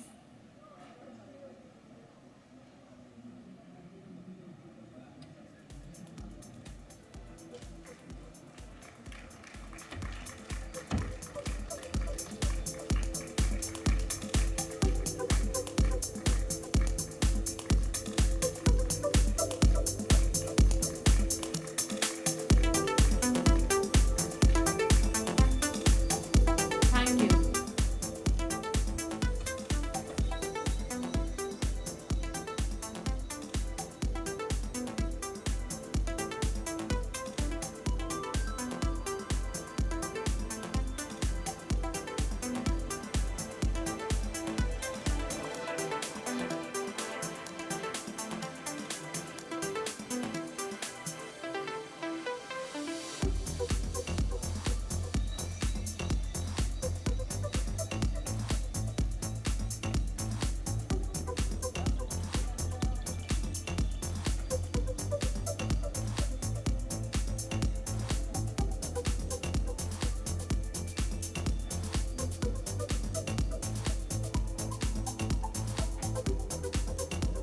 Now we have a glimpse of our day one in Crossroads 2022.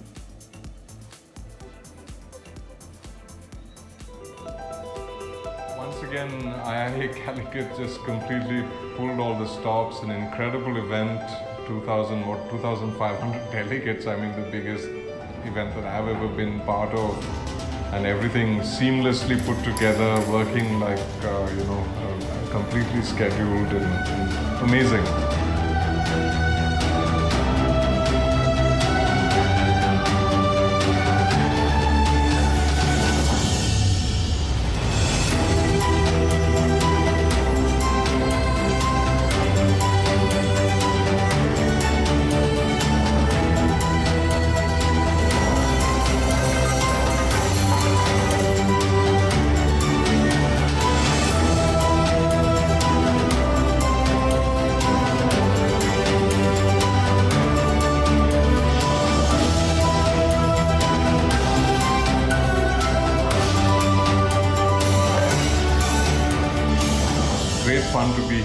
fun to be part of this large group of architects who've congregated and to feel this energy of the Calicut group.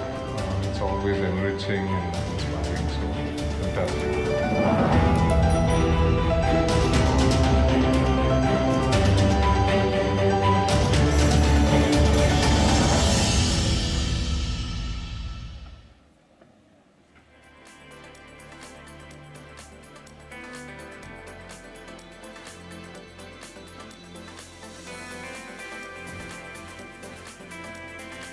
Next, we have the final session for the day, when East meets West.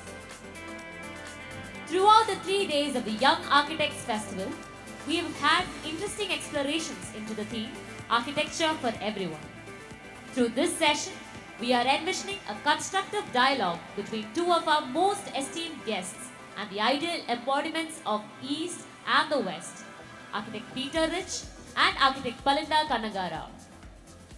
It's our honor to call upon the dais Architect Palinda Kannagara, Principal Architect at Palinda Kannagara Architects, Sri Lanka, which works with the surroundings, the climate and natural materials to produce architecture that is sensitive to its tropical environment.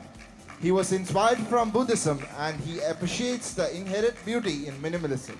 Welcome, sir.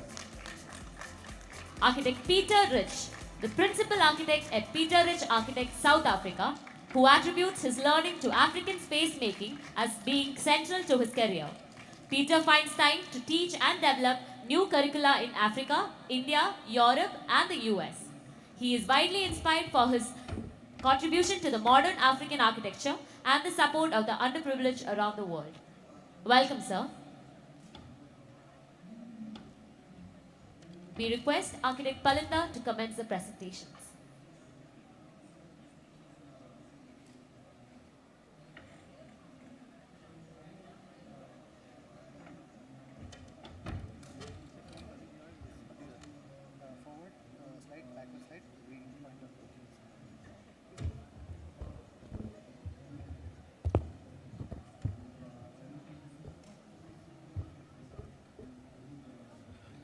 First of all, I would like to thank for inviting me for this Young Architect Festival, Calicut sector, and especially Architect Vivek and Brijesh, that is from the beginning they were invited and follow up with us. So I thought, actually I'm young with my practice, so it's only 17 years around, so it looks old, but I thought I'm maybe suitable to discuss about my project with you all. So today I'm trying to talk about a little bit 3 projects because we don't have that much of time to share stuff. So begins with that, as you know that I'm just to give a big introduction because Sri Lankan and again way we work is totally different because it's a contextual and we have to work. There are so many bounds again with the budget and economic situations and available materials and techniques. Those are very limited. So when you're looking at my project, you might have understand the situation. So monsoon and the climate is a bigger challenge for us and all we have to celebrate it. So in our architecture, we're trying to celebrate the environment, trying to connect with the environment and trying to enjoy it in a way you can enjoy with the architecture, through the architecture. So that is my trying to, like a few tasks. And then again, we're trying to respond to this sensitive landscape. So we are trying to make the buildings much as minimal impact to the ground and surrounding. So I don't want the building to be like standouts or make the impact to the surrounding or the nature. So that was the main object in our architecture. And then again, secondary, we're trying to connect or to respond to the client's requirements. So these are the, from the 2005, the present situation, what I was trying to do with like a links of the series of architecture we were working with. So there's from the beginning, we were trying to have a unique response to different climate or the situation. So we were trying to find the answers and get the ideas from the site and trying to create something within what is available and not to make it strange or alien to the space. So we believe that the architecture should respond to it and represent the time and the place. So the first project, I thought it's very unique in a way that the project itself is a reflection of the user. And we're trying to absorb from the client. He's an artist. So this project is more like a reflection of his personal life. So we're trying to absorb the personality from the artist and his budget.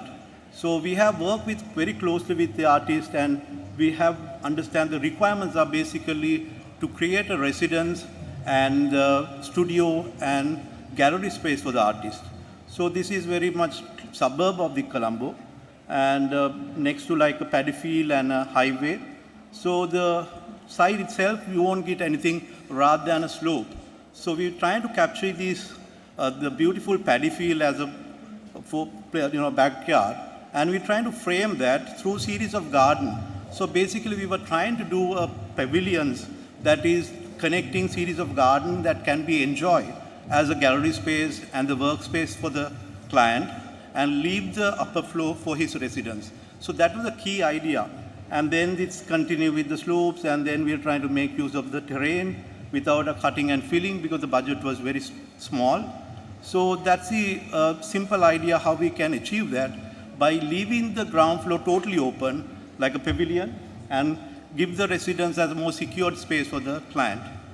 So, and we were trying to work with the envelope that it can create a buffer, it can create a envelope to get the privacy and the security for this house. At the same time, it's allowed the air to breathe into the spaces. So that makes it more like a passive ventilation to the project. So this is how we're trying to connect with the surrounding, and we'll work with the available material and continue with the series of openings, gardens, and with the unplastered wall. And it has to be like more landscape project to be like a pavilion. So that makes it more like we are living with the garden, and more like you are spending more time with the pavilions. So I thought that is the key thing in this house. Wherever you go, you link with the garden, visually or physically with the garden. So, and sometimes we're trying to connect with the steps, sometimes we're trying to connect with the slopes. Whatever it is, it's almost experience.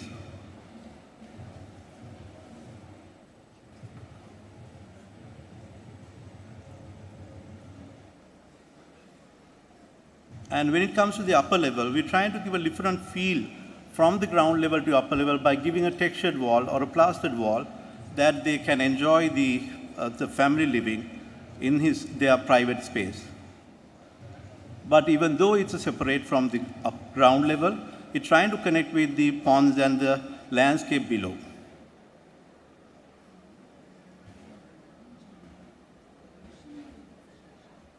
So the next project, we're trying to work with the challenge was the land and the context, and again sensitivity of the land. So the project is little away from the Colombo. It's near the down south Galle district. So the land was like quite a huge land, abandoned for decades due to the flooding. So because of the monsoon, we always get the floods and water as a challenge that we're trying to overcome that with this project. So this was abandoned for decades, and they couldn't build anything here because the soil was very muddy and again can't resist the load. And then again the budget, this is my client was a music, like a musician. So they had very limited budget, but they wanted to renew the connection to their ancestral land, want to get back to the village. So the flood level was about 4 feet above the ground. So we thought of how we can achieve this with the low budget. The solution we just thought of to make a very lightweight building, the scaffolding, to make it like a very, like a dismantlable material that can be used to lift the building. And completely we use the scaffolding as a structure to lift the building above the flood level and create a shelter for it. So that's the simple answer. Working with what is available, how we can address the budget. And again, it's going to be very transparent, light building. So that's what the key thing, when I first visit the site, I want to impact very lightly. And one day you can remove the building. So it's not a permanent. So that's the setting of the building. And that's program is very simple, 2-bedroom, living and a balcony. So nothing much, but how we address that situation, how we twist the building, create the interest and the respond to the context.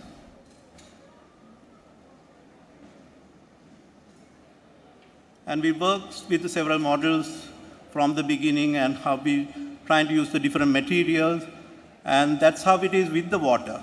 Because at any given time, sometimes it can be filled with the water and it goes down within 2-3 days. So this with the floods and still that road work allow you to get into the building.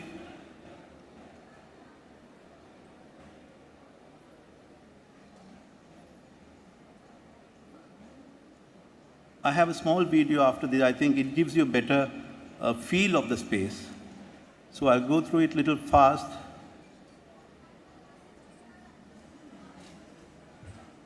And that's the client with the daughter. And we'll try to frame the green through the architecture. Yes. Can you play?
So the final project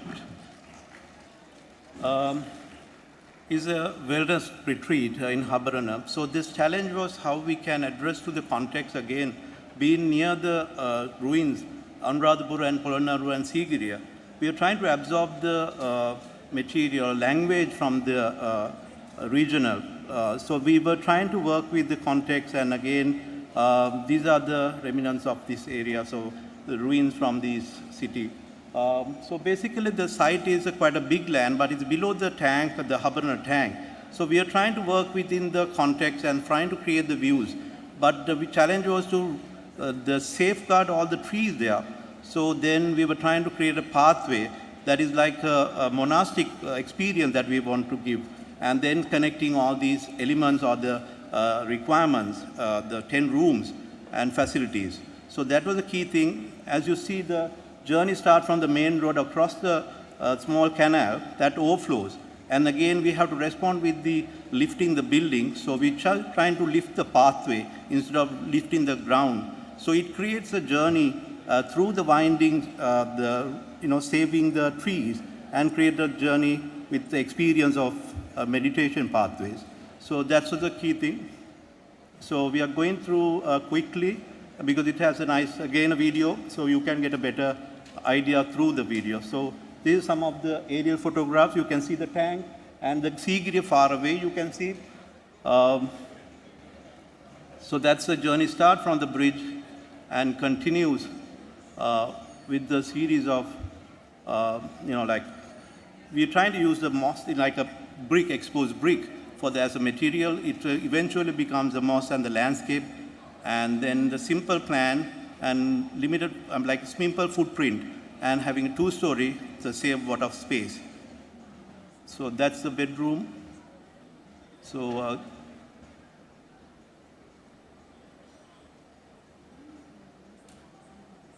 and then the same similar language we continue to the single-story building. So again, same architectural profile, but in a different way. Give a little bit of float above the water. We created the water. Most of the water we created for as a rainwater harvesting ponds. And the experience we are trying to get is trying to enjoy the landscape. And then when it comes to the public spaces, we are trying to connect with the common feature as the water, and that gives the celebration, again, how to get more lighter. So this is the entrance pavilion with the library, and then it goes to the restaurants. Again, we're trying to get the similar language and get overhanging to overcome the rain. So we create a double layer just to prevent the inner space. So the roof extended beyond the footprint. So this is the video. It gives you a better feel of the space.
you. Thank you, Architect Palna Kanagara, for this wonderful presentation. Now, we call upon Architect Peter Rich for his presentation. Well, the serenity and the sublime that Palinda's presence and his work brings is probably the best way you could end this Crossroads gathering of us all. Joseph Campbell, the great mythologist, American mythologist, said, mythology, and that's not about meaning, it's about the rapture of life and our relationship as human beings to nature and the world, and you've just witnessed that. There's a reason why only the second El Croquis to the Indian subcontinent has been done on Palinda's work, because that element of the sublime is what has been recognized in his work. Bijoy Jain is the other colleague of ours. So this is what we strive. At the end of all the words and the arguments, you have on your doorstep this absolute wonderment happening. That's why we decided this wasn't going to be a discourse about East and West. That would be completely boring. If I could just start this.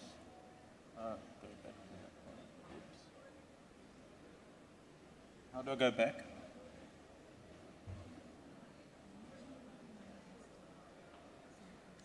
Doshi, when I came to India, said to me, the West believes in the construct of certainty and perfection. We in India believe in uncertainty and the creativity as an agent of change. And I think that's what defines India for me, in a nutshell, okay? And it's one of the strengths that you've got. And what I thought is, you know, half a decade ago, I had the privilege of coming to Calicut, and the Calicut chapter, who were much younger then, put on an IIA National Congress together with the Awards of Excellence. And through that Awards of Excellence, I've made friends and family. But what happened at that event was amazing, because there was one person that reminded me of Nelson Mandela. Nelson Mandela was a herdsman until he was 11th, for 11 years. And he learned so much from leading from behind, and the person who leads from behind is Tony. And what Tony did at that first conference, he put the Vivek, he put the Brijesh, he put Anita, he put Vinod, to name just 4 people, on the stage for the first time, but he empowered them. And they turned on a conference that completely surprised everybody in India. Little Calicut did it. And when we get to a Crossroads today, the Crossroads is the growth out of that, and it's the same people who put their heart and passion into it. They didn't go to some event organizer. And with it, there's the Avani School, there's depth to what's been done. So I want to pay a tribute to that before I start. And the second thing is the privilege of being an assessor on the Young Architects Festival competition, the idea of weave. The crossroad that has been left is, and I want to play this tribute, there's a children's soul dwell in the house of tomorrow, which you cannot visit, not even in your dreams. It's a shortening of Calicut brand. Tony and his team put their faith in the youth who are the thoughts of tomorrow. And that's another fantastic act of empowerment. And on the stage, we had the city fathers and the mayor who came the next day, who Vinod interviewed and got their buy-in and commitment to, with the IIA chapter moving forward with whoever the winning teams are, to actually bring about a reality of change. That's a major, major step forward. It's not just a conference that ends, and it's not just an award that's made and it doesn't have a future. So I want you to please clap to that. I'm going to just show the work of some young architects in their early 40s who are dealing with the struggles of the world. But what they've all done, this is to Werner Lotz and Michael, they're in their early 40s. And they're doing houses, because that's what you do in your early 40s. But just look at the work. It's got integrity. It's no longer wrestling with, is it postmodern, is it modern? It's actually become a hybridized, multicultural way of doing things that's responsive to sight. I mean, if the one thing that came across from where Palinda gets his strength is the love of the context that he's in and understanding the nuances of his client. And, you look at the plan. It opens up with a space through to Table Mountain. It venerates and celebrates that, okay? And these are mature works by young people who are really trying. And they're akin to what's happening in India. So I want to show you that they're on the same wonderful path of discovery, but they don't have a lot of the constructs that were put in place by the architectural glitterati of pigeonholing where architecture should be, as they've shaken that off. And it's in the detail. And then there's Henry Comrie. If any of you have the delight of being part of the Bangalore conference in a couple of weeks' time, I've brought Henry from South Africa. He adjudicated the Charles Career competition. And he did the most remarkable house in relation to the Franschhoek Valley Mountains. And I'm not going into detail about it, like the way it's actually like a camera obscura, but the way it relates to land. But he deals with the thickness of the wall. He's walking the thick walls of the palace in Jaipur as we speak. But you can just look at the section. There's a sophistication that's there. There's a love for what he does. And it also embraces the ordinary. And then we have another two architects that I happen to teach, who took an existing house with an addition and then they bought an adjoining stand in Cape Town, and they did this remarkable piece of work, which is remarkable by any people's standards, both from a material point of view and from a point of view of the places and spaces that give pleasure of use to the user in almost a spiritual sense. These are not mature architects, they're young architects. And then this young man, Guluam Pina, he had a site where he pushed it back so that on the east-west you have milkwood trees. It didn't really have an amenity in its own right, but he sets up a minuscule dialogue with that immediate environment he's in. And he's on site all the time, and he's having this love affair with what light and the changing breezes of a coastal thing can be. And then lastly, my eldest son is an architect, and he did this beautiful wind wheel, which is for a woman who is building using Dubai money from corporates to engage communities, rural communities, where you take tribal women and you train them in the hospitality industry. And it picks up the winds regardless of where it is. Here it's in a tropical climate, and it's a prototypical lodge that's a training lodge. When these women, the best of them go to Dubai to train in a hotel and come back as hotel operators. So this has a social dimension to it. And so there we have a sort of synergy. And it's amazing in this world. I mean, Le Corbusier, in his first edition of Oeuvre Complète, had a letter to Johannesburg architects who, at a certain point in time between the two, post-World War II, came and showed him work they were doing on the tip of Africa. And he couldn't believe that they were the same like minds. This session is going to conclude with the launch of my book, which is 5 years of research. And it's been a very cathartic thing to be involved with, because the author I taught, and he interned with me, and he's now the head of a school, and he runs the PhD by design, which means you as architects can register your work for a PhD. You scrutinize the body of work in 1 year, then you choose an aspect of it, and it should show the way forward. And there are just 3 excerpts from that book that I want to read out. The first one is, the book starts with, we see what we want to see and we make it our own. That's from a naive, illiterate Ndebele matriarch who as a woman activated change in a contemporary, not a tribal sense, to save their language, because you lose your language, you lose your culture. And she, through personal adornment and the ritual practice of women becoming the carriers of life, which is venerated and celebrated, brought about a renaissance amongst some people. And I learned from it, because that's what we do as architects. We see what we want to see and we make it their own. But it's important what you see, and it's important how you reinterpret what you see, vest it with new symbolic meaning into a different context so that it becomes something that's something else and is embedded in the context. The middle one is a philosophy of mine, that the best philosophy is the one that comes from the situation. It's not a dogma. And the last one is a closing statement in the book, which says, I just want to see if I can read it here. The architecture modified by drawing and tuned to the okay,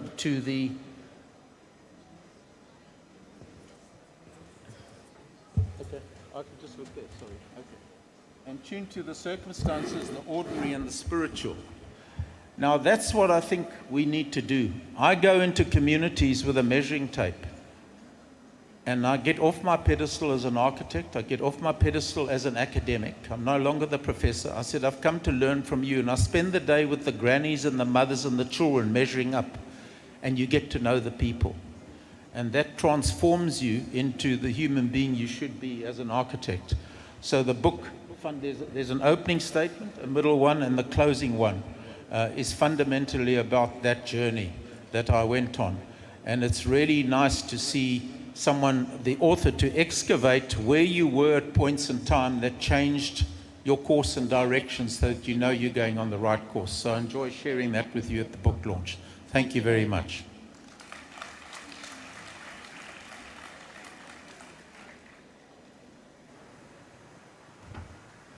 Thank you, Architect Peter Rich. Now you may begin the discourse.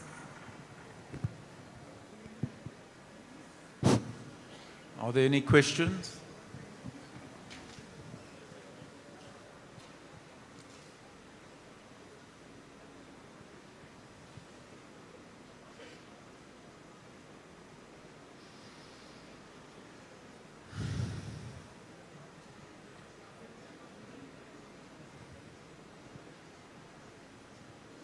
No questions?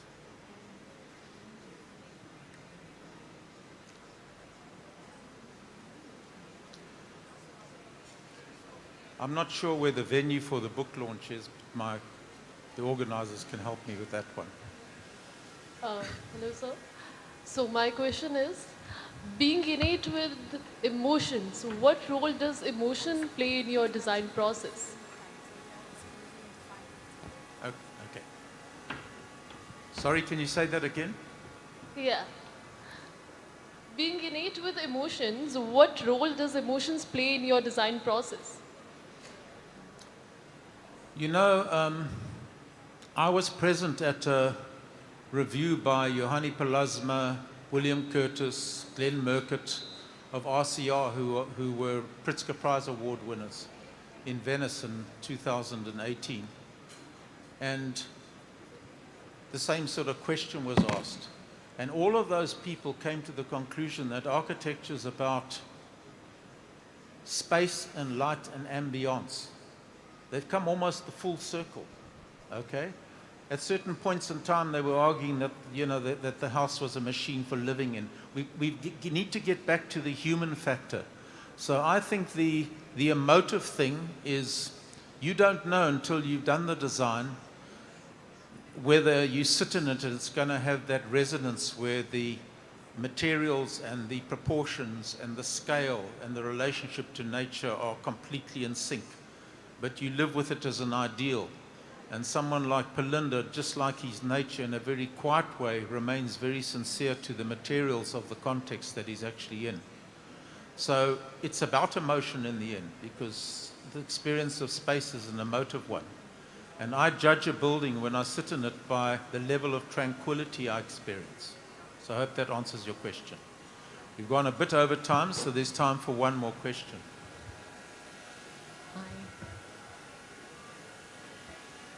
I have a question, and I have a mic. Okay, hi. Balinda, I greatly admire your work, and what is most beautiful about your work is the simplicity and the light-footedness of your architecture. And that, if I were to take a metaphor from fashion, and Coco Chanel said that when you're getting ready, just before you step out, remove one piece of jewelry or clothing just so that you're not overdressed. And I think what's really important for architects in India to learn from your work and the work of many other Sri Lankan architects that I admire is, when do you just stop yourself and ask, am I overdoing it? And then pare back the architecture. Because sometimes we see you need to edit. And what is your process in that? Thank you for the, I think in my way of doing is absolutely correct what you're trying to say. I'm not trying to add things, I'm trying to remove things. Because the removal is my way of designing. I may have think as a whole, but then again, I'm trying to come up with a solution, then I know it too many, because I know I should where to stop.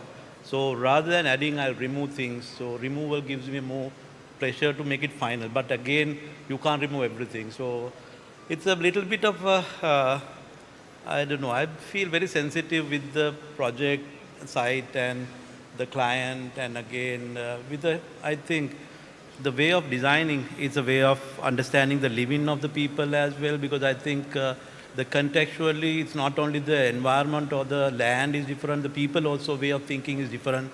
And I have to thank my clients even again, because they enjoy the space. And most of the photographs are taken after 10 years or 15 years. The El Croquis is done last year. And I have not visited those sites. And from the first project to the last, remain the same that I want. They have photographed everything, no Photoshop. So that means that you should understand exactly where to stop and not to over furnished or anything, because the designing is a process that always design with the furniture, so you can't add anything after that. So the layout is already done, and I should know where my furniture should focus the window, where I'm going to sit, where I'm going to dine, so with direction. So everything is thought of. So when you have that kind of idea, then you can't add or remove anything for us after some point of designing. So yeah, and again, as always, I feel for the project, I collect the necessary material and knowing that what I'm going to design. So it's not like afterthought or anything. It's like cooking. You have to have ingredients that you want to, final dish to be outcome. So then it's not, I feel I'm not expert or having experience. I'm only very young architect, 17 years. But I'm still, I feel I know what I'm doing, and I know what the end result should be. So I have idea what is the final outcome of my building and the feel of the building. I design and I get the visual impact as you go to the site. So I can imagine the building itself with the context. So I'll always see the building without the building, and then I put the building from my mind and visualize it how I enjoy through the space. So then I can see the space throughout that. So that's the way I'm designing. Thank you. I'd like to just, in conclusion, just say one thing, and I think it's important for the students. Palinda and his colleagues from Sri Lanka, they as architects came into the legacy of Bauer. And how did they then position themselves to that fantastic legacy? It's got the same components. It's got proportion, it's got rhythm, it's got scale, it's got a sense of material, palette, it's honed down. They've all managed to find their own way and their own language. There's more than a handful of them who've actually managed to do that. And one of the things Ray Cappy, in his 10 points of architecture, you should look it up on the late Ray Cappy, look it up on the internet. He makes the point that order is one of the most important things in architecture. But breaking the order is sometimes where the magic happens. But you've got to know when to break it and when to stop. okay? And that's done with such remarkable restraint, and in the case of Palinda's, where it actually keeps itself in the serene. And you notice the simple language that Palinda uses to describe the beauty of his work. There are no isms, there are no architectural cliches. It's just honesty from the heart of how he feels to that place and its materials. Thank you very much.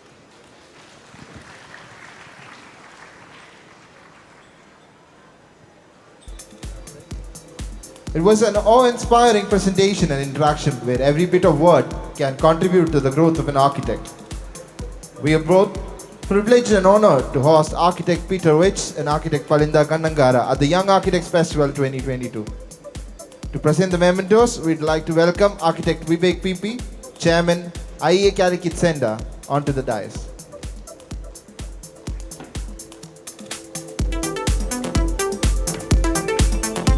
Presenting the memento to architect Palinda Kannangara.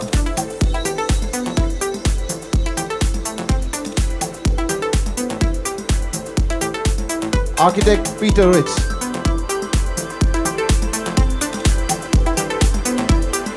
We would like to capture this priceless moment, the meeting of the East and the West, with the unveiling of the book, Architecture of Peter Rich, Conversations with Africa. We invite Architect Peter Rich to hand over the book to Architect Palinda Kannangara and Architect Vivek PP for the reveal.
Thank you, everyone.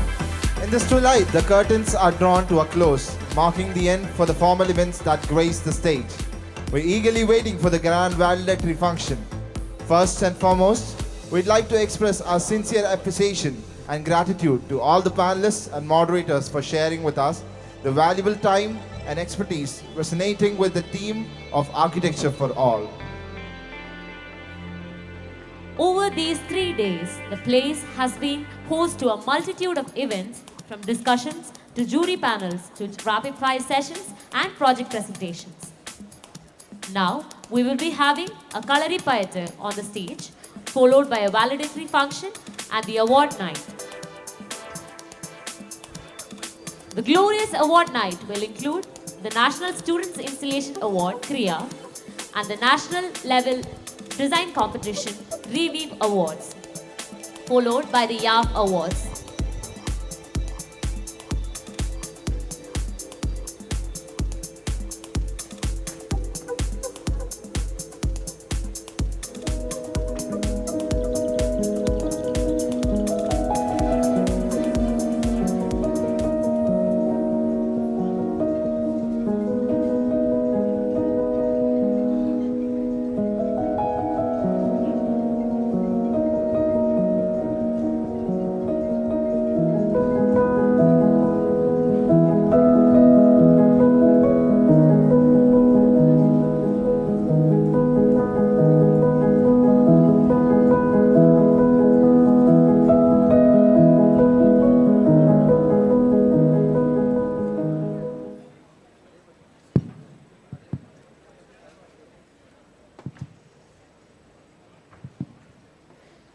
A very good evening, ladies and gentlemen. So all are tired after long event. So we are here to give a short break. So ladies and gentlemen, I'm not going to talk too much here. We are here to perform, not to talk. Today, we are very happy to perform one of the most traditional martial art form of our Kerala. The name is the Kalaripayattu martial art. A brief about the art. The Kalaripayattu means a combination of two words, the Kalari and Payattu. The name Kalari was derived from a Sanskrit word Kaluriga, meaning the place where the physics was imparted. Whenever you Google out, you can see that Kalari is a gymnasium, a religious atmosphere, and that is called the Kalari. And Payattu means the yielding with weapons. And together it is named the Kalaripayattu martial art. A sound mind and a sound body is the motto of every Kalari warrior who perform this art. So now we perform initially with the Kalari Vandanam, a salutation. So if you ask you what is this salutation, what is this Kalari Vandanam, it's very simple. I told you, the Kalari is situated in a religious atmosphere where Lord Shiva is the presiding deity. So every student, every warrior, before commencing his daily practice of Kalari, give homage to the Kalari goddess. It's in a series of body control. You can call it a tribute to the goddess as well as the guru. So ladies and gentlemen, with your permission, we are into the show of CV and Kalari, and let us begin with the salutation, the Kalari Vandanam. Thank you.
Thank you, ladies and gentlemen.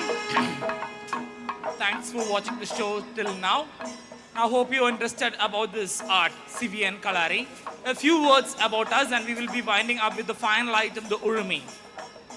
So the CVN Kalari Nadaka was established in the year 1965 by late Sri Narayanan Gurukul. Guru who revived this art in Malabar, gave it a new lease of life and has drawn disciples around all over the world. A few films like the Jackie Chan movie Myth, Ashoke, Dil Se, Ravan, Bajirao Mastani, and the upcoming movie Indian 2 is also done by the CVN team. And a few awards like the Compo Federation, the United States Excellency Award, Asia First Award, etc. is awarded to the CVN team, and our headquarters is in here, 2 kilometers from here, CVN Kalari, Nadakal. So ladies and gentlemen, it's a very privilege to perform around you all, and I thank once again in the name of CVN Kalari, and we'll be winding up the final item, Urumi. Thank you.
We'd like to thank our sponsors without whom this event would be not a reality. Delegates, please make it a point to visit all the stalls in the venue. YAF Crossroads 2022 follows all green protocols, and we partnered with Greenworm to accomplish this goal for a better future. Delegates, please note that we have placed bins around the venue. Be sure to use them. YAF branded merchandise are being sold near the registration desk.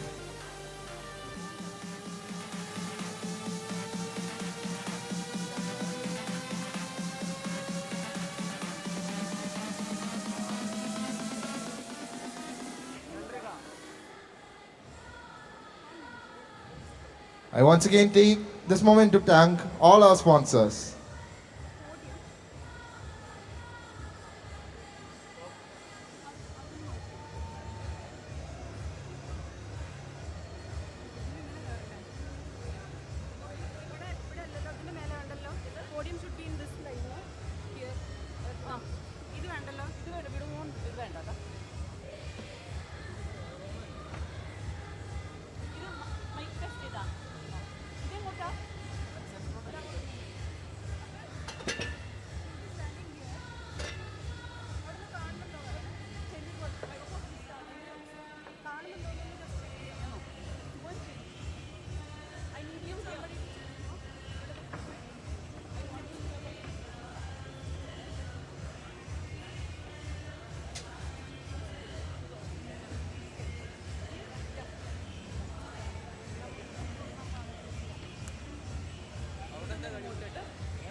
the hands-on aspects.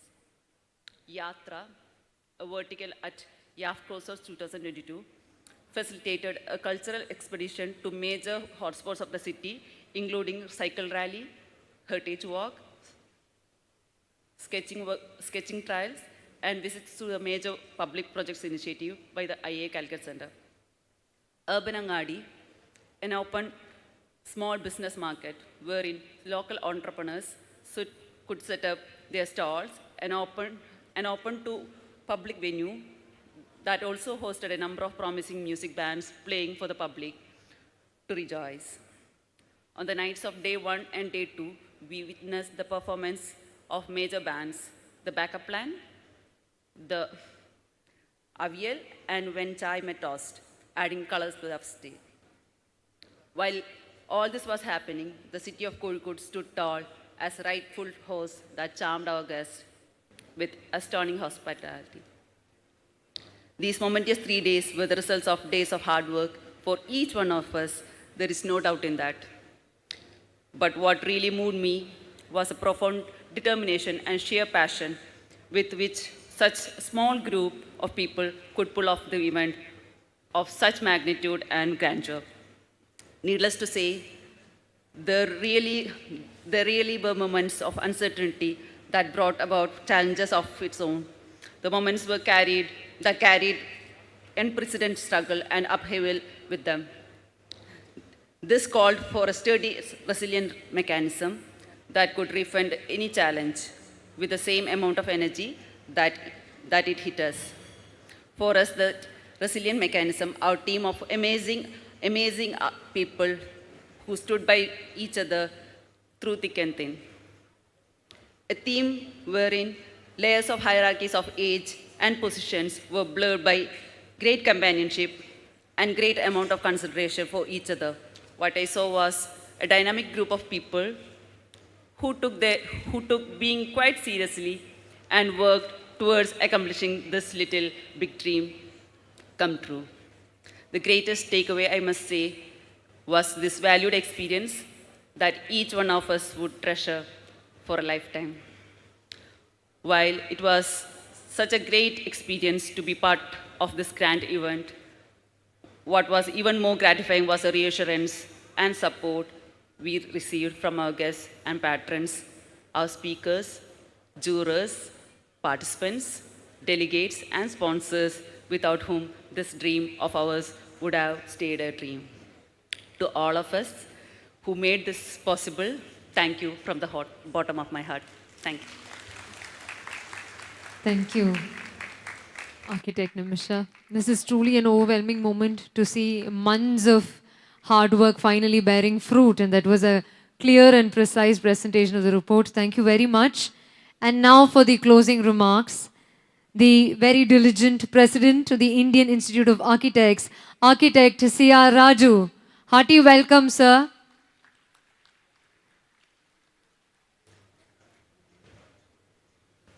Namaskaram, sir. Welcome.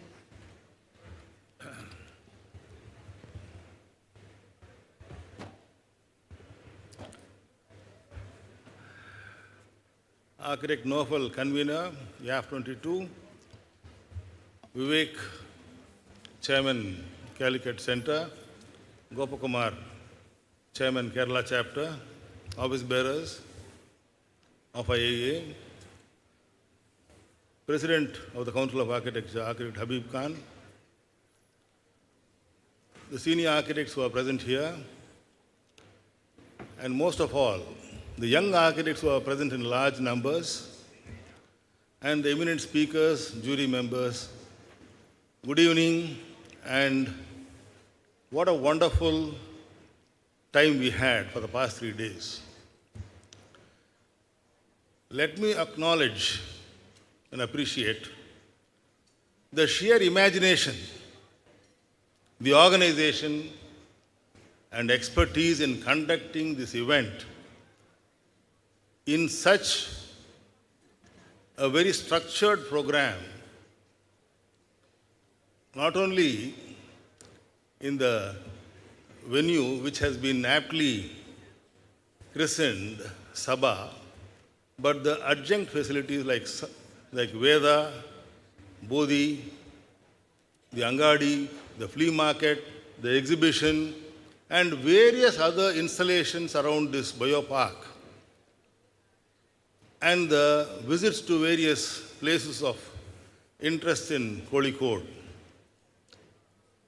The naming of all these venues and the various sessions, I think a lot of imagination has gone into that, and I must acknowledge that this can happen only with a dedicated mind and a young team which is full of energy.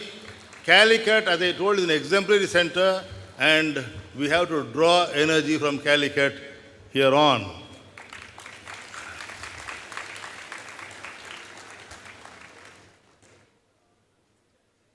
We have seen how time management has been done for the past 3 days. Fantastic time management. And though the various sessions were happening in different halls, everything went on with clock precision. And what an array of volunteers, 300 of them attending to each and every aspect and each and every one. Can you believe it? Not a single moment went without their attention being, given to the required speakers, the jury members, the various people who have participated in this event. They were constantly reminders, and that shows the amount of planning which has gone into this event, which has been very successfully conducted. See, participation in such events, this is the first time we are having an event of this magnitude. More than 2,500 participants drawn from all over Kerala and all over India. And not only that, just imagine 200 invited guests as speakers and panelists and jury members, ranging from the youngest architect to the senior most architect across the country. And I have seen each one of them fully engaged. I think the team has fully given them, enough work to get into workshops, into evaluating various aspects, panel discussions, and rapid fire sessions, and many more. I think this Young Architect Festival, YAF 2022, has set a new benchmark. And thank you, Brijesh, he was our Young Architect Committee Chairman. Right from day one, he was raring to go. We had to rein in certain things, certain aspects, because there are some policies of IAEA, and then, but later, we molded the whole thing into what are all possible tasks. And right from that time, I think the Young Architect Committee has taken up in right earnest. And today, I had the opportunity to meet all the Young Architect Committee members, about 12 of them, for a 1-hour meeting. And we had a very fruitful discussion, and I could see each one bubbling with energy and ideas, so that, the future of the Indian Institute of Architects is in younger hands, and the youngsters have very innovative ideas. I think this has been given a great opportunity in this festival, and I wish that this continues. Of the engagement with the young architects, I think should continue for a long time, so that the beneficiary will be the institution, the Indian Institute of Architects, which has a 105-year legacy of stalwarts who have been leading this institution, and we are growing in membership, and that has to increase manifold now, and such participate events will give the strength and energy for people to venture upon this program and invite many more new members into the organization, which will be good for the organization in the long run. Now I would like to invite Architect Vivek. Is he here? The tall man.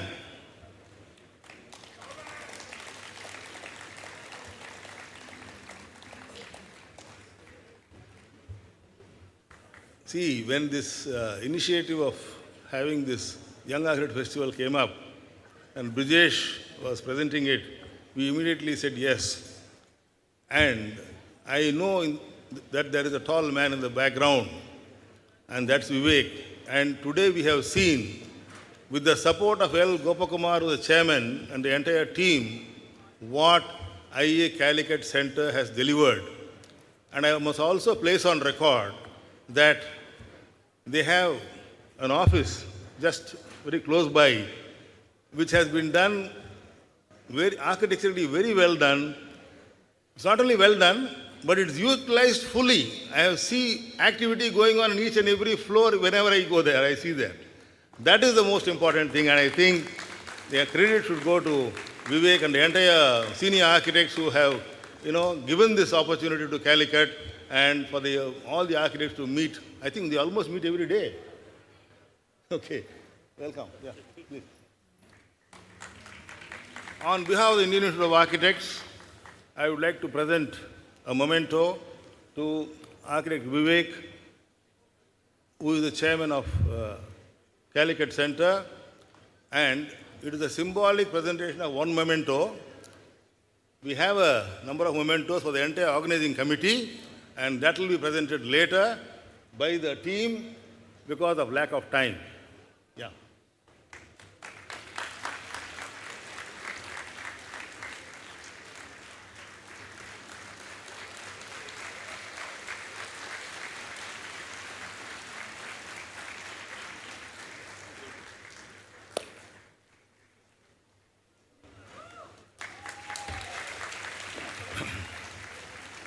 In appreciation of the passionate work of the volunteers, all the 300 volunteers, I would like to express that we will be presenting them an appreciation certificate of the Indian Institute of Architects to each one of them. And I request the chairman to give us that list of volunteers. And I would like to appreciate and thank each one of them for their diligent and attentive time for the past few weeks, who have really made this possible. And I think we take back excellent memories from this conference, and also the future events have to take care and learn a lot of inspiration from such kind of events. And wishing you all very well with very good memories and good wishes. I take leave. Thank you. Thank you, sir. The exhilaration that a young child feels when the parent pats on its back and says, "A job well done." It's exactly what we as organizers feel today. Those sincere words of appreciation from someone like sir really means a lot. Thank you very much, sir. Thank you. An event of this stature has been sculpted painstakingly and passionately with the efforts of many. In this line, sponsors and their contribution towards the success cannot be overlooked. We now request one of our platinum sponsors, Team Jaguar, to please come up on stage and apprise us of their line of services and products. Mr. Mohit Hajela, Business Head, Jaguar Group, if you could please come up on stage. Hearty welcome to you. Welcome, sir. First of all, thank you for joining hands with us. Over to you.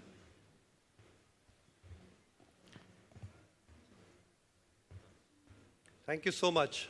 I think on behalf of Jaguar Group, the Chairman IAA, President Council of Architecture, Habib Khan, distinguished gathering of eminent architects, I think we talk of collaboration. The theme is collaboration. I think this is the best example of collaboration. Last 3 days, I have not heard a single mobile call, phone call ringing. People say attention span of youngsters is going down. But I think Calicut proves it wrong. So big hand to all the young architects of Calicut.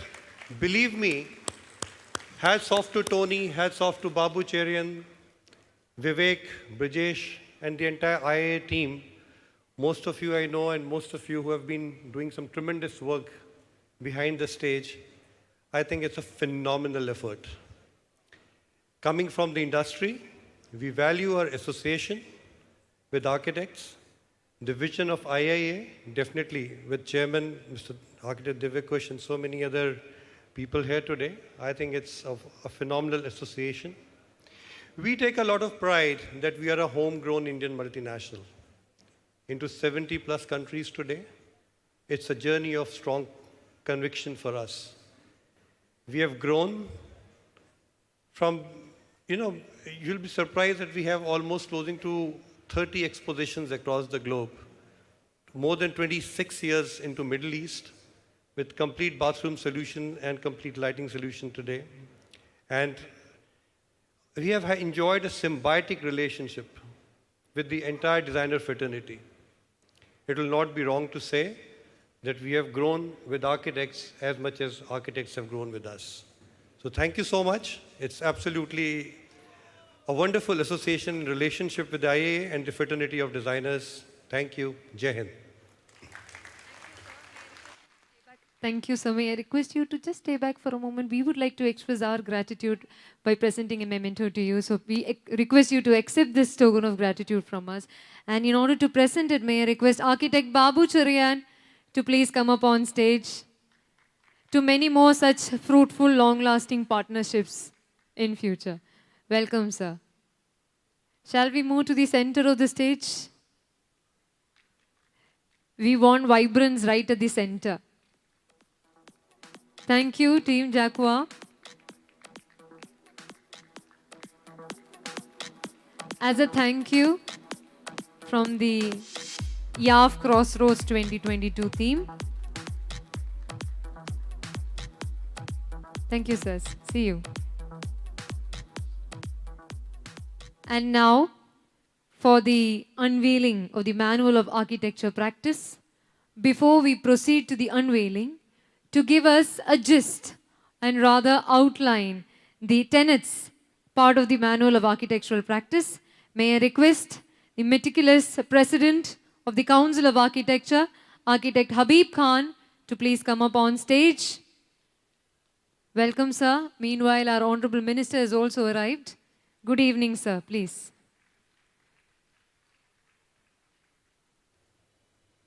Welcome, sir.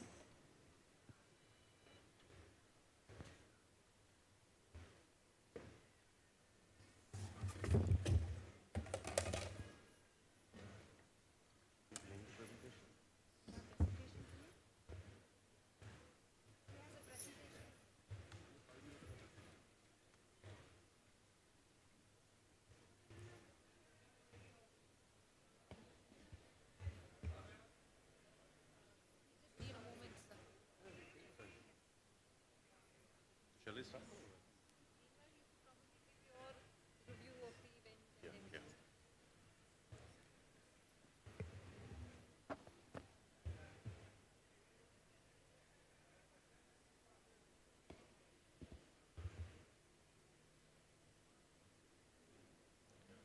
Honorable Minister PWD Shri Mohammad Riaz ji,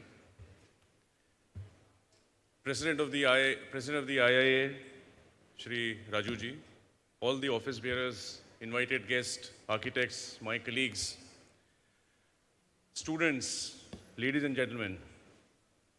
It's been wonderful 3 days being here amongst all of you, and the accolades and the 3 cheers that you all have got is well deserved. On behalf of the Council of Architecture, Ministry of Education, Government of India, I bring warm greetings to all of you. And once again, extend my thanks to the IIA for giving us this platform to launch the Manual of Architectural Practice. Manual of Architectural Practice is a comprehensive document which will streamline and bring excellence into our profession. The Professional Conduct Regulations were formulated in 1989, and it is almost after 32 years that the Manual of Architecture has been now streamlined and made into a comprehensive document. In the turbulent times that we faced during the pandemic and the subsequent lockdowns, we converted the bane into a boon and constituted a committee of eminent architects, successful practicing architects across the country, who met for about 75 times every Saturday for more than 4 hours to arrive at this phenomenal document that you all will see. The concept behind manual was to bring in international level of excellence into architectural practice and services in our country. The MAP committee consisted of eminent architects from Bombay, across the country, from Bombay, from Kerala, from Tamil Nadu, Pondicherry, North, East, and support from the office, the legal support from the office and our legal consultants. The committee studied more than a dozen rules and regulations and manuals across the world, including the US, the UK, the entire of Europe, the Far East, and the Far South, the Australia and the New Zealand. And streamlined what is necessary in the Indian context, what is the nature of Indian architectural practice, and what should be brought in and what should not be brought in, which is not conducive to architectural practice in our country. This document will not only benefit practicing architects, especially the young architects who are just starting their practice, and students of architecture who learn professional practice as a syllabi, as a subject in their final year of learning, but is also a comprehensive document for common citizens, common people, to understand what is the level of architectural service that one expects and what is that an architect does. We have launched the manual across the country. The first launch was at Mumbai, then we had Trivandrum, Bangalore, Chennai, Faridabad, Chandigarh, Raipur, Nagpur, Indore, Ranchi, Cochin, Mizoram, and now Calicut. The next launch is scheduled on the 6th of November in Delhi, and we have 9th and 10th December in Ahmedabad, and we have 2 more places to go, which is Guwahati and Kolkata. We are open to the IIA giving us a platform, and we are grateful to IIA for giving us this platform, and wherever we will be invited, we will be there to explain the manual and to have the launch and have it unveiled in that particular city. The manual, actually there was a presentation, I think there's some technical issue, but I'll not go into details. Manual consists of 5 volumes. The first volume explains the architect, what architecture is, what architects do, and also deals with the details of the entitlement of being an architect. The first volume also deals with certain points of uprightness and moral and ethical conduct based on which the manual has been prepared. Then there is the second volume which deals with competitions, how to conduct competitions, how to have competitions, how to procure architectural services. The third and the fourth and the fifth consist of various contracts documents, what is the nature of architectural practice, and it goes into minute details to tell us how to do your billing, how to calculate your taxes, how to fold your drawing sheets, how to have your stamps, how to communicate with the client, and so on and on. The contracts are also comprehensive contracts, single-page contract, 100-page contract, and so on and on. So it depends on the nature of project that you're having, it depends on the nature of work that you're having. And we've also given a recommendatory fee structure, how to calculate your fee, how to arrive at man hours that you have spent, what is the percentage, what is the lump sum, and so many things that will decide how to earn your profit, how to decide your profit, and how to quote your fee, and so on and on. It also deals with the organization of your office.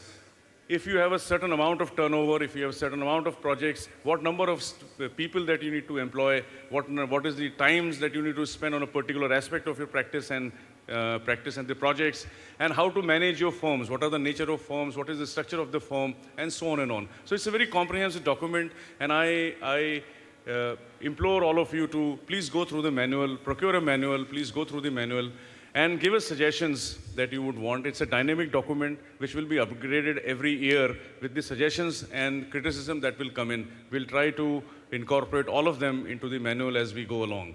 So thank you so much, and shall I now request our chief guest?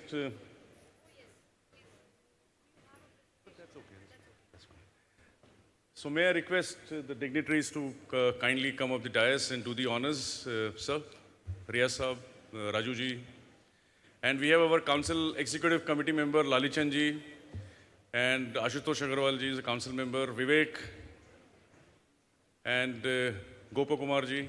Please do come and do the honors. Thank you, and a hearty welcome to the Honorable Minister for Public Works Department and Tourism, young, loud and clear voice in the cabinet, who is the voice of reason. Gracious welcome to all the gentlemen here on stage. And now the latest edition of the Manual of Architecture will be unveiled.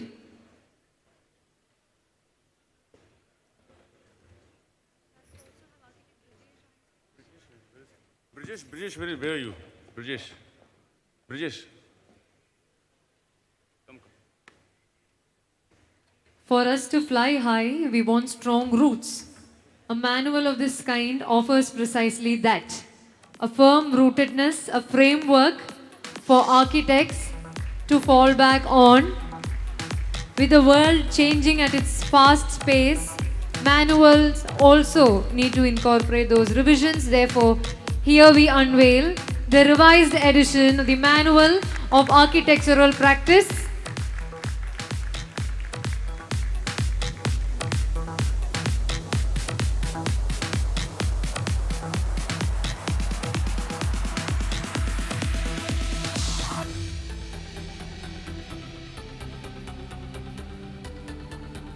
Honorable Minister, may I request you to stay back and address this august gathering. Gentlemen, thank you very much. Good evening, sir.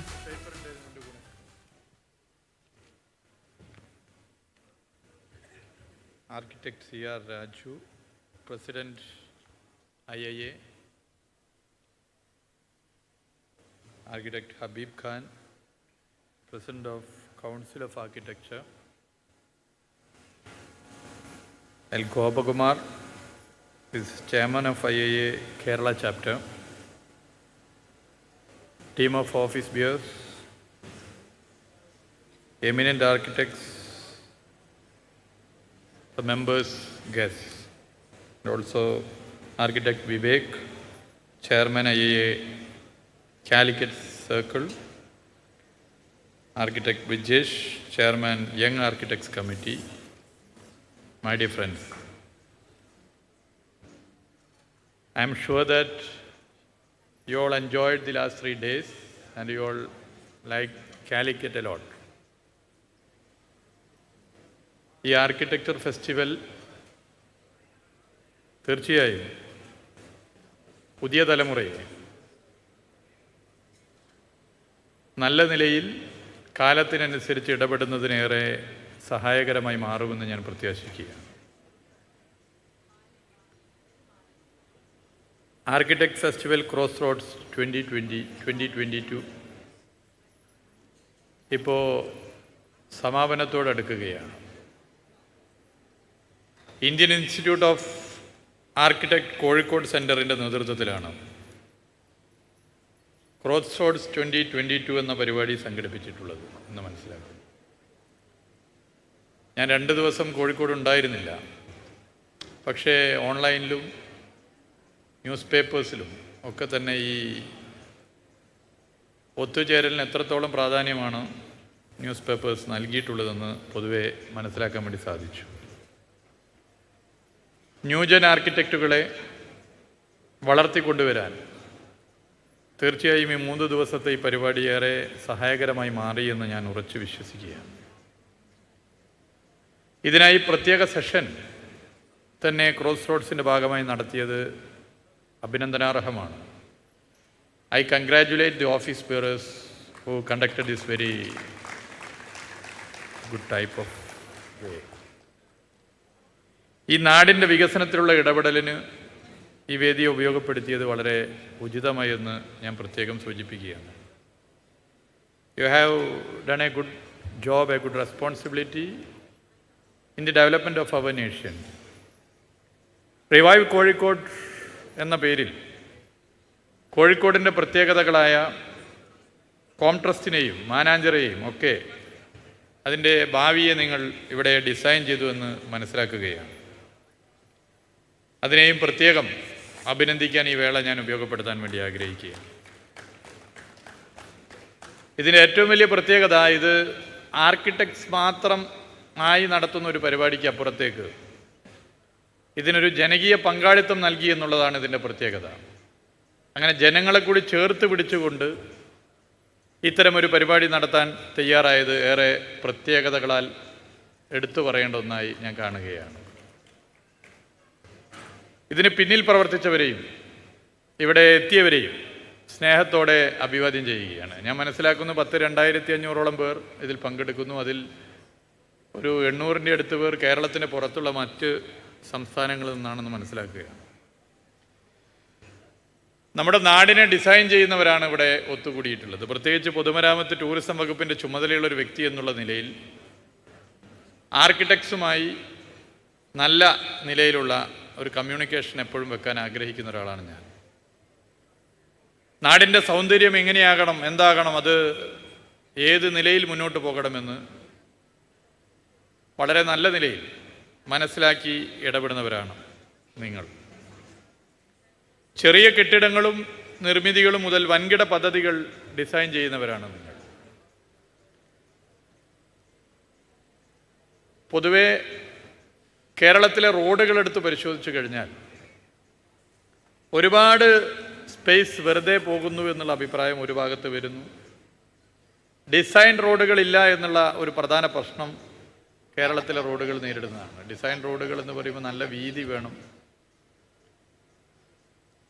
Proper drainage സംവിധാനം വേണം, ബ്യൂട്ടിഫിക്കേഷനും അതോടൊപ്പം വേണ്ടതുണ്ട്.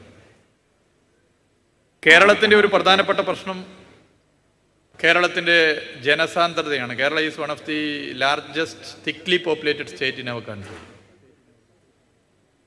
വാഹനപ്പെരുപ്പവും കേരളത്തിലെ ഒരു പ്രധാനപ്പെട്ട പ്രശ്നമാണ്. കേരളത്തിൽ പുതിയ റോഡുകളില്ല. നിലവിലുള്ള റോഡുകൾ വീതി കൂട്ടി വരികയാണ്. പണ്ട് കാളവണ്ടി പോയ കാലത്തുള്ള ഇടവഴികളാണ് പിന്നീട് വീതി കൂട്ടി റോഡായി മാറുന്നത്.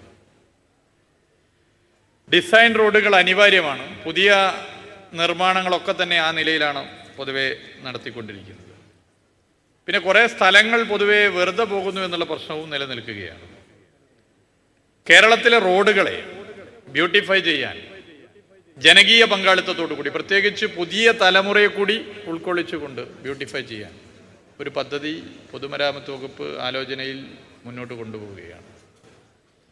ആദ്യം ഒരു മോഡൽ റോഡ് തിരഞ്ഞെടുത്ത് യുവജനക്ഷേമ ബോർഡ് പോലെയുള്ള യുവജനങ്ങളുടെ പങ്കാളിത്തം ഉറപ്പുവരുത്താനും ടൂറിസം ക്ലബ്ബ് പോലെയുള്ള വിദ്യാർത്ഥികളും യുവജനങ്ങളും അടങ്ങിയ ടൂറിസം ക്ലബിൻ്റെ പങ്കാളിത്തം ഉറപ്പുവരുത്താനും തയ്യാറായിക്കൊണ്ടാണ് ഈ ഒരു പദ്ധതി മുന്നോട്ട് കൊണ്ടുപോകാൻ വേണ്ടി ആലോചിക്കുന്നത്. ഒരു നിശ്ചിത കിലോമീറ്റർ റോഡ് തിരഞ്ഞെടുത്ത് ആ റോഡിനെ ബ്യൂട്ടിഫൈ ചെയ്യാൻ, ചെടികൾ നട്ടുപിടിപ്പിക്കാൻ, നല്ല പെയിൻറ്റിങ് നല്ല നിലയിൽ മുന്നോട്ട് കൊണ്ടുപോകാൻ സാധിക്കുന്ന നിലയിൽ ഉള്ളൊരു പദ്ധതിയാണ് ആലോചിക്കുന്നത്. 2023 ഫോക്കസ് ചെയ്തുള്ളൊരു പ്രവർത്തനമാണ്.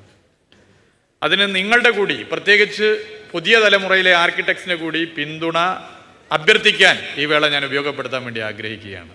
നിങ്ങളതിന് തയ്യാറാണെങ്കിൽ ഒന്ന് കൈയടിച്ച് അംഗീകരിക്കണം എന്ന് അഭ്യർത്ഥിക്കുകയാണ്. നമ്മൾ വിദേശ രാജ്യങ്ങളിലൊക്കെ പൊതുവെ പോകുമ്പോൾ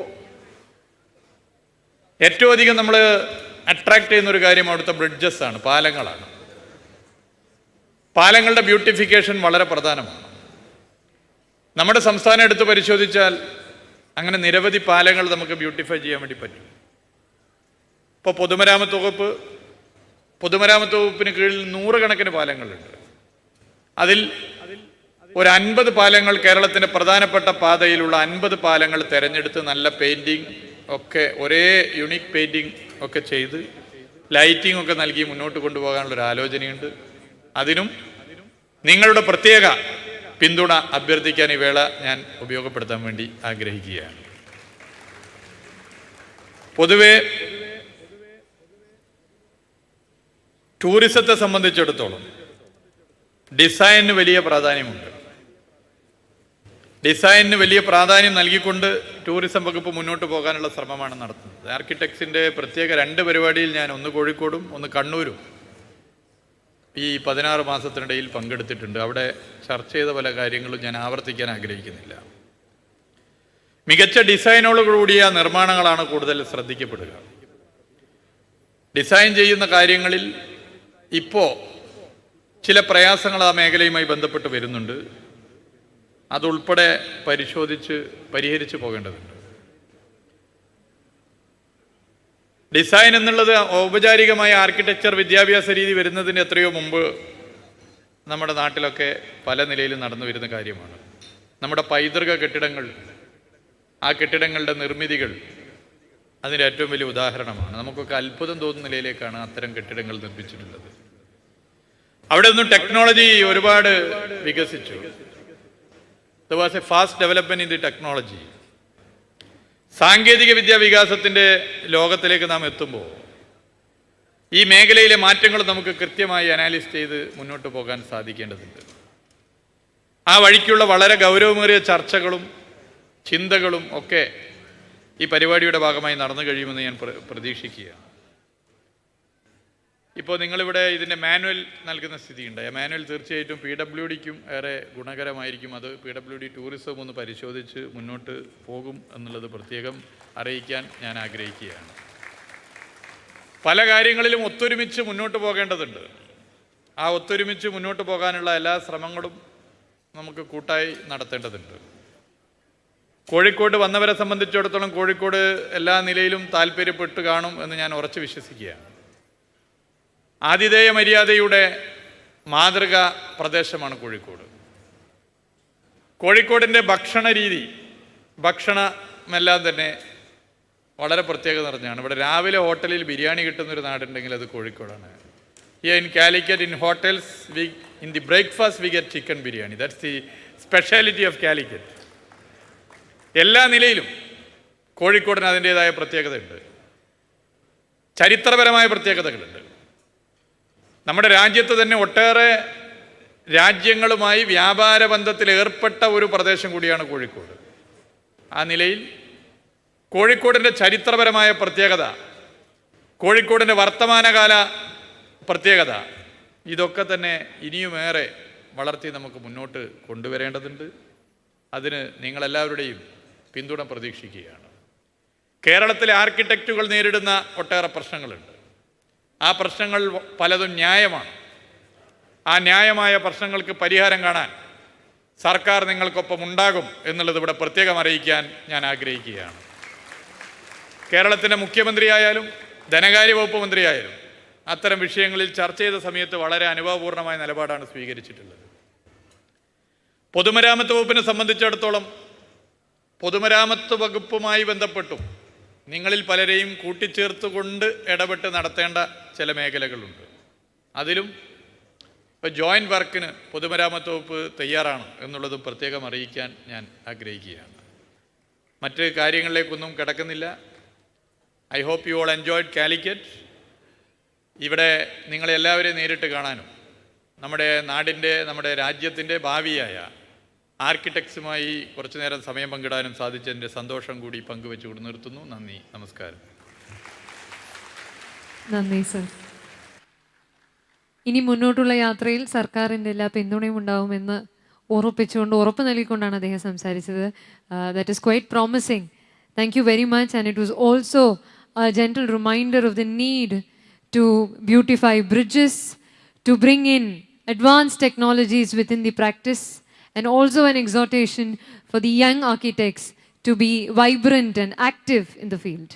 Thank you again, Honorable Minister, for your presence, for your words of encouragement and support. Thank you. And now, the curtain is ready to fall on the valedictory session, only for the curtain to be raised for another colorful event on stage. To propose the vote of thanks, I request the very competent co-convener of YAF 2022, Architect Sham Salim, to take the lectern. That's quite a fanfare. Welcome. Good evening, everyone. Thank you for the additional welcome. So I'm extremely grateful to have this opportunity to deliver the vote of thanks for YAF Crossroads 2022. I understand the full weight of the duty that has been put upon me, and I must say that with the incredible amount of support that we have got over the past few months, it would be almost impossible for me to name and thank each one of them. But still, I shall try. Moving on to the duty assigned to me.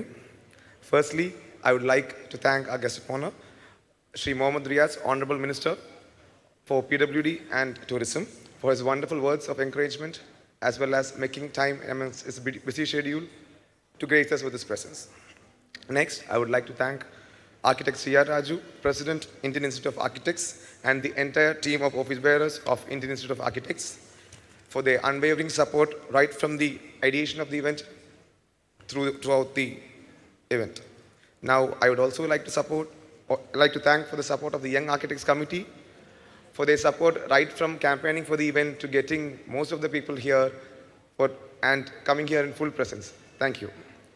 Now, I would like to thank Architect L. Gopakumar, Chairman, IA Kerala Chapter, for standing side by side with us in organizing this event. I would also like to thank Architect Habib Khan, President, Council of Architecture, for making time and attending the event in full presence of the past 3 days. Now, moving on, I would like to thank our esteemed speakers, panelists, jurors, mentors, and special invitees who committed their presence for the event way before we could even present them with a detailed event schedule. Everything began with that trust you placed upon us, and for that, we are eternally grateful, because without that initial trust, the event wouldn't even have taken off. Now, continuing from that, we would like to thank our partners, our flagship partner, Trojan Plywood, whose continued support over the years is one of our biggest strengths, something that we can count upon always. I would also like to thank our platinum partners, RK Marble and Jaguar Group, for their support, which was very early and that helped us in planning for the event with more confidence. I would also like to thank our event partners, Nexion, Curious Fly, PK In-Store, KL Abdul Sattar, True Tough, and Heron Industrial Kitchen, as well as our product partners and trade partners. It was all of these partners' wholehearted and unconditional support that gave us the confidence and aids to deliver the word to all of our guests. Now, I would like to thank all of you delegates who are attending the event and who showed such keen interest right from the beginning of the announcement of the event and registered in such a manner that we almost touched the originally intended target of 1,500 registrations in the early bird registration stage itself, which led us to reconfigure the whole event, and to reach the current stage we have almost 2,500 attendees for such an event. And it also reached a point that we had to close down the registrations few days prior to the event. I think it was probably unprecedented.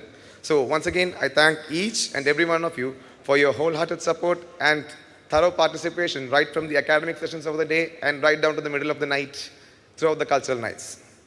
I also thank all the festival partners for their support. I thank all the media partners who helped us in campaigning for the event and during the build-up, as well as your continued presence during the event. Now, I would also like to name a few of our partners, our branding partners, Creative Army, whose campaigns made sure we got the initial buzz that we needed take off such an event. We also thank Adventure, whose continued support in making sure all the design changes we provided even in the last minute were implemented in the venue, and you have this wonderful venue here courtesy of Adventure as well as the event location, which is the Calicut Trade Center. So I thank them too.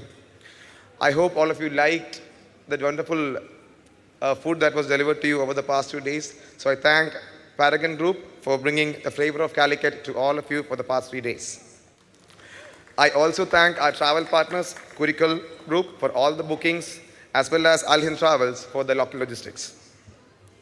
I thank Viewpoint Solutions, our PR agency, making sure we got the right amount of coverage before as well as throughout the event. I thank Vibrant Media for documenting the event over the past 3 days. I would also like to extend the gratitude to the authorities to support us for supporting us with all the permissions to pull off an event of such scale. Now, right from the initial ideation of Young Architects Festival, Crossroads 2022, we wanted to make it a festival in its full essence. It had to be a proper celebration of not just architecture, but art, culture, cuisine, and even the relationships you built in the process. And this was the core idea that had to be passed down right from the senior most member among the host team down to the youngest member. And I must say that it is really an emotional moment for me to stand here now and think about all the planning, the sweat, the heated discussions, or even the arguments, the struggles, the disappointments, all the highs and lows that happened over the past few months. It has been such a roller coaster of emotions, which was probably at its peak over the past few days. And I would like to thank our massive host team of around 350 people who are trying their absolute best to make sure every single thing was going perfectly, forgoing even their sleep, meals, or even rest. Huge round of applause to you guys. I do know that almost all of you missed the entire event due to the responsibilities assigned to you. But I'm sure that at this moment, you do feel that same sense of pride and satisfaction that I feel at this moment. That despite all the struggles and the hardships, we did manage to pull off an event of this magnitude. So yeah, and for that, I thank the entire host team, our conveners, co-conveners, advisory and executive committee members, and my dear fellow head board members for staying together through thick and thin and letting go of all your personal interests and working towards that one collective goal and vision. This togetherness is what I believe is our biggest takeaway from this event and something that we shall carry forward. Now, let me end my already lengthy vote of thanks, hoping and believing that with such incredible support from within as well as from all around, we would be back soon in a couple of years with an even bigger Crossroads. Cheers to that, and thank you, everyone. Way to go. Thank you very much. Thanks due to you too for that enthusiastic expression of gratitude. Thank you very much, Architect Shyam. So with this, we close the valedictory session and we are poised for a vibrant award ceremony. But just before that, just to pump up more energy onto the stage, and as was already mentioned, this is going to be a wholesome festival that will not restrict itself to the celebration of only architecture. It is also going to be a celebration of art. And therefore, we have a phenomenal dance troupe that is about to perform for you as a prelude to the awards ceremony. The dance team, called Mamangam, is mentored by a noted artist, dancer herself, film actor, a social activist, Ms. Reema Kalingal. Her students, the performers, will be performing what is called ballet. Ballet is a tribute to womanhood. It's a means to use dance and music to sensitize the need for gender equality, to sensitize the need to acknowledge and recognize the different hues and shades of womanhood. Ladies and gentlemen, presenting before you Ballet by Mamangam.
Thank you.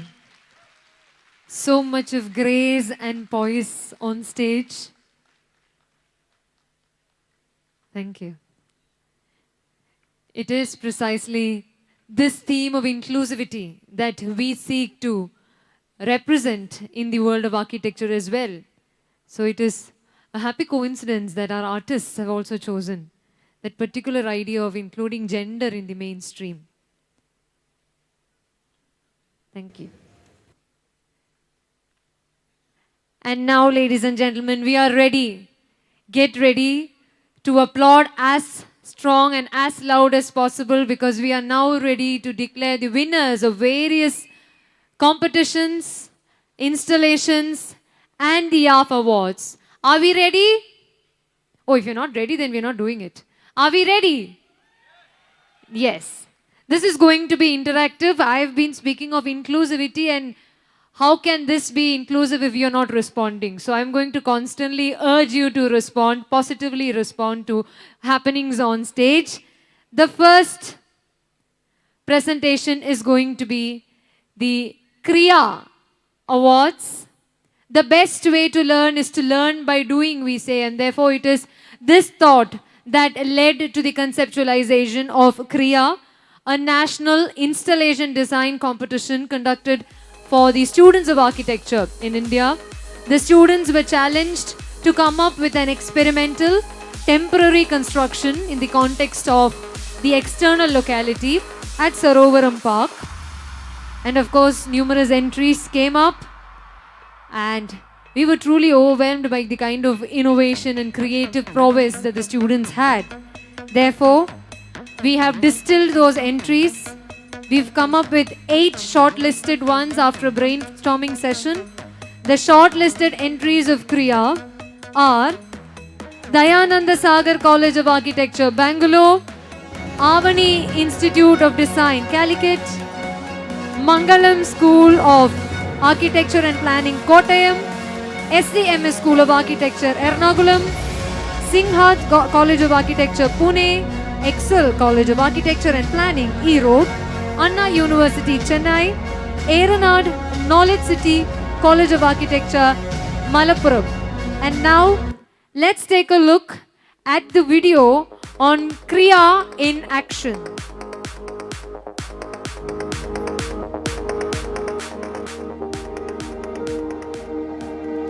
First of all, I'd like to congratulate IA Calicut Center for this wonderful competition which was organized. All the 7 participants put in a great deal of effort. There were a lot of entries which we had to sieve through in the initial shortlist, and without kind of being biased with any pre-production to the whole thing, and those were one of the main criterias in which the judging happened. There is a special mention. There is no third award, but the special mention is absolutely for the effort and thought that has gone behind the making of this, and they proved that Kriya as a creation.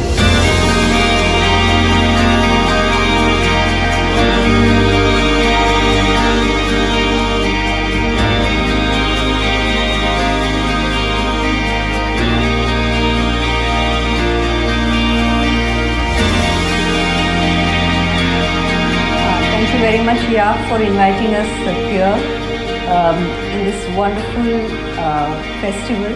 This is my first visit to Calicut, and it's really wonderful to be here with all of you.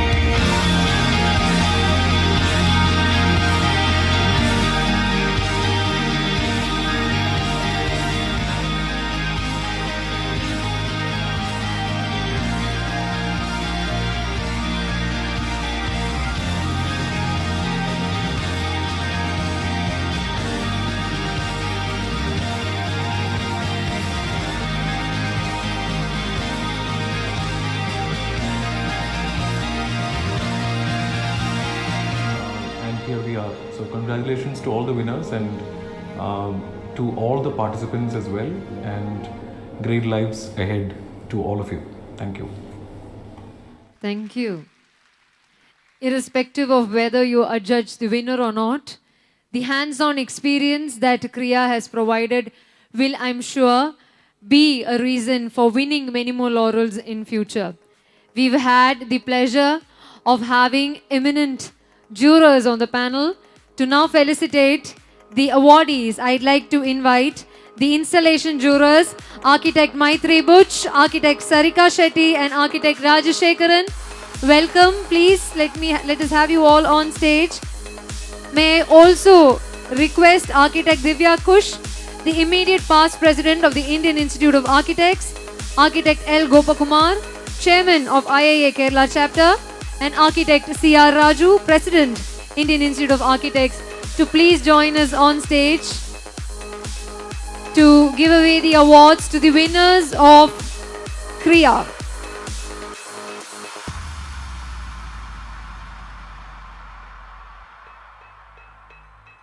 Welcome, sirs and madams. Delighted to have you all here this evening.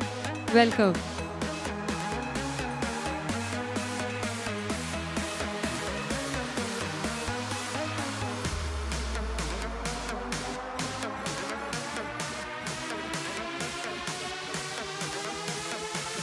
So we are ready.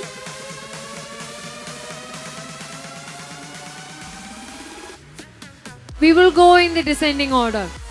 Let there be anticipation. We enjoy that. So we have a winner, a runner-up, and also a special mention.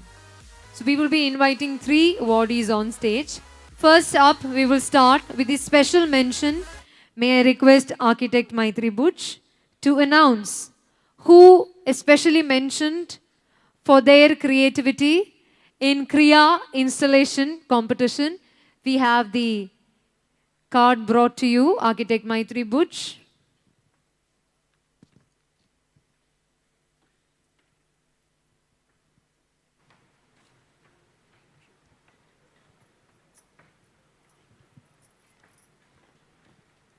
And the award goes to, this is a special mention for the lot of efforts that the students had put together, and that is Avni Institute of Design. Avni Institute of Design, congratulations and welcome.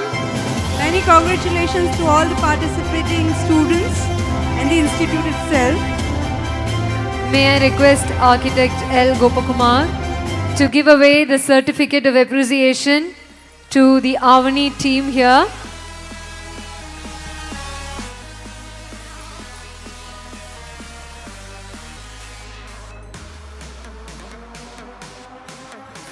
Team Avani, the first of many milestones to go. Congratulations.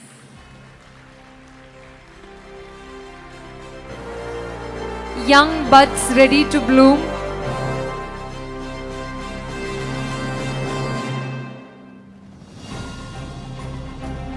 And let's freeze frame, save it for savoring it future.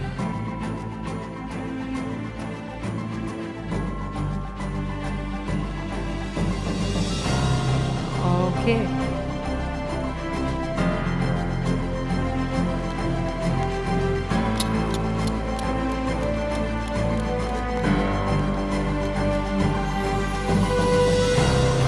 Best wishes to the team. Keep going, keep going. Thank you, thank you. And now, we are ready to declare the first runner-up in the category. The first runner-up bags a cash prize of rupees 50,000 along with the trophy and a certificate of appreciation. To announce the winner, Architect Sarika Shetty, if you could make the announcement, please. Let's have the secret card brought. That is where the winners' names lie.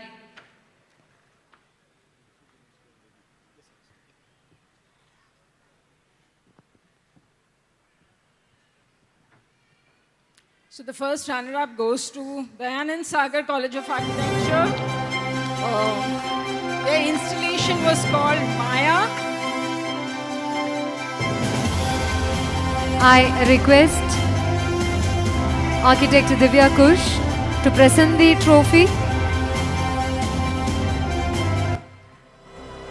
and Architect Sia Raju to give away the certificate. I think what they attempted was a cohesive outcome, very well finished, and huge amount of hard work that's gone into it. Congratulations, Team Dayanand. Maya could be an illusion, but this is real.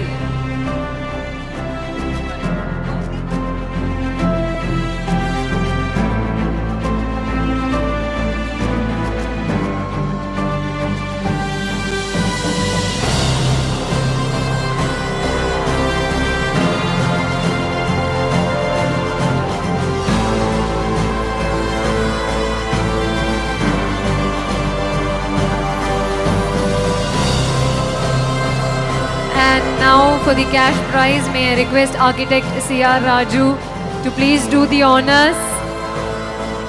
A sum of rupees 50,000 is the winning prize money for the sincere efforts put forth by the young team of Dayanand College.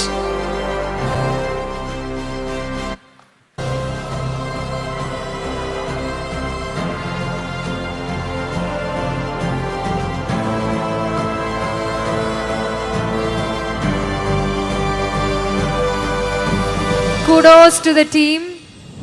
Kudos to you. Grow to greater heights. Thank you, ma'am. And now, time to declare the winner of Kriya. Kriya itself means to do. So विद्यार्थियों ने बहुत कुछ किया, बहुत अच्छा किया. And सबसे अच्छा किसने किया? That is what is going to be declared now. And to make the announcement, may I request architect Rajasekaran. He is yet to join us. Right. So I request the ladies here to do the honors again. Let's bring the winner, please. Who is going to be declared, adjudged, the winner of Kriya? So the winner is SCMS School of Architecture for Adam. SCMS College. The wonderfully brought about installation. Very well crafted, in fact. Many congratulations to SCMS School of Architecture and the students of it. Where are you? Oh, they have come all well coordinated in color as well. They are in sync always. SCMS School of Architecture, 3 cheers to you. There you go. Architect C.R. Raju, may I request you to give away the award, and Architect L. Gopakumar to give away the certificate.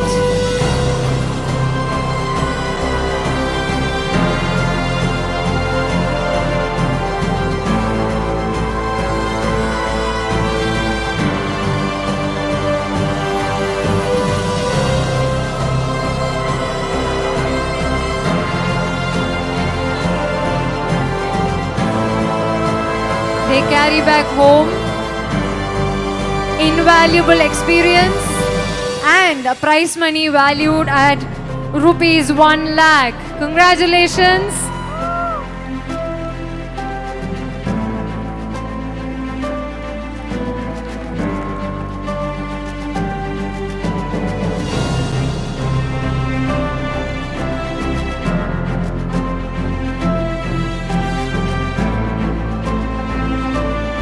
Young architects in the first level, the stalwarts right behind them to mentor them to brighter future.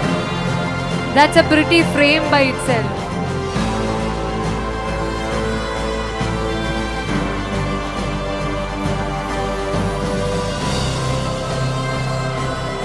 Congratulations, team.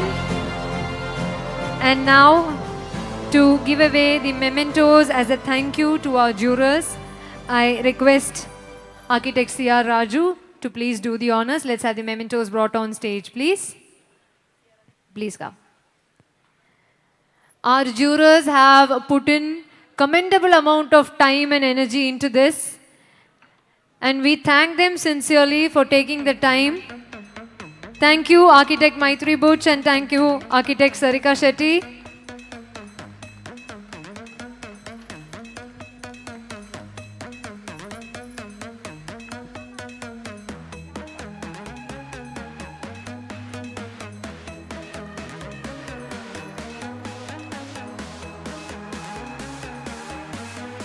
Much love and respect to you. Thank you very much. We will see you again for the next round of awards. Thank you. Thank you. And every now and then we would like to thank many who have partnered with us in this journey. So once again, we would like to thank our partner Jaqua. We have a video from their end. Let's take a look at the video first, and then we will move on to the next category of awards. video of Jaguar on screen.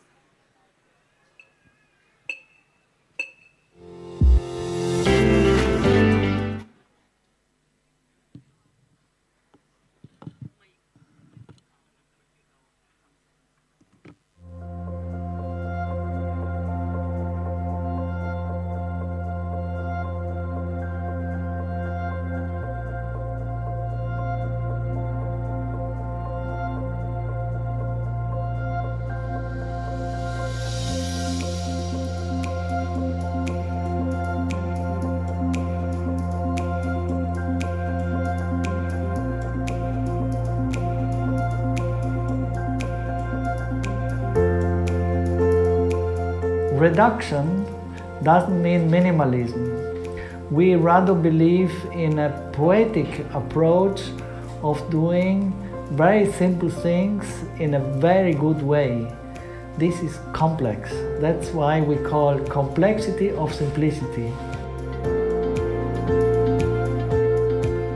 A new series to add the existing series in Jaguar, but the fit with the international market.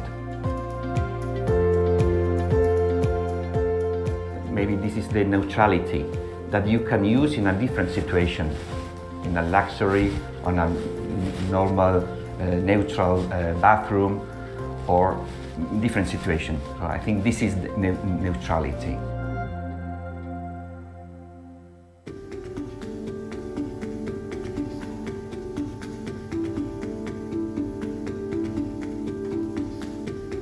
To have a variety of opportunities by changing the finish, by changing the way how you combine the different elements, to have a great modularity for jacquard.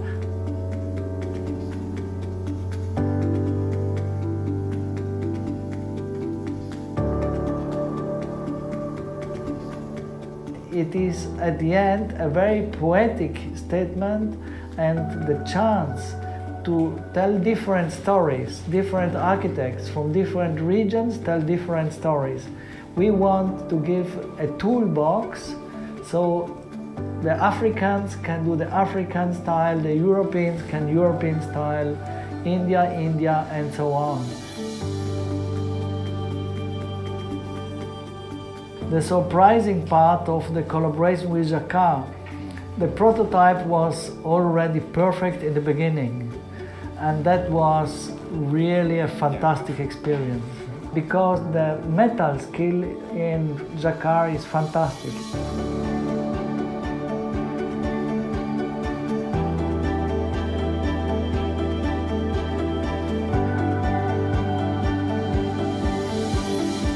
I think Laguna has the soul of India.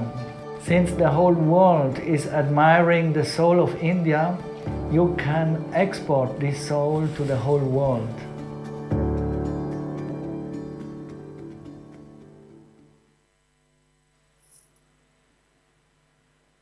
Thank you. Thank you.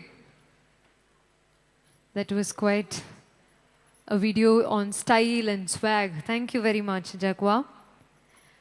Now we are ready to make the announcement for the next set of winners, next set of awardees in the category called Reweave Kozhikode.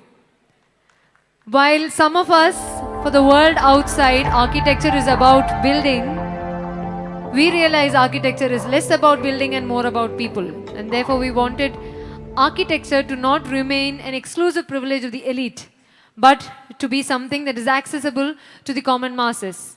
This thought drove us towards conceiving what is called Reweave Kozhikode.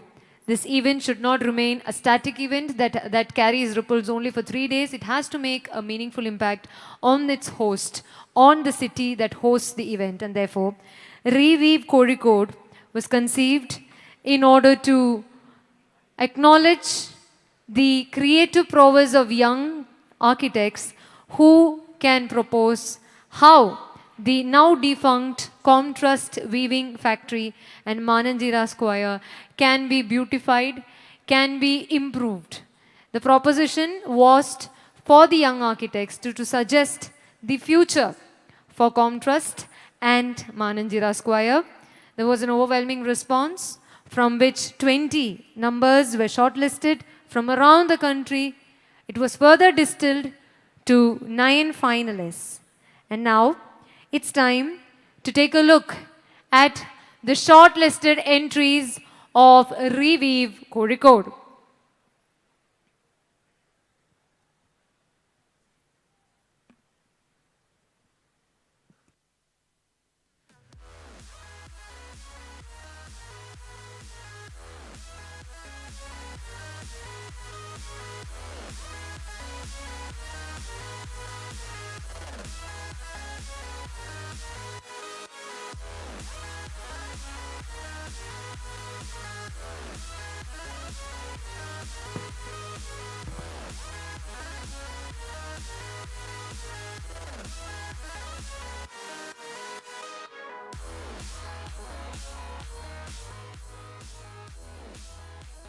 Their very names are quite exciting, so I can only imagine how interesting the projects would have been.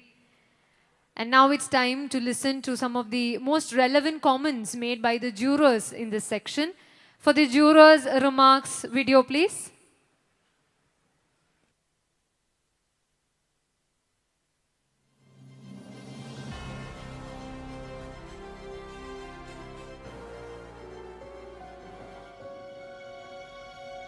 The importance of the initiative of the Camp Trust competition for youth is that through the IIA are giving youth a chance to actually play a role in determining the future of the city. Because the Camp Trust building and its immediate environment is like a heart. It's an open lung.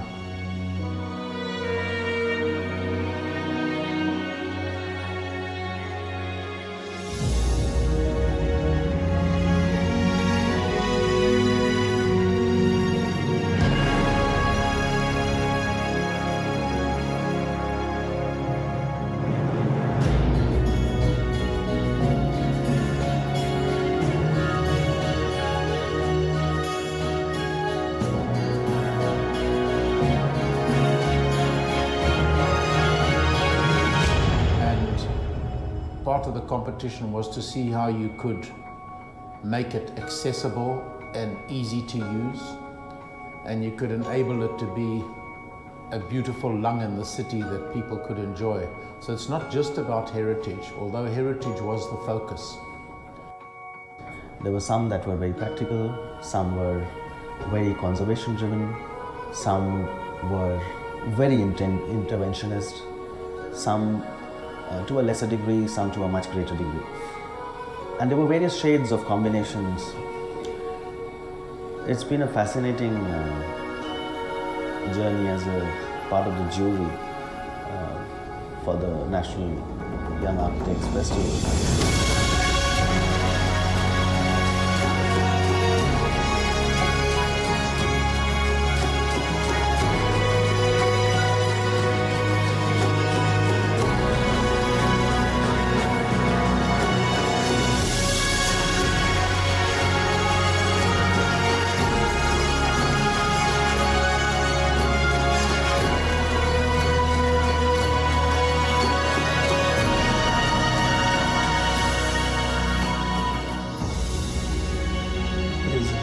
Great project that was selected by the IIA Calicut Center, in the sense that the place is so significant. It's the heart of Calicut. Wonderfully organized by the IIA Calicut chapter. Some really fantastic 41 number of entries. And the quality of entries was very amazing and very exciting and very promising.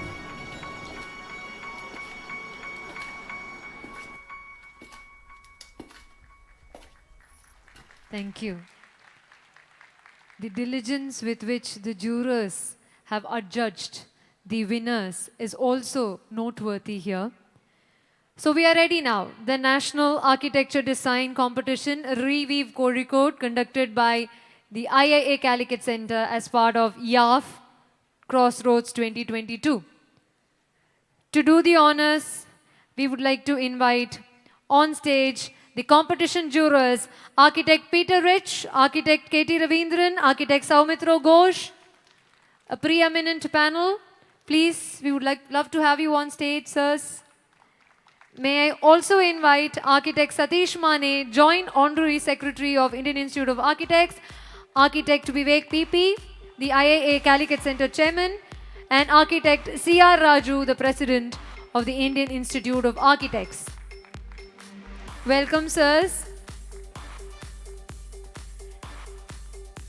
And now, may I remind you, this is a competition that has great gravitas, because this is going to be something that is going to be the beginning of a long-term project where the winners will be associating with the government machinery and putting this project into force. So this is a very significant moment for us and for Kozhikode. Shall we start off, sirs? All right. We have a special mention. So let's have the card brought on stage. May I request Architect Saumitra Ghosh to please make the announcement. Which project, which idea gets a special mention?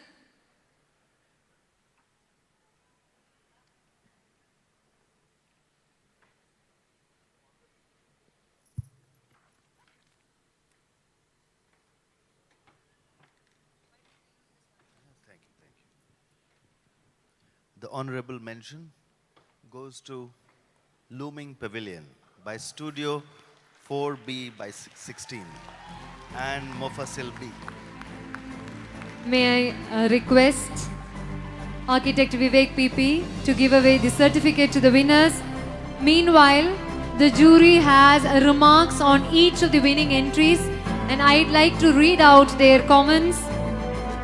The jury has decided to award an honorable mention to Looming Pavilion. This entry chose to engage with the existing looms. Attempts at placemaking and enhancing the urban realm were appreciated. The treatment of the edges and notes were articulated.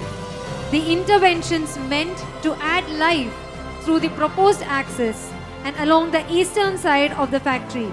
They are all worth appreciation. Here goes a special mention to Looming Pavilion. It was wonderfully drawn and great amount of thought, especially to the looms, which was really unique.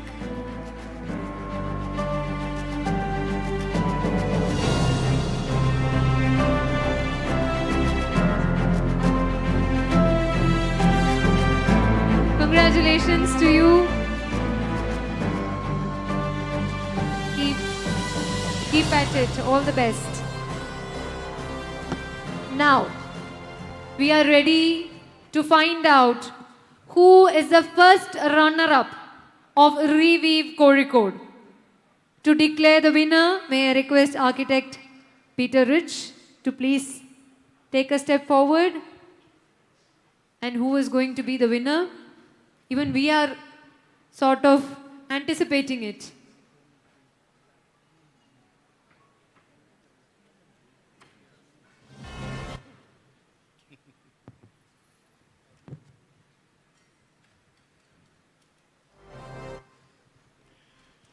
And the runner-up is an urban cloister by Urban Precinct.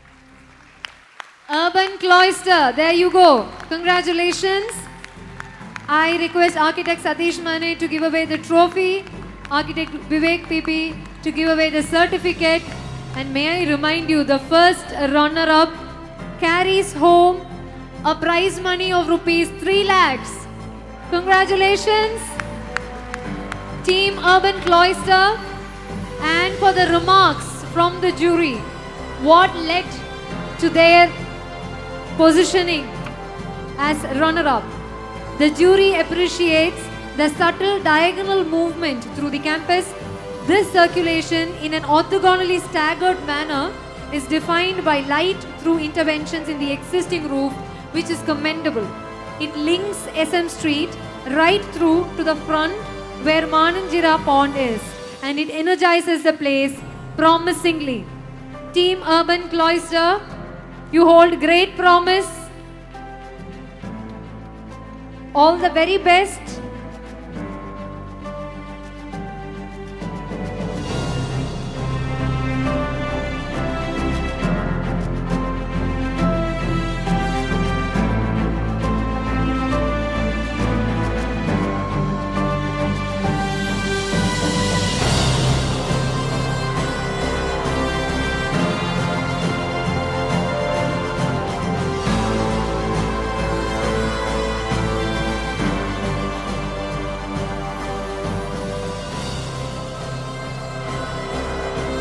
Thank you.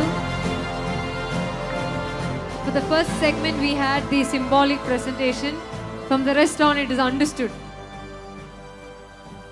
And now, we are ready. Are you all ready to know whose idea has been adjudged as the best in the National Design Competition? You're all ready, no? Now, to make the declaration, may I request Architect K.T. Ravindran, please, if you could announce the winner.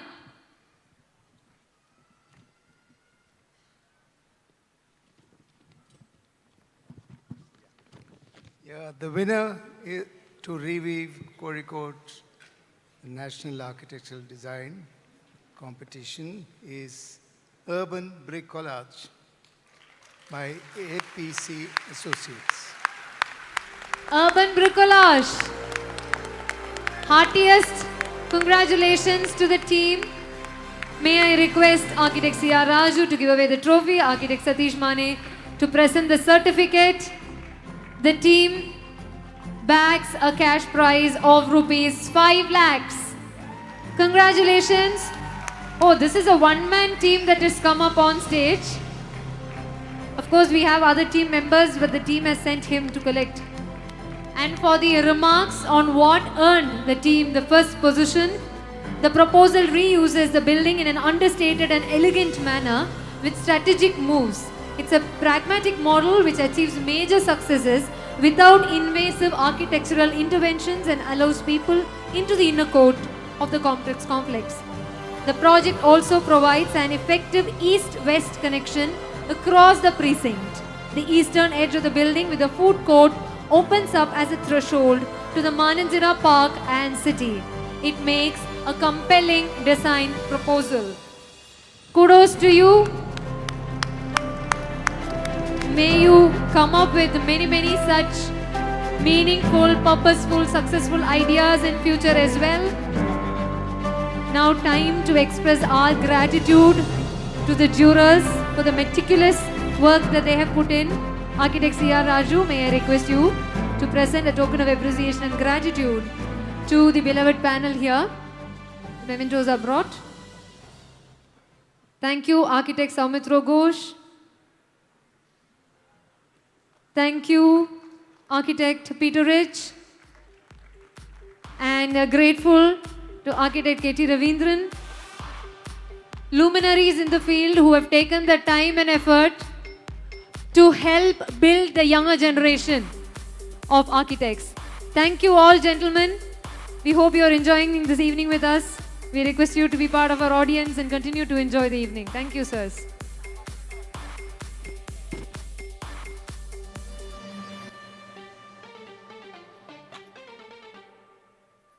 I believe that's enough of anticipation at once. It's time to take a breath, time to relax for a while, and the team Mamangam is all set to regale us with yet another dance performance. But this time, this is going to be not just a performance of dance.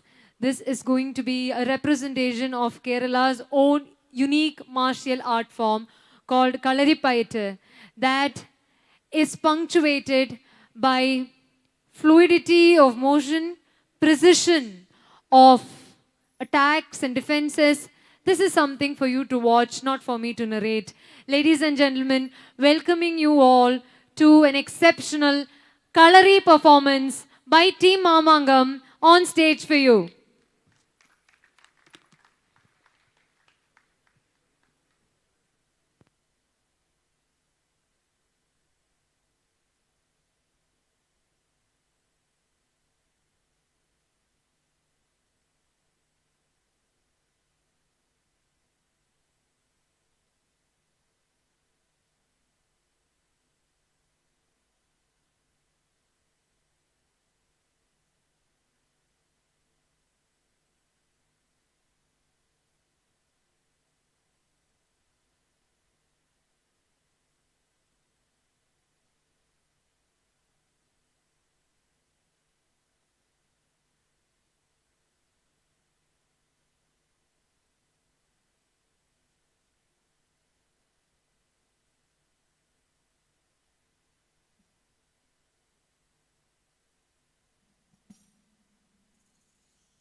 Thank you. Thank you.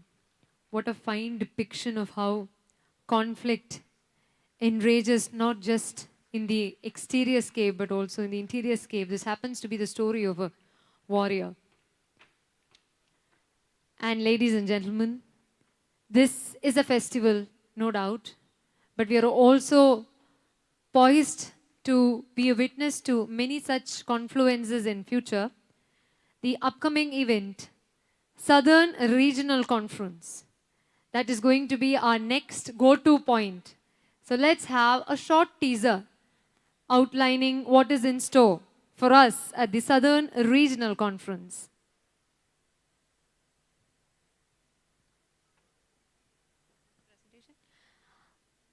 Architect Rakesh Kodath, the IIA Karnataka chapter, takes the lecture.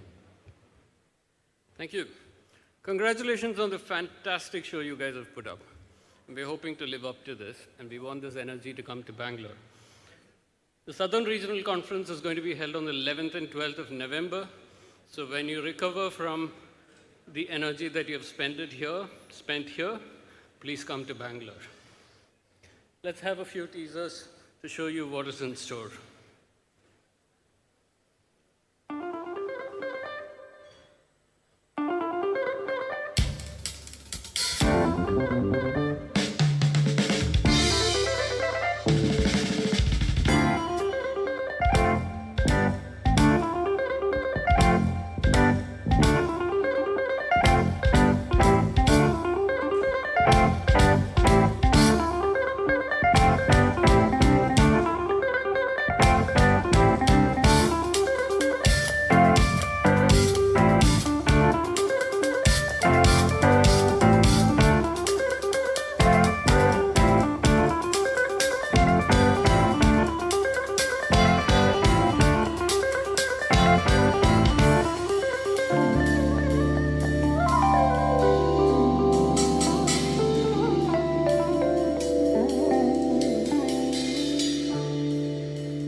Thanks for that. There's one more coming up.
And if you think it's all talk and serious stuff, no, there's a lot of things for you to enjoy as well. There are breakout events, there's culturals in the evenings, and we'll see a short glimpse of that before I close.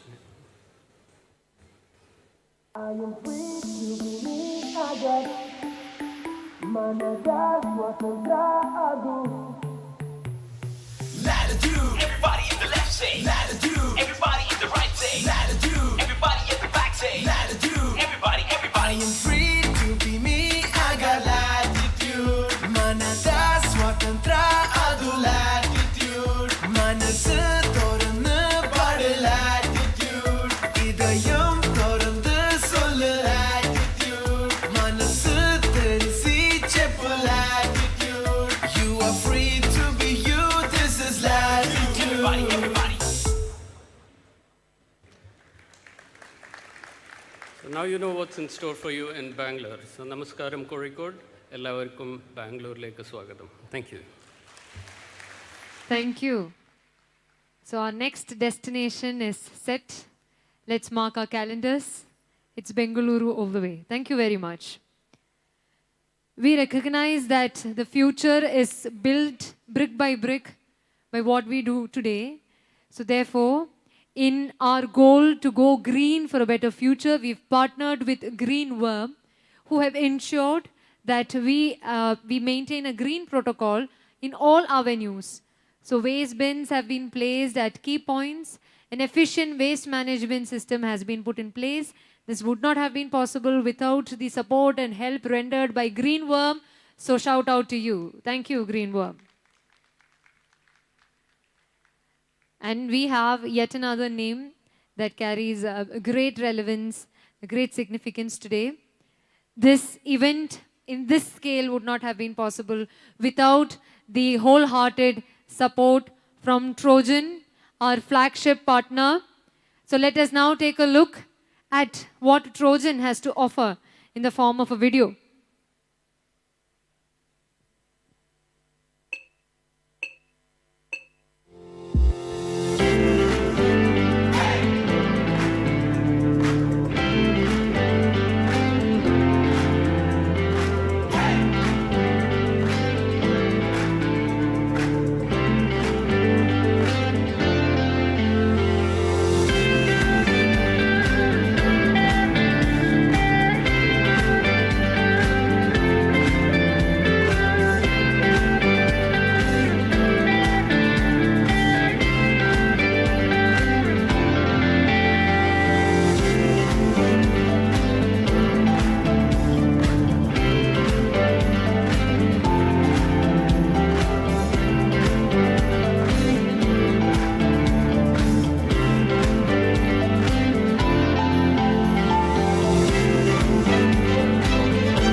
quite a comprehensive and lucid presentation.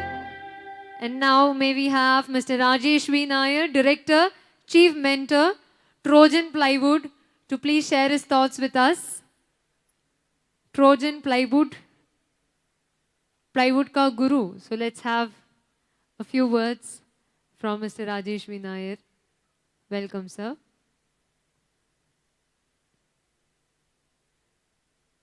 Namaskaram to you. Welcome.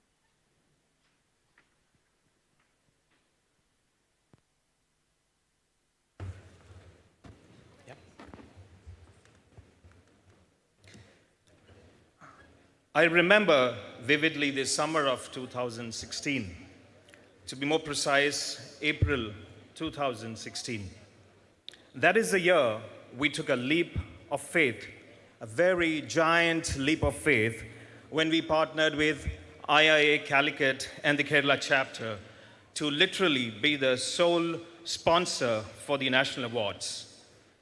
All we had was a belief in ourselves, our products, and our team, and a firm belief in the honesty, sincerity, and commitment of the architect community right here in Calicut. Now that partnership has only grown from strength to strength, and here we are in 2022 at this massive, magnificent, and electrifying conclave of young architects, the Young Architects Festival, Crossroads 2022. What a marvelous achievement. Thank you, IIA, for giving us this opportunity once again, and a big congratulations to the Calicut Center and Kerala chapter for successfully putting up the biggest congregation of young architects ever. I must say, you guys have set the standards and the bar way higher for future YAF events.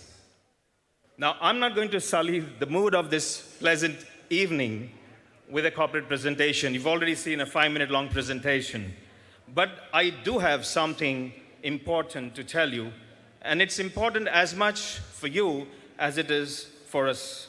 So I request your time and attention for not more than 3 minutes.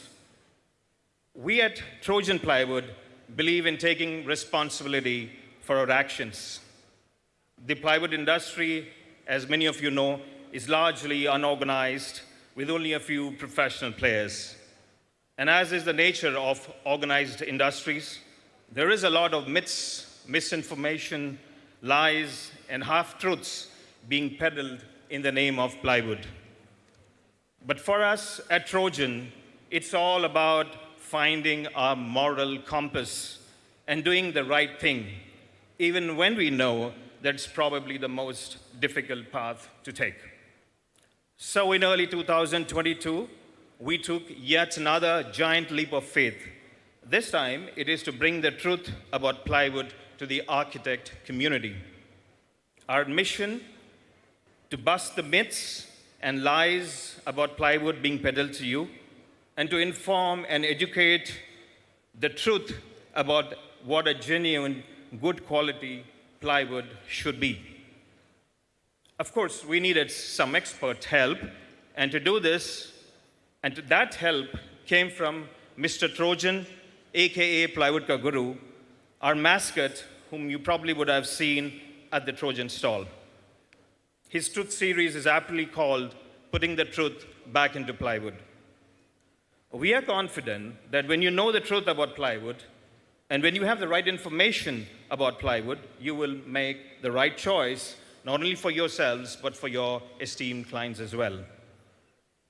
We do not aspire to be the #1 brand, nor do we aspire to be the biggest.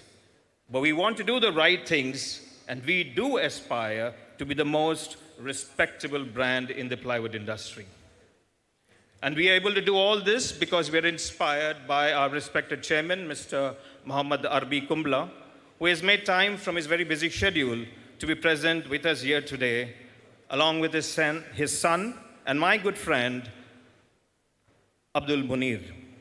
I also take the opportunity to thank my colleague, Mr. Ashfaq, who unfortunately, due to a family emergency, had to rush back, and whose cool demeanor and unflinching support has been a source of strength for all of us. And a big shout out to my team, Trojan, who's present here in the full strength. Thank you, team, for believing in your company.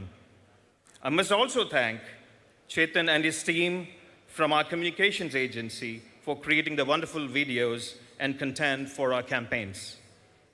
Also, a thank you to our co-partners to this event, Jaguar and RK Marbles, and to all the other partners who have come together to make this event a grand success. And lastly, and most importantly, I must thank the architect fraternity, not only in Calicut and in Kerala, but all across India, who actually fuel Trojan's march to greatness. I am Rajesh V. Nair, Director and Chief Mentor of Trojan Plywood. Thank you very much for your time and attention. Season's greetings to you all and have a wonderful evening. Jai Hind. Thank you, sir. May I request you to stay back for just a moment, and I request the chairman of Trojan Plywood, Shri Mohammad Arbi Kumbula, to please also join Mr. Rajesh V. Nair on stage. Welcome, sir. And may I invite architect Vinod Siriak to please come up on stage, and as a gesture of appreciation, I request you to present a memento to the chairman. And I request Mr. Mohammad Arbi Kumbula to please come up on stage and accept this token of gratitude and appreciation from the AF team. Putting the truth back into the plywood. Thank you, sirs. Thank you.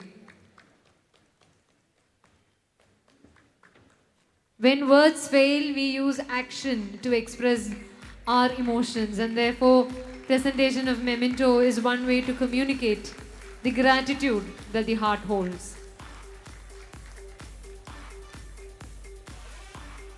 Thank you, sir. Thank you. Why don't we have yet another artistic interlude?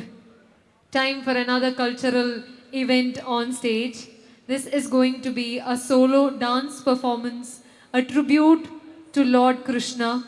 It's going to be a kirtanam that is depicted through dance. The ragam is Kapi and Thalam is Adi. Team Mamangam, performer, let's have you on stage, please.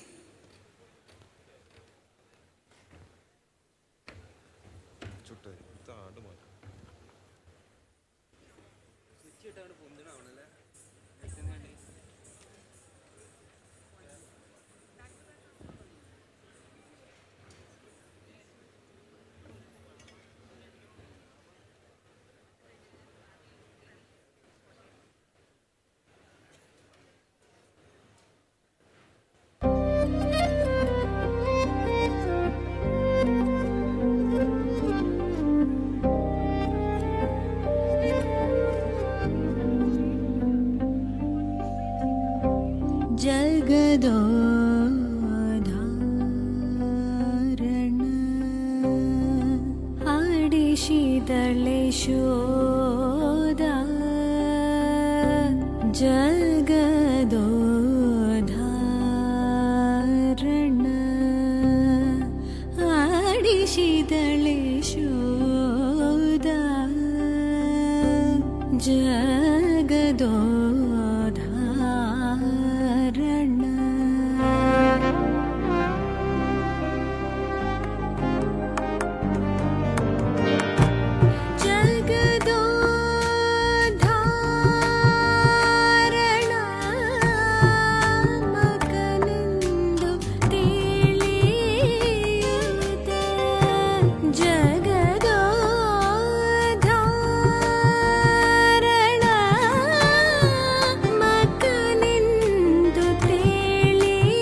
Thank you. Such an expressive performer you are. Thank you. The Kirtanam in Kannada language describes Yashoda and her relationship with the young son, Lord Krishna. I believe that could also be related to how we try to have that kind of a dynamic with Mother Earth. We just spoke of green protocol and caring for the mother. So what better way than to depict it in the form of a dance? And now, we still have many more lovely destinations to go to. There is an Eastern Regional Conference that is gearing up. It is time to take a look at what the Eastern Regional Conference has got to offer. The video, please.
Thank you. Architect Rohit Sharma will brief us on what the Eastern Regional Conference endeavors to achieve.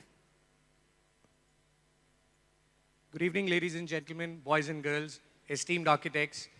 I, Rohit Sharma, on behalf of IA Orissa chapter, would like to welcome you all to the Eastern Regional Conference being held at Bhubaneswar on the 17th and 18th of December.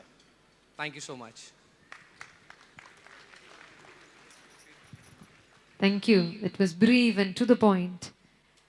And why don't we also dwell a little more on this destination that we are already at? We have put together a short video compiling some interesting moments from day 3 of the event.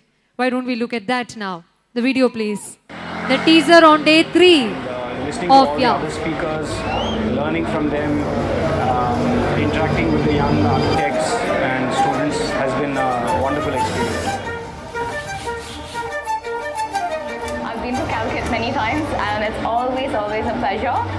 The event is spectacular, so well organized.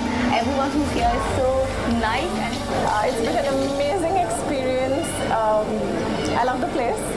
It's almost like it's Calicut.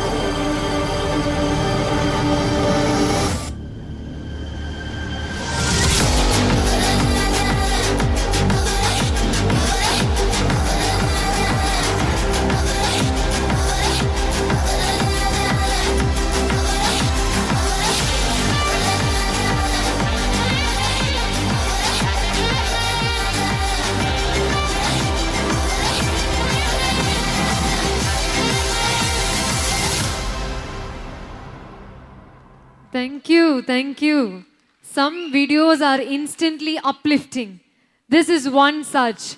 If the video has this kind of an impact, I can only imagine what it must have been for you all to experience it real time. So kudos, YAF Crossroads 2022. And this is going to be an explosion of knowledge sharing, I must say, because we are also ready for yet another congruence of architects, which is going to be the IIA Kerala Chapter Convention. Let's take a look at the video on the convention that is to come.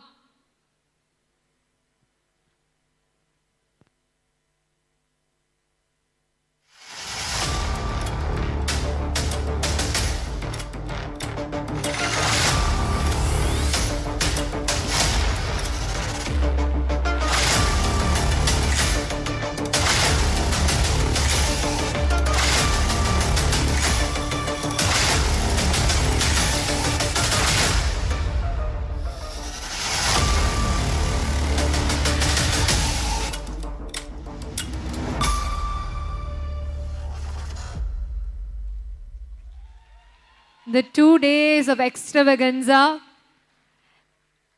I believe we have Architect George, the Vice Chairman of IIA Kottayam Chapter, to outline. Hello all. I would like to thank actually the Calicut Center for giving us an opportunity on this huge stage to present this. Ours is a very small event. With the permission of IIA Kerala Chapter Chairman, Architect L. Gopakumar, and our past Kerala Chapter Chairman, and on behalf of IIA Kottayam Chairman, Architect Shindu George, I would like to extend an invitation to everyone gathered here to our tranquil destination, Wagaman, for the State Convention of IIA Kerala Chapter. It is an unconventional venue with an exciting theme which will be revealed in the days to come. Wagaman is home to the beautiful flora and fauna with adventures and tranquility. Join us at Wagaman for the IIA Kerala Chapter Convention and take away a different experience.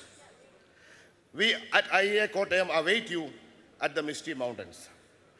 വാഗമണ്ണിലോട്ട് വിളിക്കുമ്പം ഇനി വാഗമൺ വരെ പോകണമല്ലോ എന്ന് ചിന്തിക്കുന്ന ഒരു സംശയമുള്ളവർക്ക് ഞാനൊരു കുഞ്ഞു കഥ പറയാം മനസ്സിലിട്ട് ലാളിക്കാനായിട്ട്. നല്ല തണുപ്പുള്ള ഒരു വെളുപ്പാങ്കാലത്ത് പുതപ്പിനടിയിൽ മൂടിക്കിടക്കുമ്പോൾ ആൺകുയിലിൻ്റെ ശൂളമടി കേട്ട് ആൺകുയിലിനെയും ചീത്ത വിളിച്ച് എണീറ്റ് പുറത്തും മഞ്ഞുതുള്ളികൾ കണ്ടുകൊണ്ട് ഒരു ചായ കുടിക്കുന്ന അനുഭവം 2 ദിവസം ആർക്കിടെക്ചർ ചർച്ച ചെയ്യാൻ 2 ദിവസം ഞങ്ങൾ നിങ്ങൾക്ക് വാഗ്ദാനം ചെയ്യുന്നു. We welcome you all to Kottayam for IIA Kerala Chapter Convention in January.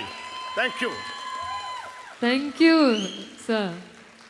That was a perfect balance of subtlety and power. You are quite the storyteller. You could draw an entire picture of what it means to be at Kottayam and attend the convention. It's difficult to say no to something as enticing as that. Thank you very much, sir. All the best. Perfect. The Mamangam troupe is again all set to take the stage. This time their enactment is themed Agneya. That is to find the Agni, the fire within you. Each one of us here can relate to it. The trials, tribulations, trepidations that we all feel while attempting to find that fire within us. Agneya encapsulates just that. Ladies and gentlemen, let's put our hands together for Mamangam once again back on stage.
മയിലാട്ടം കണ്ട് താമസിച്ച് കാളകേറ പൊന്മലയിൽ കാളകളി കണ്ട് താമസിച്ച് ആടുകേറ മാമലയിൽ ആടുകളി കണ്ട് താമസിച്ച് കുയിലുകേറ പൊന്മലയിൽ കുയിലുകളി കണ്ട് താമസിച്ച് കൊക്കുകേറ പൊന്മലയിൽ കൊക്കുകളി കണ്ട് താമസിച്ച് കുതിരകേറ മാമലയിൽ കുതിരകളി കണ്ട് താമസിച്ച് വന്നുദിച്ചേ നിന്നുദിച്ചേ ആദിത്യ ഭഗവാൻ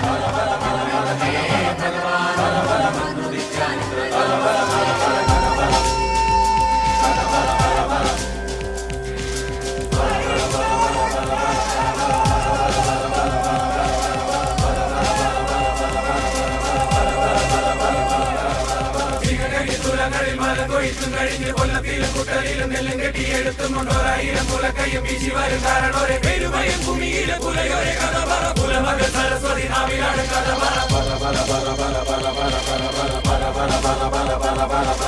അഴകിയ നസികാളി കുഞ്ഞളരി കുറുമ്പയും ആണിഞ്ചനും കരിമ്പനും കൊച്ചുറുമ്പൻ കാവലനും കട്ടതട്ടി ചാലുകീരി ഉഴുതിട്ട കഥയല്ലേ വിത്തെറിഞ്ഞും മുളപ്പിച്ചു ഞാറുനട്ട കഥയല്ലേ വീഴ്പു പൊക്കാളിക്കൂട്ട ഒരു പണിയാലക്കൊമ്പൻ പുകഴ്പെറ്റ പഴങ്കാല കനികൾ കൊടുക്കും കഥ വെള്ളം കേറും വേലികളിൽ നിന്നെ കൊടി പോലെ കൊന്നു ചുട്ടു പൊക്കാളി കതിരും ചുണ്ടത്തോറും ചിരിക്കഥ തണ്ടിലാണ് തുണക്കഥ അന്നിക്കേറും ആളമേരിക്കുന്ന മുട്ടിപ്പാട്ടുപാടി കിളിയാട്ടി നരിയാട്ടി രാവെളുത്തും പോരം കഥ ചെല്ലിപ്പുല്ലും കൊച്ചമ്പ്രാന്റെ കള്ളക്കണ്ണും പറിച്ചെറിഞ്ഞില്ല പടി കടന്നു പുല കള്ളിക്കഥ പെരുവയ ഭൂമികളിൽ പല ഭൂമി കൊയ്തെടുത്ത് വരുംകാല കളം നോറ്റ പുലയോരെ പഴങ്കഥ പറ പറ പറ പറ പറ പറ പറ പറ പറ പറ പറ പറ പറ പറ പറ പുണതമരെ നിൽക്കുന്ന കാലകണ്ഠ വരമ്പത്ത് കീഴിത്താളെറിഞ്ഞു പോന്ന കുലങ്ങൾ തൻ പഴങ്കഥ പറ പറ കഥ പറ ആദി ഭഗവാനെ പറ പറ കഥ പറ ഐക്യരക്കാരനോരെ പറ പറ പറ പറ കഥ പറ പറ പറ പറ പറ പറ പറ കഥ പറ പറ പറ പറ പറ പറ പറ കഥ പറ പറ പറ പറ പറ പറ കഥ പറ പറ പറ പറ പറ കഥ പറ കഥ പറ ഭഗവാനും വന്നുദിക്കാൻ ഇത്ര താമസിച്ചേ വന്നുദിച്ചേ നിന്നുദിച്ചേ ആദിത്യ ഭഗവാനോ ഇന്നെന്നെ ഭഗവാനോ വന്നുദിക്കാൻ ഇത്ര താമസിച്ചേ.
കീഴിത്താളെറിഞ്ഞു പോന്ന കുലങ്ങൾ തൻ പഴങ്കഥ പറ പറ കഥ പറ ആദി ഭഗവാനെ പറ പറ കഥ പറ ഐക്യരക്കാരനോരെ പറ പറ പറ പറ കഥ പറ പറ പറ പറ പറ പറ പറ കഥ പറ പറ പറ പറ പറ പറ പറ കഥ പറ പറ പറ പറ പറ പറ കഥ പറ പറ പറ പറ പറ കഥ പറ കഥ പറ ഭഗവാനും വന്നുദിക്കാൻ ഇത്ര താമസിച്ചേ വന്നുദിച്ചേ നിന്നുദിച്ചേ ആദിത്യ ഭഗവാനോ ഇന്നെന്നെ ഭഗവാനോ വന്നുദിക്കാൻ ഇത്ര താമസിച്ചേ.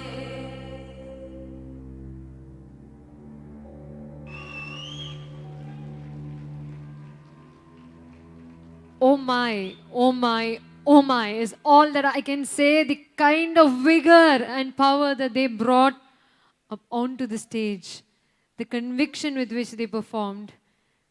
Hats off to Team Mamangam. Why don't we also have all other performers from Team Mamangam join you on stage? I would request all the other performers from the team, from the troupe to also please join. Let's have you all lined up. You have provided what is called a treat to our senses.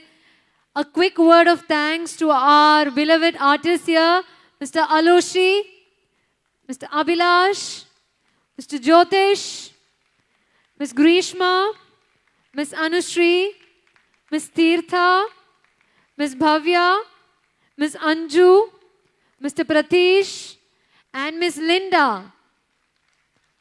And we bow to you.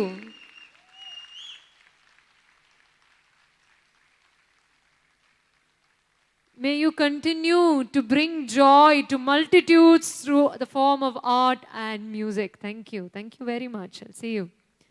It was truly interesting to see them even utilize the spaces, the sound from the stage. It was all incorporated in their performance. It was such a lovely sight to just simply watch. And ladies and gentlemen, we are ready. This is perhaps the most awaited moment of the evening. In Kerala, we talk of what is called the Kalashakottu. Kalashakottiൻ്റെ ആ ഒരു ആരവാരം ഉണ്ടാവുമെന്ന് ഞാൻ പ്രതീക്ഷിക്കുന്നു. ഉണ്ടാവുമല്ലോ അല്ലേ? We want that kind of a response from you. Kalashakottu essentially stands for the closing piece of a musical presentation, where the drum rolls into a frenzy, the music picks up pace, hearts race, and it gives us one of a kind experience. This is because it is going to be the culmination of YAF Crossroads Awards 2022. We've come to perhaps the most significant part of the event. It's time to declare the YAF Awards 2022. The Young Architects Festival Crossroads 2022 is nearing its climactic moments. As you all know, YAF Awards is being instituted by the Indian Institute of Architects in order to nurture and promote the creative contributions of young architects in the field, as a set of awards that is focused on architects who are under the age of 40 years. There has been a remodification of regular usual typologies to look beyond the usual contours and to revamp the categories, the typical classifications. Therefore, this time, instead of focusing on the best project or the winning project, we have chosen to look for the best practice. Therefore, a couple of projects of an architect or a group of architects have been assessed and evaluated to identify the line of practice that is being followed, that is being adhered to by the architects in question. The jury sat through different stages. The first level was to shortlist from 140 entries to the most promising ones.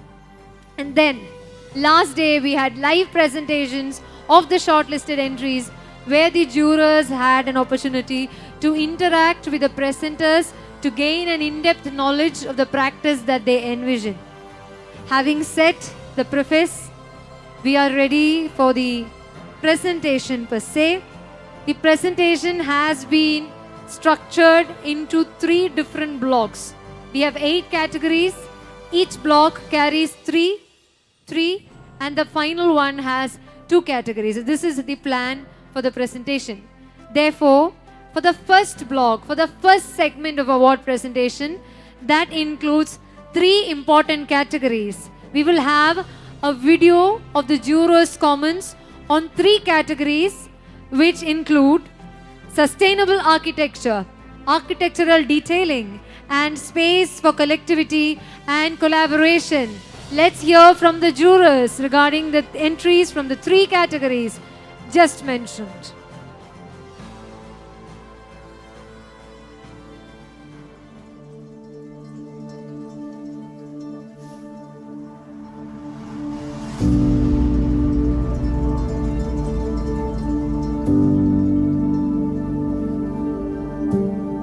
This is incredible to also see the way the whole YF Awards have been organized, and we have been keep discussing about how Indian architecture will be going next way forward through this. I think this is a great attempt for YF, as well as the quality of project has been shortlisted till now. It's an amazing.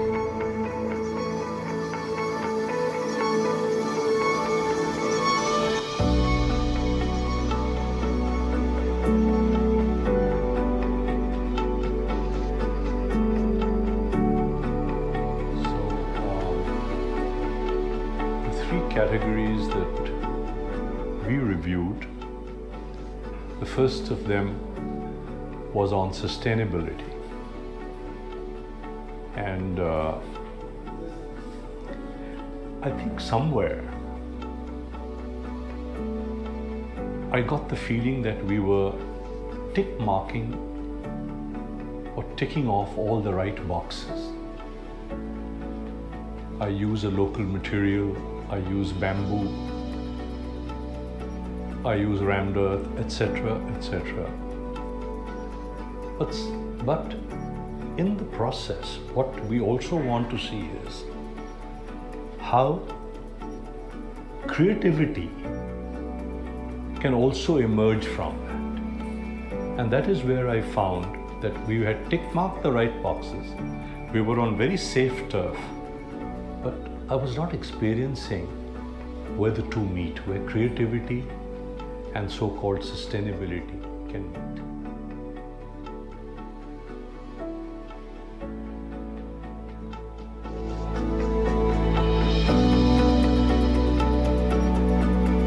We looked at detailing, where I find the detailing really is not just putting the same elements in a different way. Detailing mainly how you have a beautiful, in the real sense of beautiful, a beautiful joining system or a kind of modularity or something like that. That I didn't find it.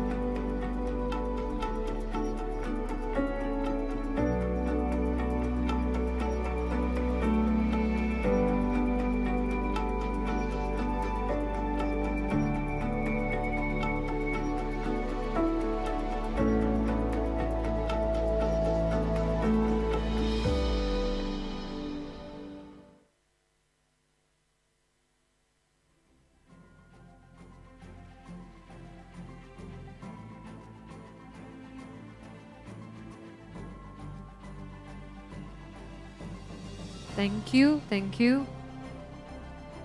The jurors have intently assessed each of these projects.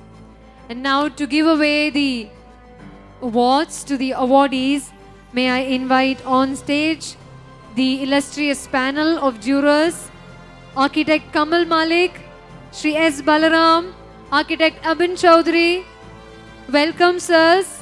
May I also request Architect Ashutosh Agarwal, Joint Honorary Secretary of the Indian Institute of Architects, Architect Brijesh Shaijal, and Architect C.R. Raju, once again, the President of Indian Institute of Architects, to join us on stage as we are ready to first look at the shortlisted entries and then declare who has emerged the winner. Welcome, gentlemen. And now the video of the shortlisted entries for the category Sustainable Architecture.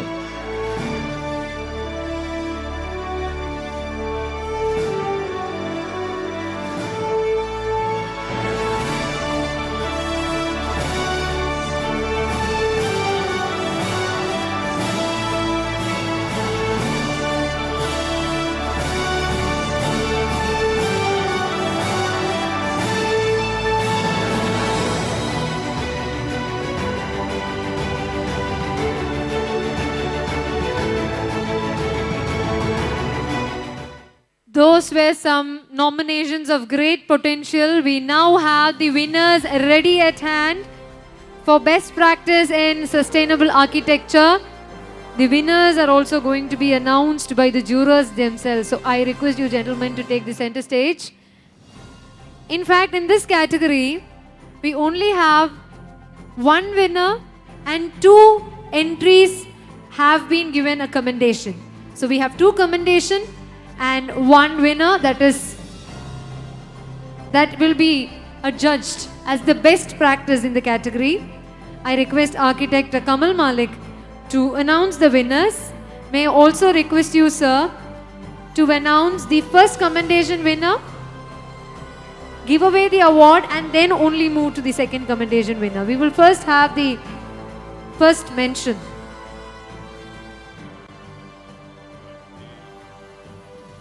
The commendation, the first commendation goes to Bhumija Creations. Bhumija Creations, welcome.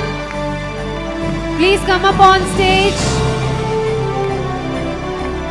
I request Architect C.R. Raju to present a certificate appreciating the team on receiving a special commendation in the category of Best Practice in Sustainable Architecture.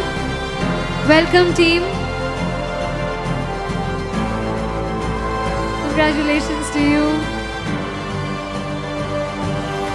Bhumija Creations. Architect C.R. Raju will be doing the honors.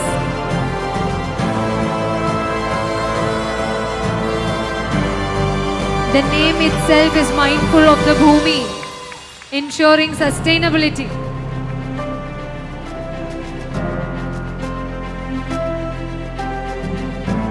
Best wishes to you. And Architect Kamal Malik sir, we are ready to know who the second winner, second commendation winner is. The second commendation is Mitti. Mitti. Architect C.R. Raju, sir, may I again request you to present the certificate to the winner, to the specially mentioned entry called Mitti. Close to the soil. Welcome.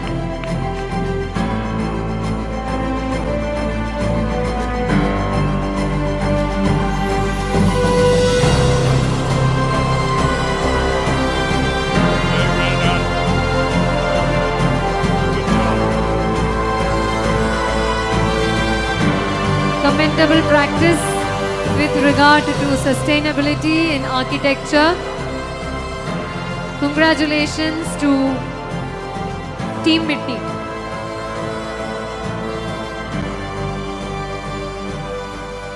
So that leaves us with just quite a few options from the nomination.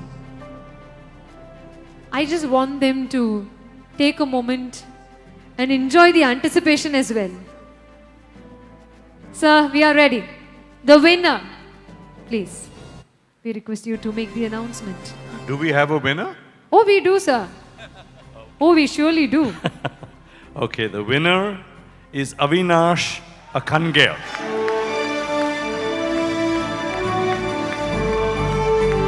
Best Young Practice, Sustainable Architecture, YAF Crossroads 2022.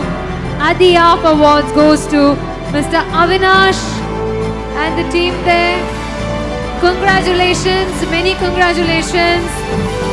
Sustainability happens to be one of the topmost priorities even set forth by the UN in the 2030 agenda, and therefore the world of architecture also prioritizes it. I request Architect Ashutosh Agarwal to give away the award and Architect C.R. Raju to present the certificate to Mr. Avinash here.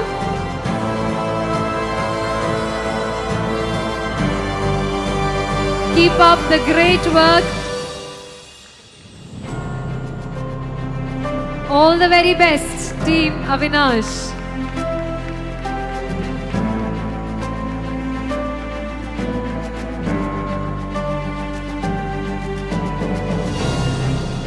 Very well done.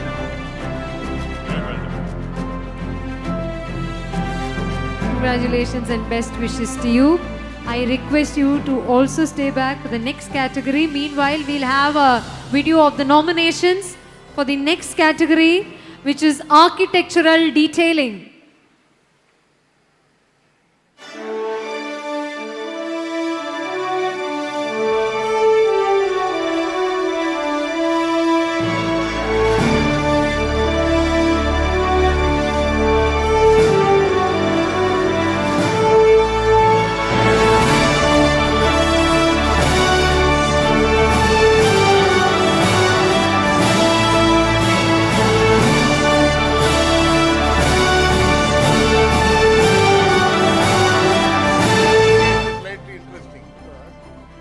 That's an interesting set of nominations, all with potential.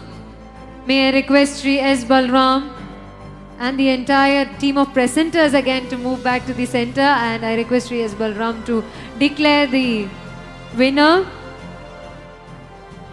Do we have a winner or do we have a commendation?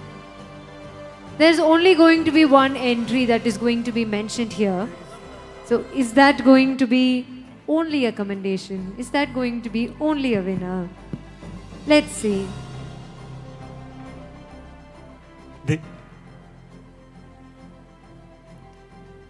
The winner is, guess, A-Line Studio. A-Line Studio, you have been our judge. The winner in the category of architectural detailing. There is a separate party going on there. Why don't we have the party up here on stage? Come up. You've earned it. Please come. The award will be presented by architect C.R. Raju and the certificate will be given away by architect Brajesh Shaijal. A-Line Studio, apparently you've brought the A game. Welcome.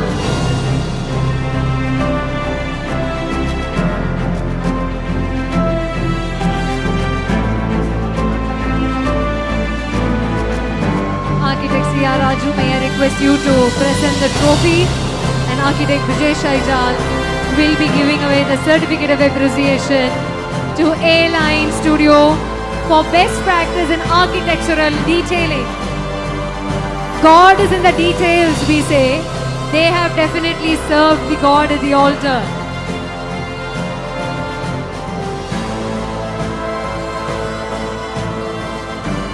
Kudos to you. Many more places to go. All the best. Thank you. Thank you.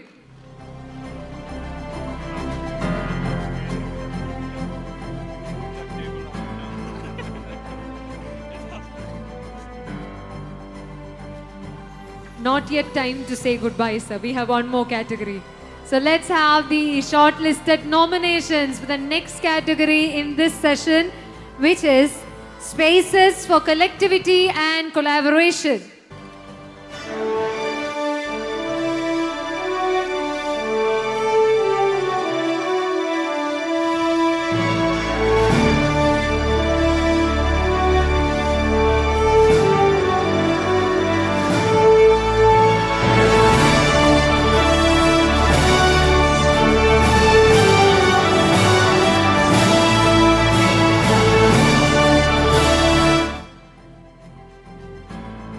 All right, that was a sneak peek into the nominations.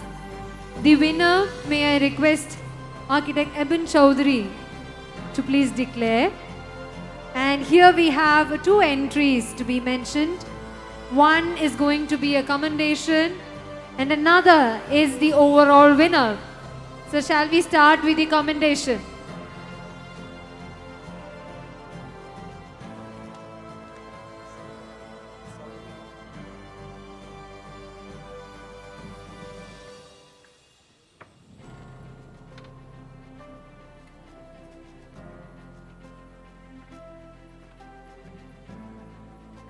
That's okay, we still have the winner. It's the commendation who is not there. The winner is intact, not to worry. Sir, let's have the winner. The winner is Art on Architecture. Art and Architecture, you bag the first position in Spaces for Collectivity and Collaboration.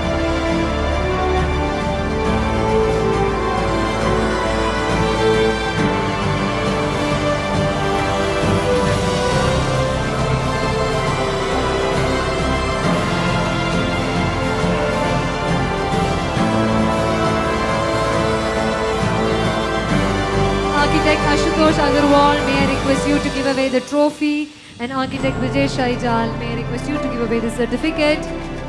Let's have Art and Architecture up here on stage to collect the award for the best practice in Spaces for Collectivity and Collaboration. The world is moving forward. Collaboration happens to be the key for success. In order to collaborate effectively, what we need is a space, a medium that is fertile for such collaborative activities. And teams such as art and architecture ensure that such spaces are being designed. All the very best. Many more best moments to come your way.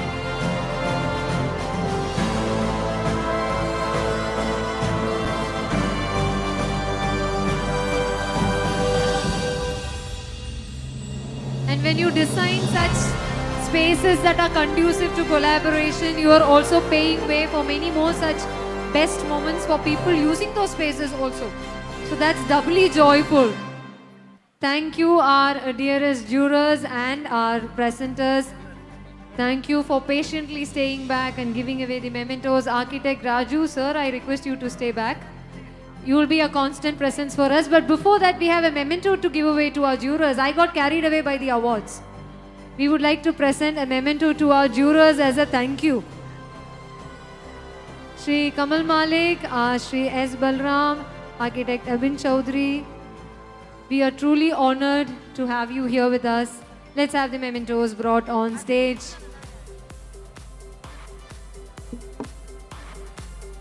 Our hearty gratitude, hearty thanks for the efforts that the jurors have put in. It is not an easy feat to pick the best when there are so many entries. They have still been patiently sifting through all the entries, paying attention to the nuances of the projects.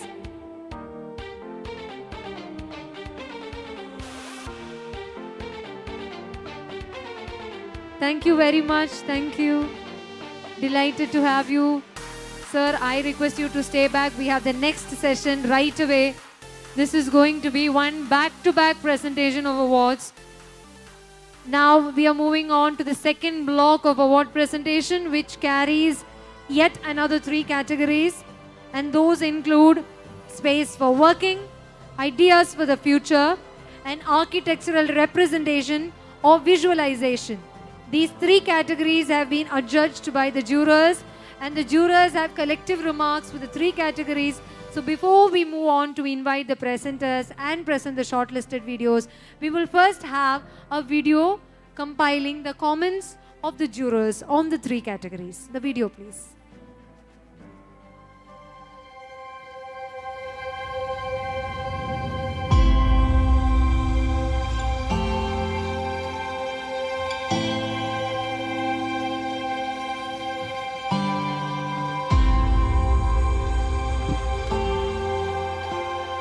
This particular award this year actually has changed this format, and it is really exciting to see that the awards has been given to the young practitioners rather than the best projects.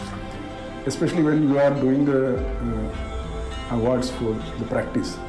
The practice has to have a consistency and philosophical rootedness. That is very exciting, and it gives a direction to the young practitioners to go on.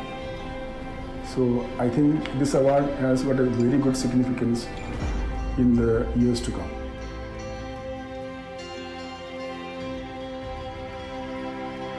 It's amazing. Lunch was superb, and we had kajus throughout the presentation. But on a serious note, brilliant. What do you call it? Presentations.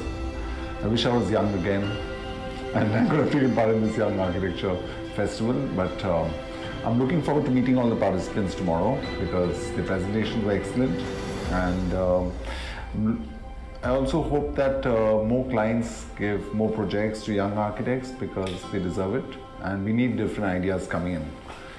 Old architects are sometimes a little boring, so it's good to change. And I want to say thank you to Calicut and to Tony and Sujit and all over here. Where's Brijesh, by the way? He's missing in action. Yeah, he's there? Good. Thank you.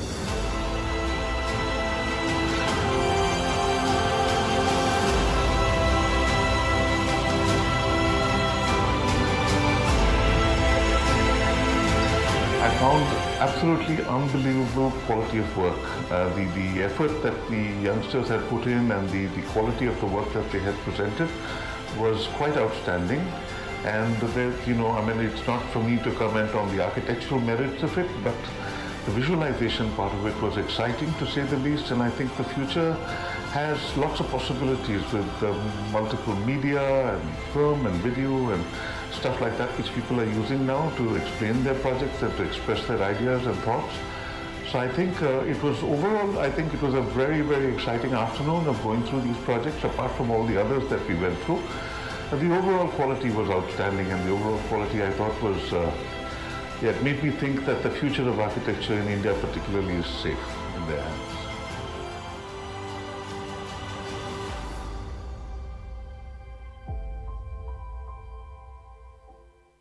What a way to conclude. The future of architecture is safe in the hands of the younger generation. Wonderful. It's quite evident how the jurors are approaching these projects with so much of earnestness. Let's hear it for the iconic panel. Architect Jay Krishnan, Architect Sujit GS, and Shri Bharat Ramamritam. Please, let's have you all appear on stage to present the awards to the awardees. May I also invite Architect Leena Kumar, Joint Honorary Secretary of the Indian Institute of Architects, and Architect Gyanendra Singh Shekhawat, the Honorary Treasurer of the Indian Institute of Architects, to please join us on stage. Welcome, sirs.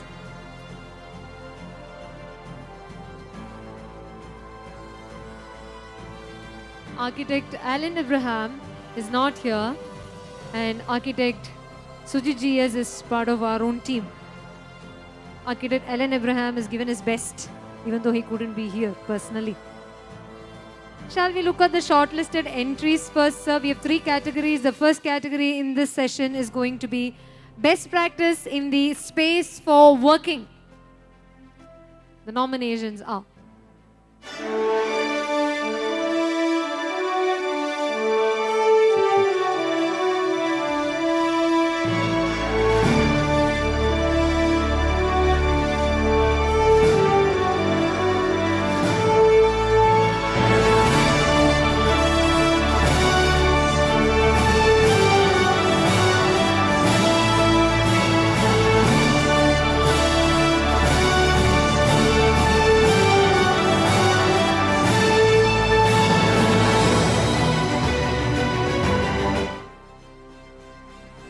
Thank you.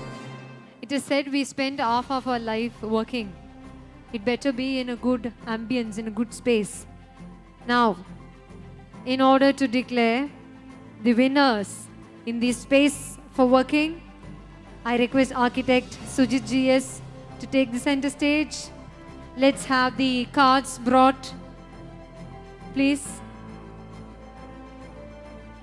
Do you have it with you, sir? Let's have the microphone also brought.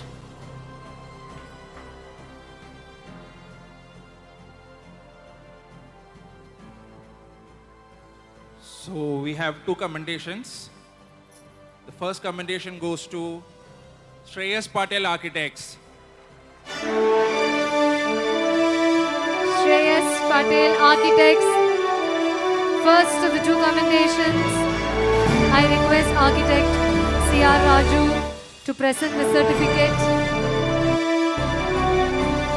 Best Young Practice, special mention for Shreyas Patel Architects.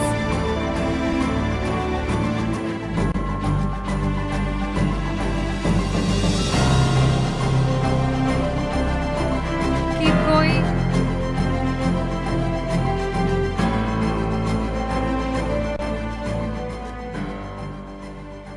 We have one more commendation. The second commendation goes to Workshop Inc. Workshop King. Welcome, Workshop King. Architect C.R. Raju, sir, may I once again request you to do the honor, present the certificate of appreciation to Workshop King.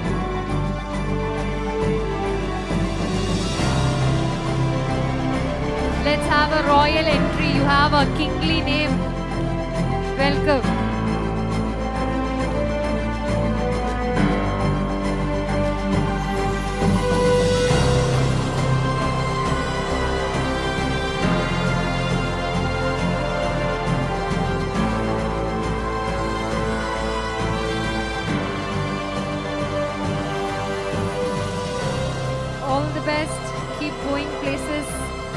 best wishes to Workshop Inc. And now, who is going to be the winner, sir? And the winner is Flying Seeds. And the winner is Flying Seeds. Flying Seeds. Flying Seeds. Please come up on stage.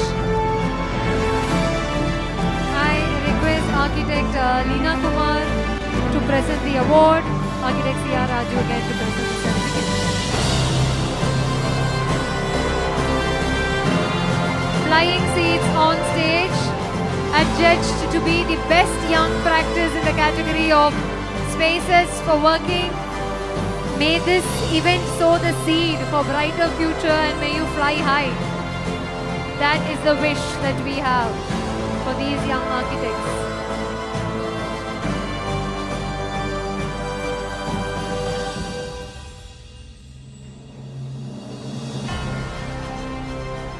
Keep pushing the horizons even further. All the very best.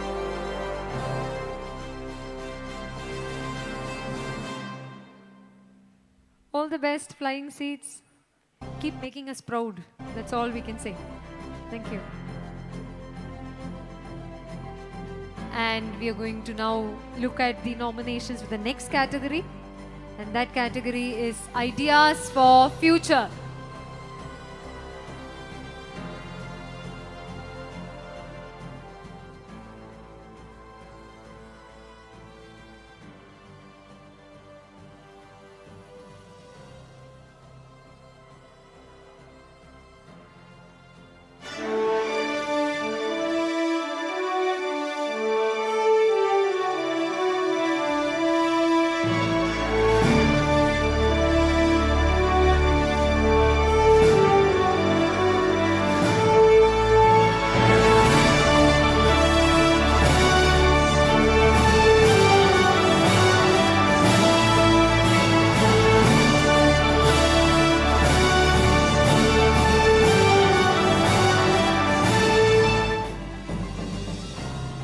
Some outstanding options appear on stage. I request the team of presenters to be back again on stage. Ideas for Future. The winners will be declared by Architect Jay Krishnan. Let's have the winning cards brought.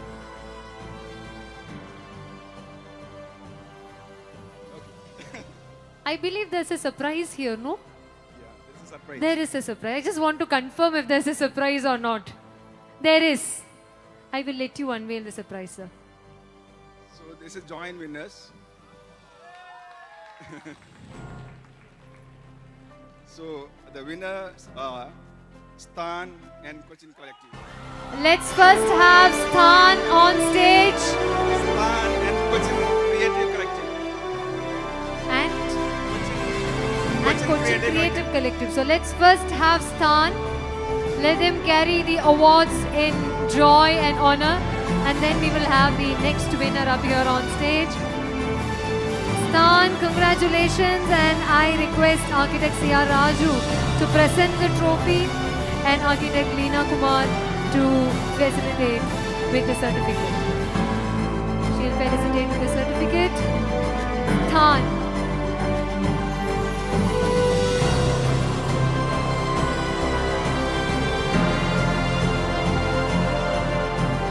स्थान सबसे पहले स्थान में आ गए. All the best. Congratulations. These are young individuals with a vision and therefore their ideas for future carry great potential. We all recognize how in the world of architecture, the past, the present and the future almost are collated with one another. Congratulations, Sthan. And shall we have the next winner from the category, Creative Collective. Cochin Creative Collective.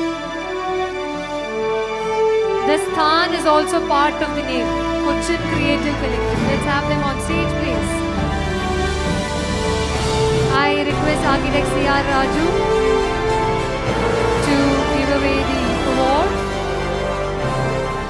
and the certificate. I request you to give away the award, Architect C.R. Raju, and the certificate will be presented by Architect Leena Kumar.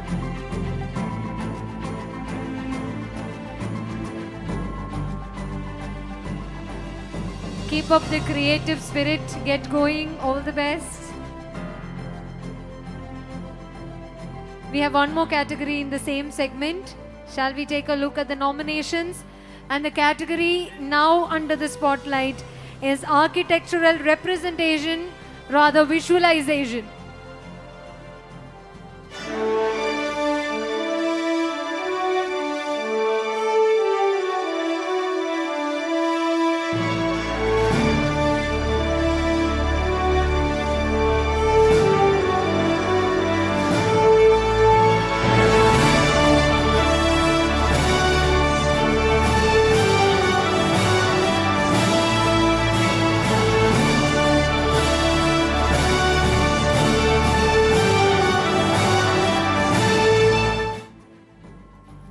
Lovely, thank you, thank you.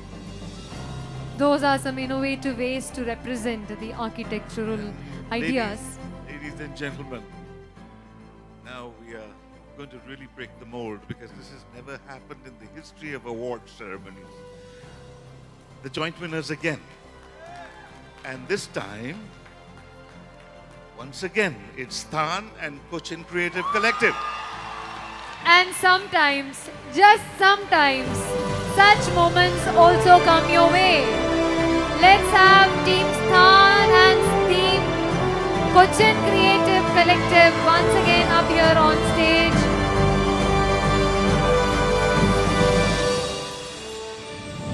Let's have you up on stage one by one. So who's going to be coming up first this time? Shall we have the Cochin Creative Collective up here on stage? You are both anyway bagging both the awards. Let's have some change. Yes. Welcome. I request Architect Leena Kumar to give away the trophy and Architect C.R. Raju to present the winners with the certificate of appreciation.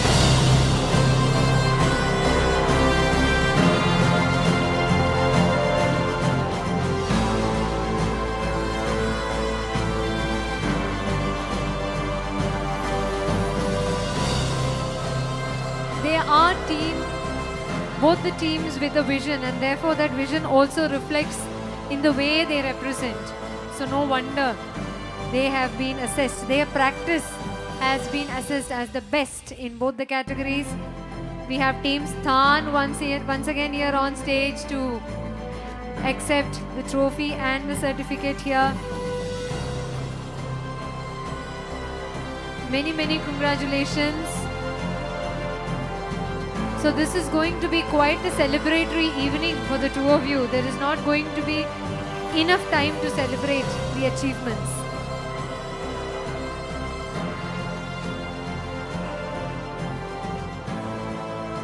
Go conquer greater places. All the best. I request the presenters to stay back, accept a small token of appreciation from our end. I request Architect C.R. Raju to present the memento. Let's have the mementos brought on stage, please. Shall we have the mementos up here on stage? As a gesture of thank you to the jurors, the mementos are here, sir. Architect Jayakrishnan and Architect Bharat Ramamrutam means a lot to Sri Bharatha Ramamrutam.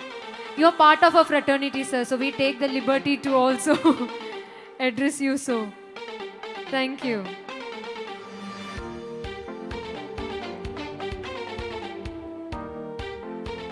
Sir, I request you to continue to stay back.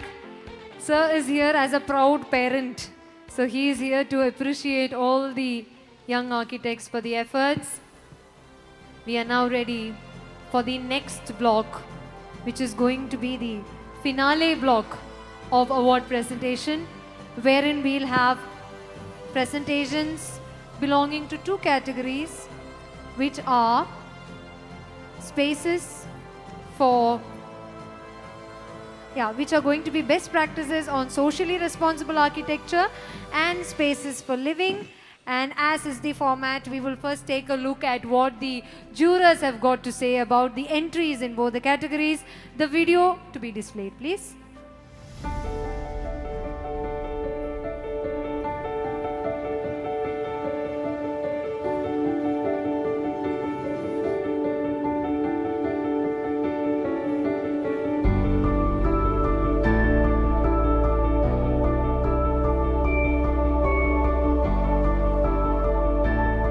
I was very happy, to go through, most of the entries.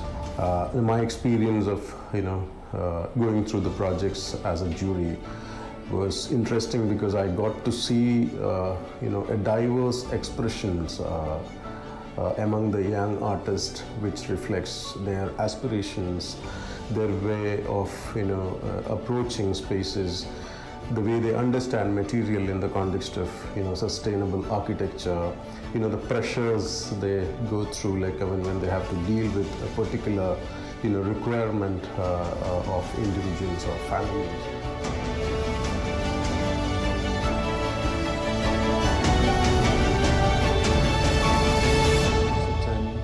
And it was very tough.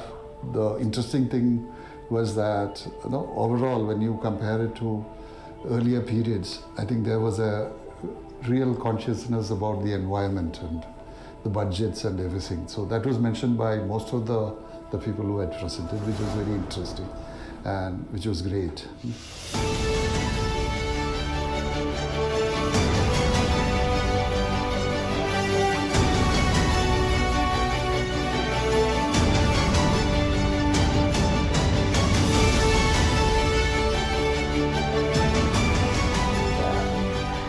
It clearly, what struck us was that it was young architects. It came through in the projects.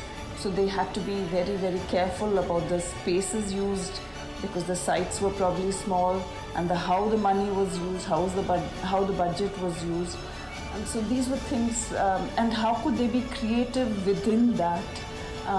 So these are things that many entries were very,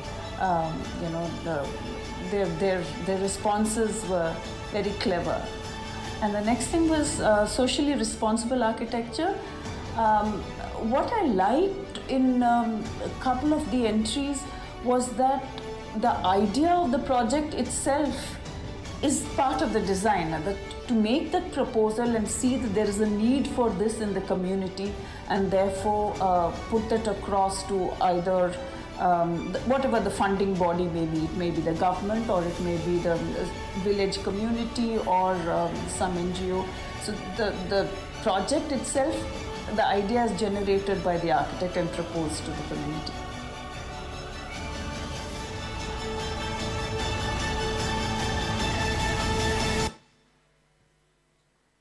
Amazing. Thank you. Thank you.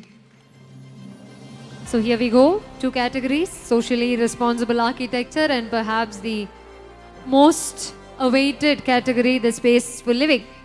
In order to do the honors, can we have the panel of jurors on stage? Again, noted figures, noted names from the field. Architect Tony Joseph, Architect Aparna Narasimhan, Sri Riaz Komu. Warm welcome to you all. May I request Architect Lalichan Zakarias, the Chairperson of Indian Institute of Architects Publication Board, and Sri Ashfaq, the Managing Director of Trojan Plywood, onto the stage. Welcome, sirs. An individual cannot succeed if the society around him or her fails, and therefore socially responsible practices are vital to be adopted. The first category in this section is socially responsible architecture. Let's take a look at the nominations.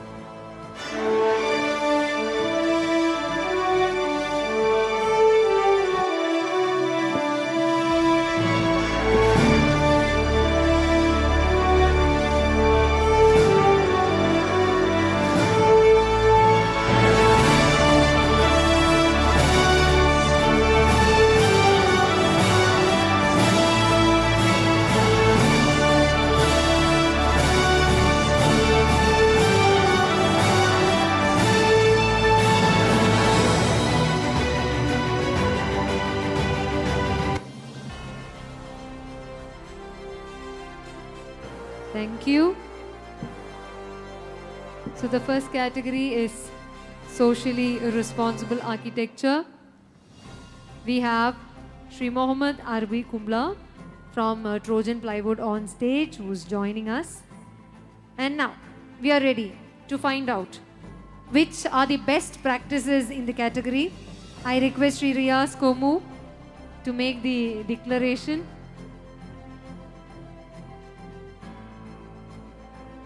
Sir, welcome, sir. From Trojan Plywood, sir is also joined. Hearty welcome to you. This is the finale block.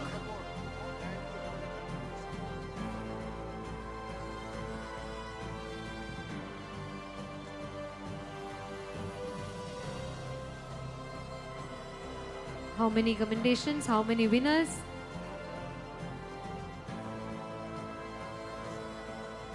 Sri Riyaz Komu, why don't we hear from you? Yeah, the commendation goes to MySpace Architects. MySpace Architects, commendation for best socially responsible architectural practice. MySpace, welcome.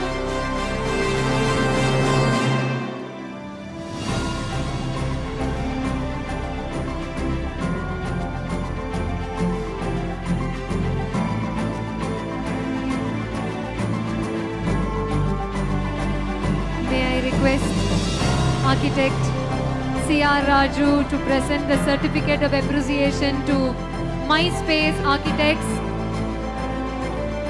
MySpace does not belong to just me. It has to be mindful of the social scenario around.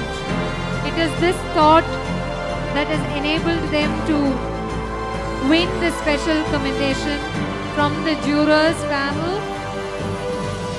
Best wishes to you, MySpace.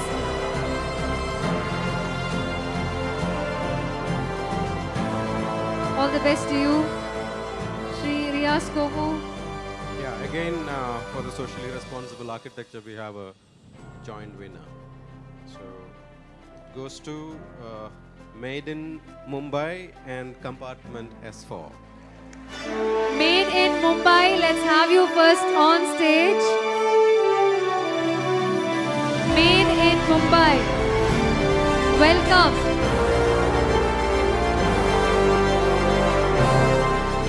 I request Sri Mohammad Arbi Kumla to present the trophy and Architect Lalichan Zacharias to give away the certificate of appreciation to Made in Mumbai,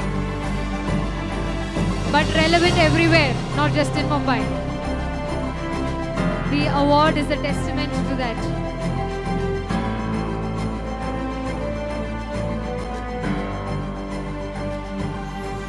Let's save these moments for future. Let's pause a moment for pictures.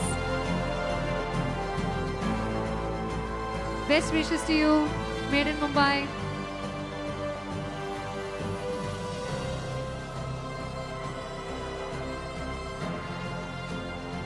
And the next winner, sir, shall we have their name one more time? The winner from the same category. Yeah, Compartment S4. Compartment S4. Compartment S4. Please come forth.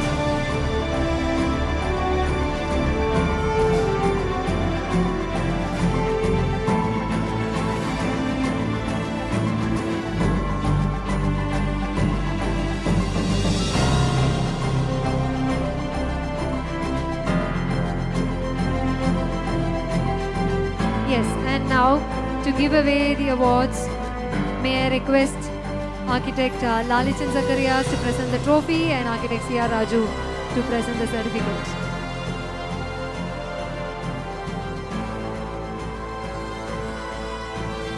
Best wishes to you, Compartment S4. The goal is to break open the compartments created by the society.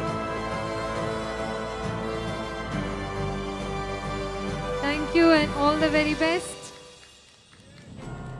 And shall we go forward with the last and final category for the evening? We save the best to the last. Of course, we understand all the other categories are equally important, but it was this particular category that received the greatest number of entries, and therefore that response means something, and that is why we decided let's have it at the last. So here we go, shortlisted entries for the category Space for Living.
Some exceptional, notable presentations on stage.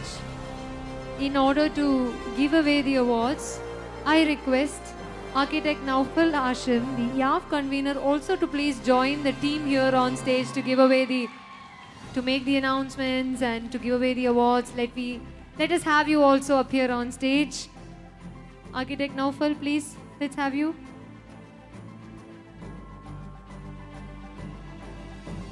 He is busy, engaged in the organization of the event again. Because he is also part of the convener team, I'm sure he is running around to make sure that the next part of the event goes well. So shall we again, he is busy with his duties. So let us leave him to his duties. So the winner, I request Architect Tony Joseph to first make an announcement. We have quite a few announcements in this category. Madam already has the mic. Let's have you. We have quite a few announcements to make in this category, I believe. Architect Tony Joseph. I think we'll start with the commendations. We have 4 commendations in this category. The first one, 3-door concepts. 3-dot concepts. Let us go one by one. 3-dot concepts. Please walk on to the stage and accept the award. Special mention for best practice in spaces for living. The built-in space has a direct bearing on the psyche of the individual. So the living space directly has an impact on the individuals occupying the space, and therefore best practice in this particular category deserves greater appreciation. Team 3 Doors, 3 cheers to you.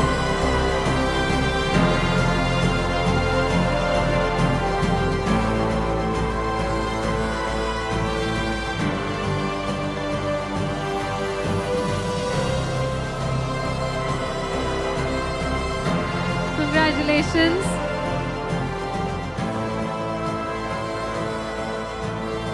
Architect Naufal has made a silent entry into the team. Hello, we still noticed you. The next commendation, Architect Aparna Narasimhan. Why don't we have you make the announcement?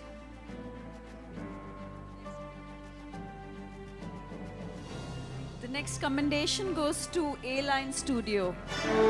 A-Line Studio back again on stage to back yet another recognition this evening. Let's have A-Line appear on stage. I request Shri Mohammad Arbi Kumla to present the certificate. Shri Mohammad Arbi Kumla to present the certificate.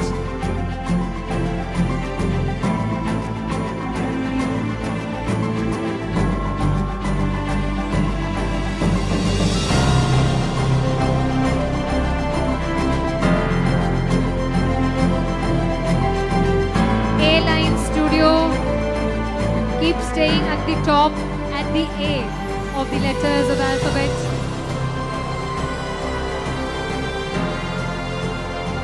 Hold high your recognition, you deserve it. All the best. Thank you.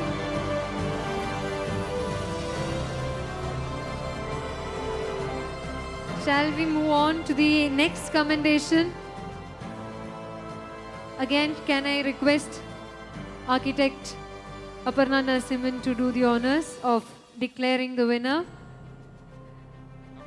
Commendation, Avinash Ankalge. Avinash Ankalge.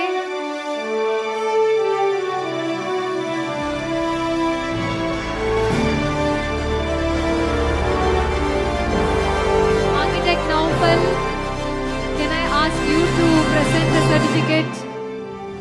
Architect Naufal will be making the presentation of the certificate.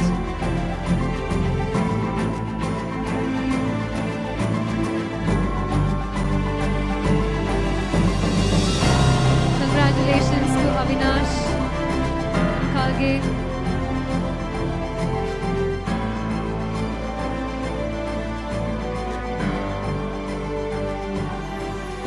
To make the next announcement, I request Architect Tony Joseph to take over.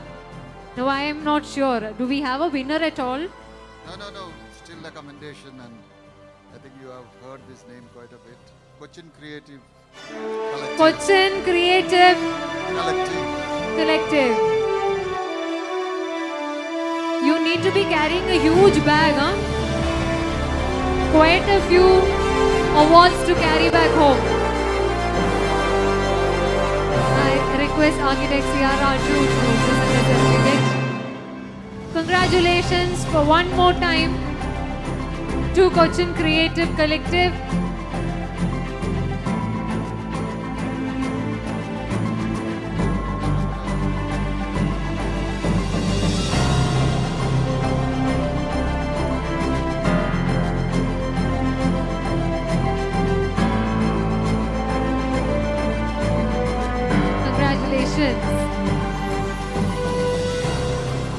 And now, should we declare the winner at all? Why don't you volunteer a guess? We have eliminated a few number of shortlisted names already because they've already been given special mentions. So I am guessing this is an easy guess.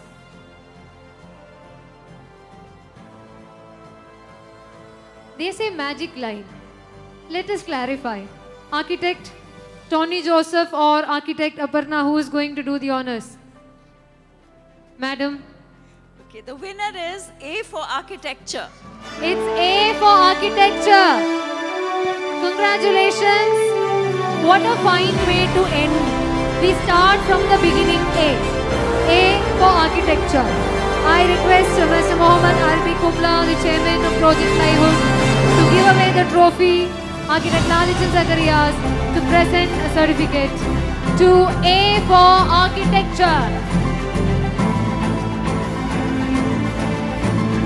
A for Architecture, the best practice in the category Space for Living.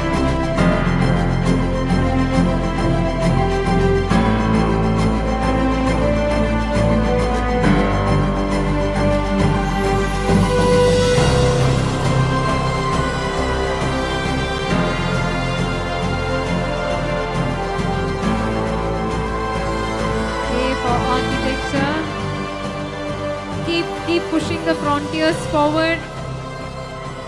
All the very best. And now a moment to thank the commitment with which the jurors have adjudged these entries. I request Architect C.R. Raju to present a memento to our jurors for the exceptional job that they've done. Not an easy one for sure.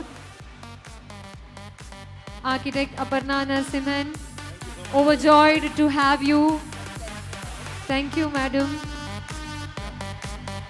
Architect Tony Joseph, it's a pleasure to be having such fine names. Dear guests, remember we are going to have dinner together. the event does not end here. A larger, grander scale of celebration awaits. We would love for you to stay back. Shri Riyaz Komu, thank you very much. Thank you, the dearest guests. Architect C.R. Raju, may I request you to please stay back. This is a moment to acknowledge the team that has been working tirelessly, relentlessly for these many months to put up a wonderful show. Architect Vivek PP, the man of the hour. Welcome. The chairman, IIA Calicut Center, I request you to come up on stage. Calicut, come. Team Calicut, come. I had 300 leaders with me to do this. I'm just one among them. Thank you.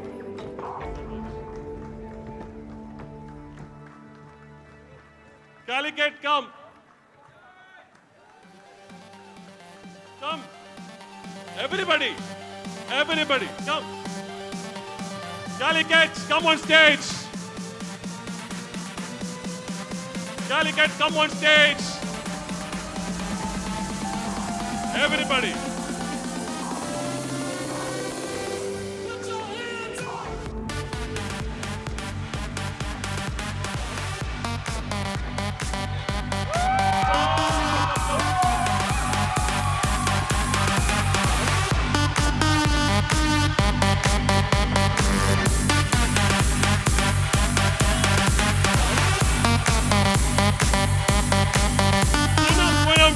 Poonam VC, come.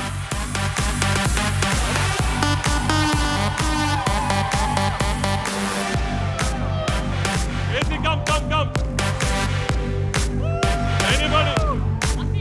Afif, where are you? Afif.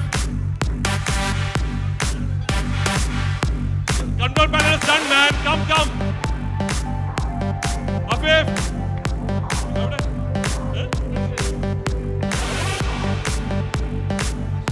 There's so many girls here. Come.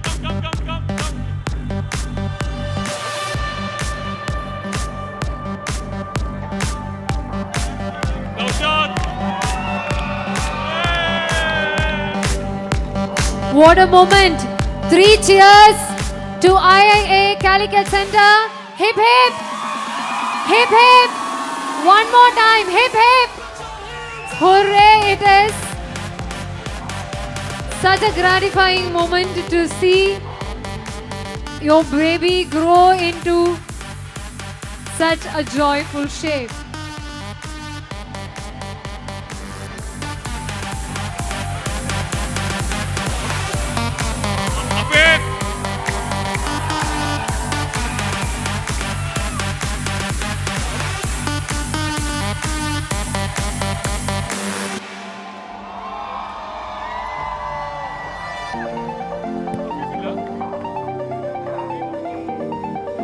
But a man's reach should exceed his grasp, or what's a heaven for?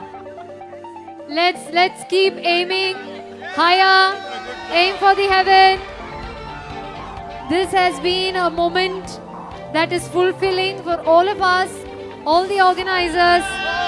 Without the steadfast commitment from you, this would not have been possible.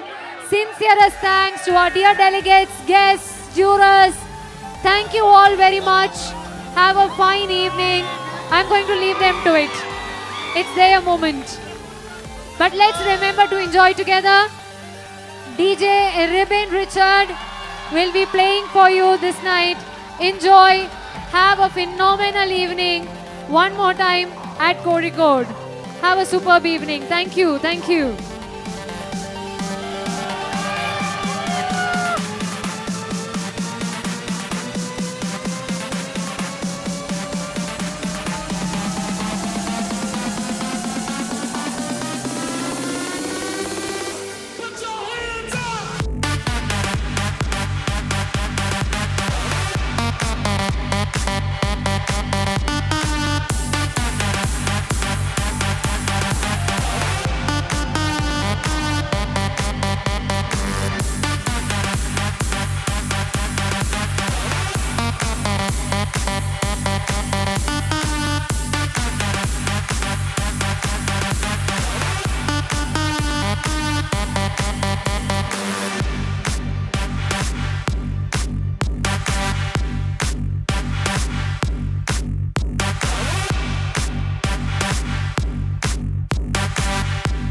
Listening to all the other speakers, learning from them, interacting with the young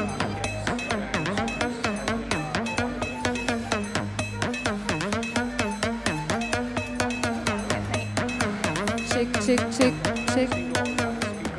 Dear friends, I have an important announcement to make. It's a parking related announcement.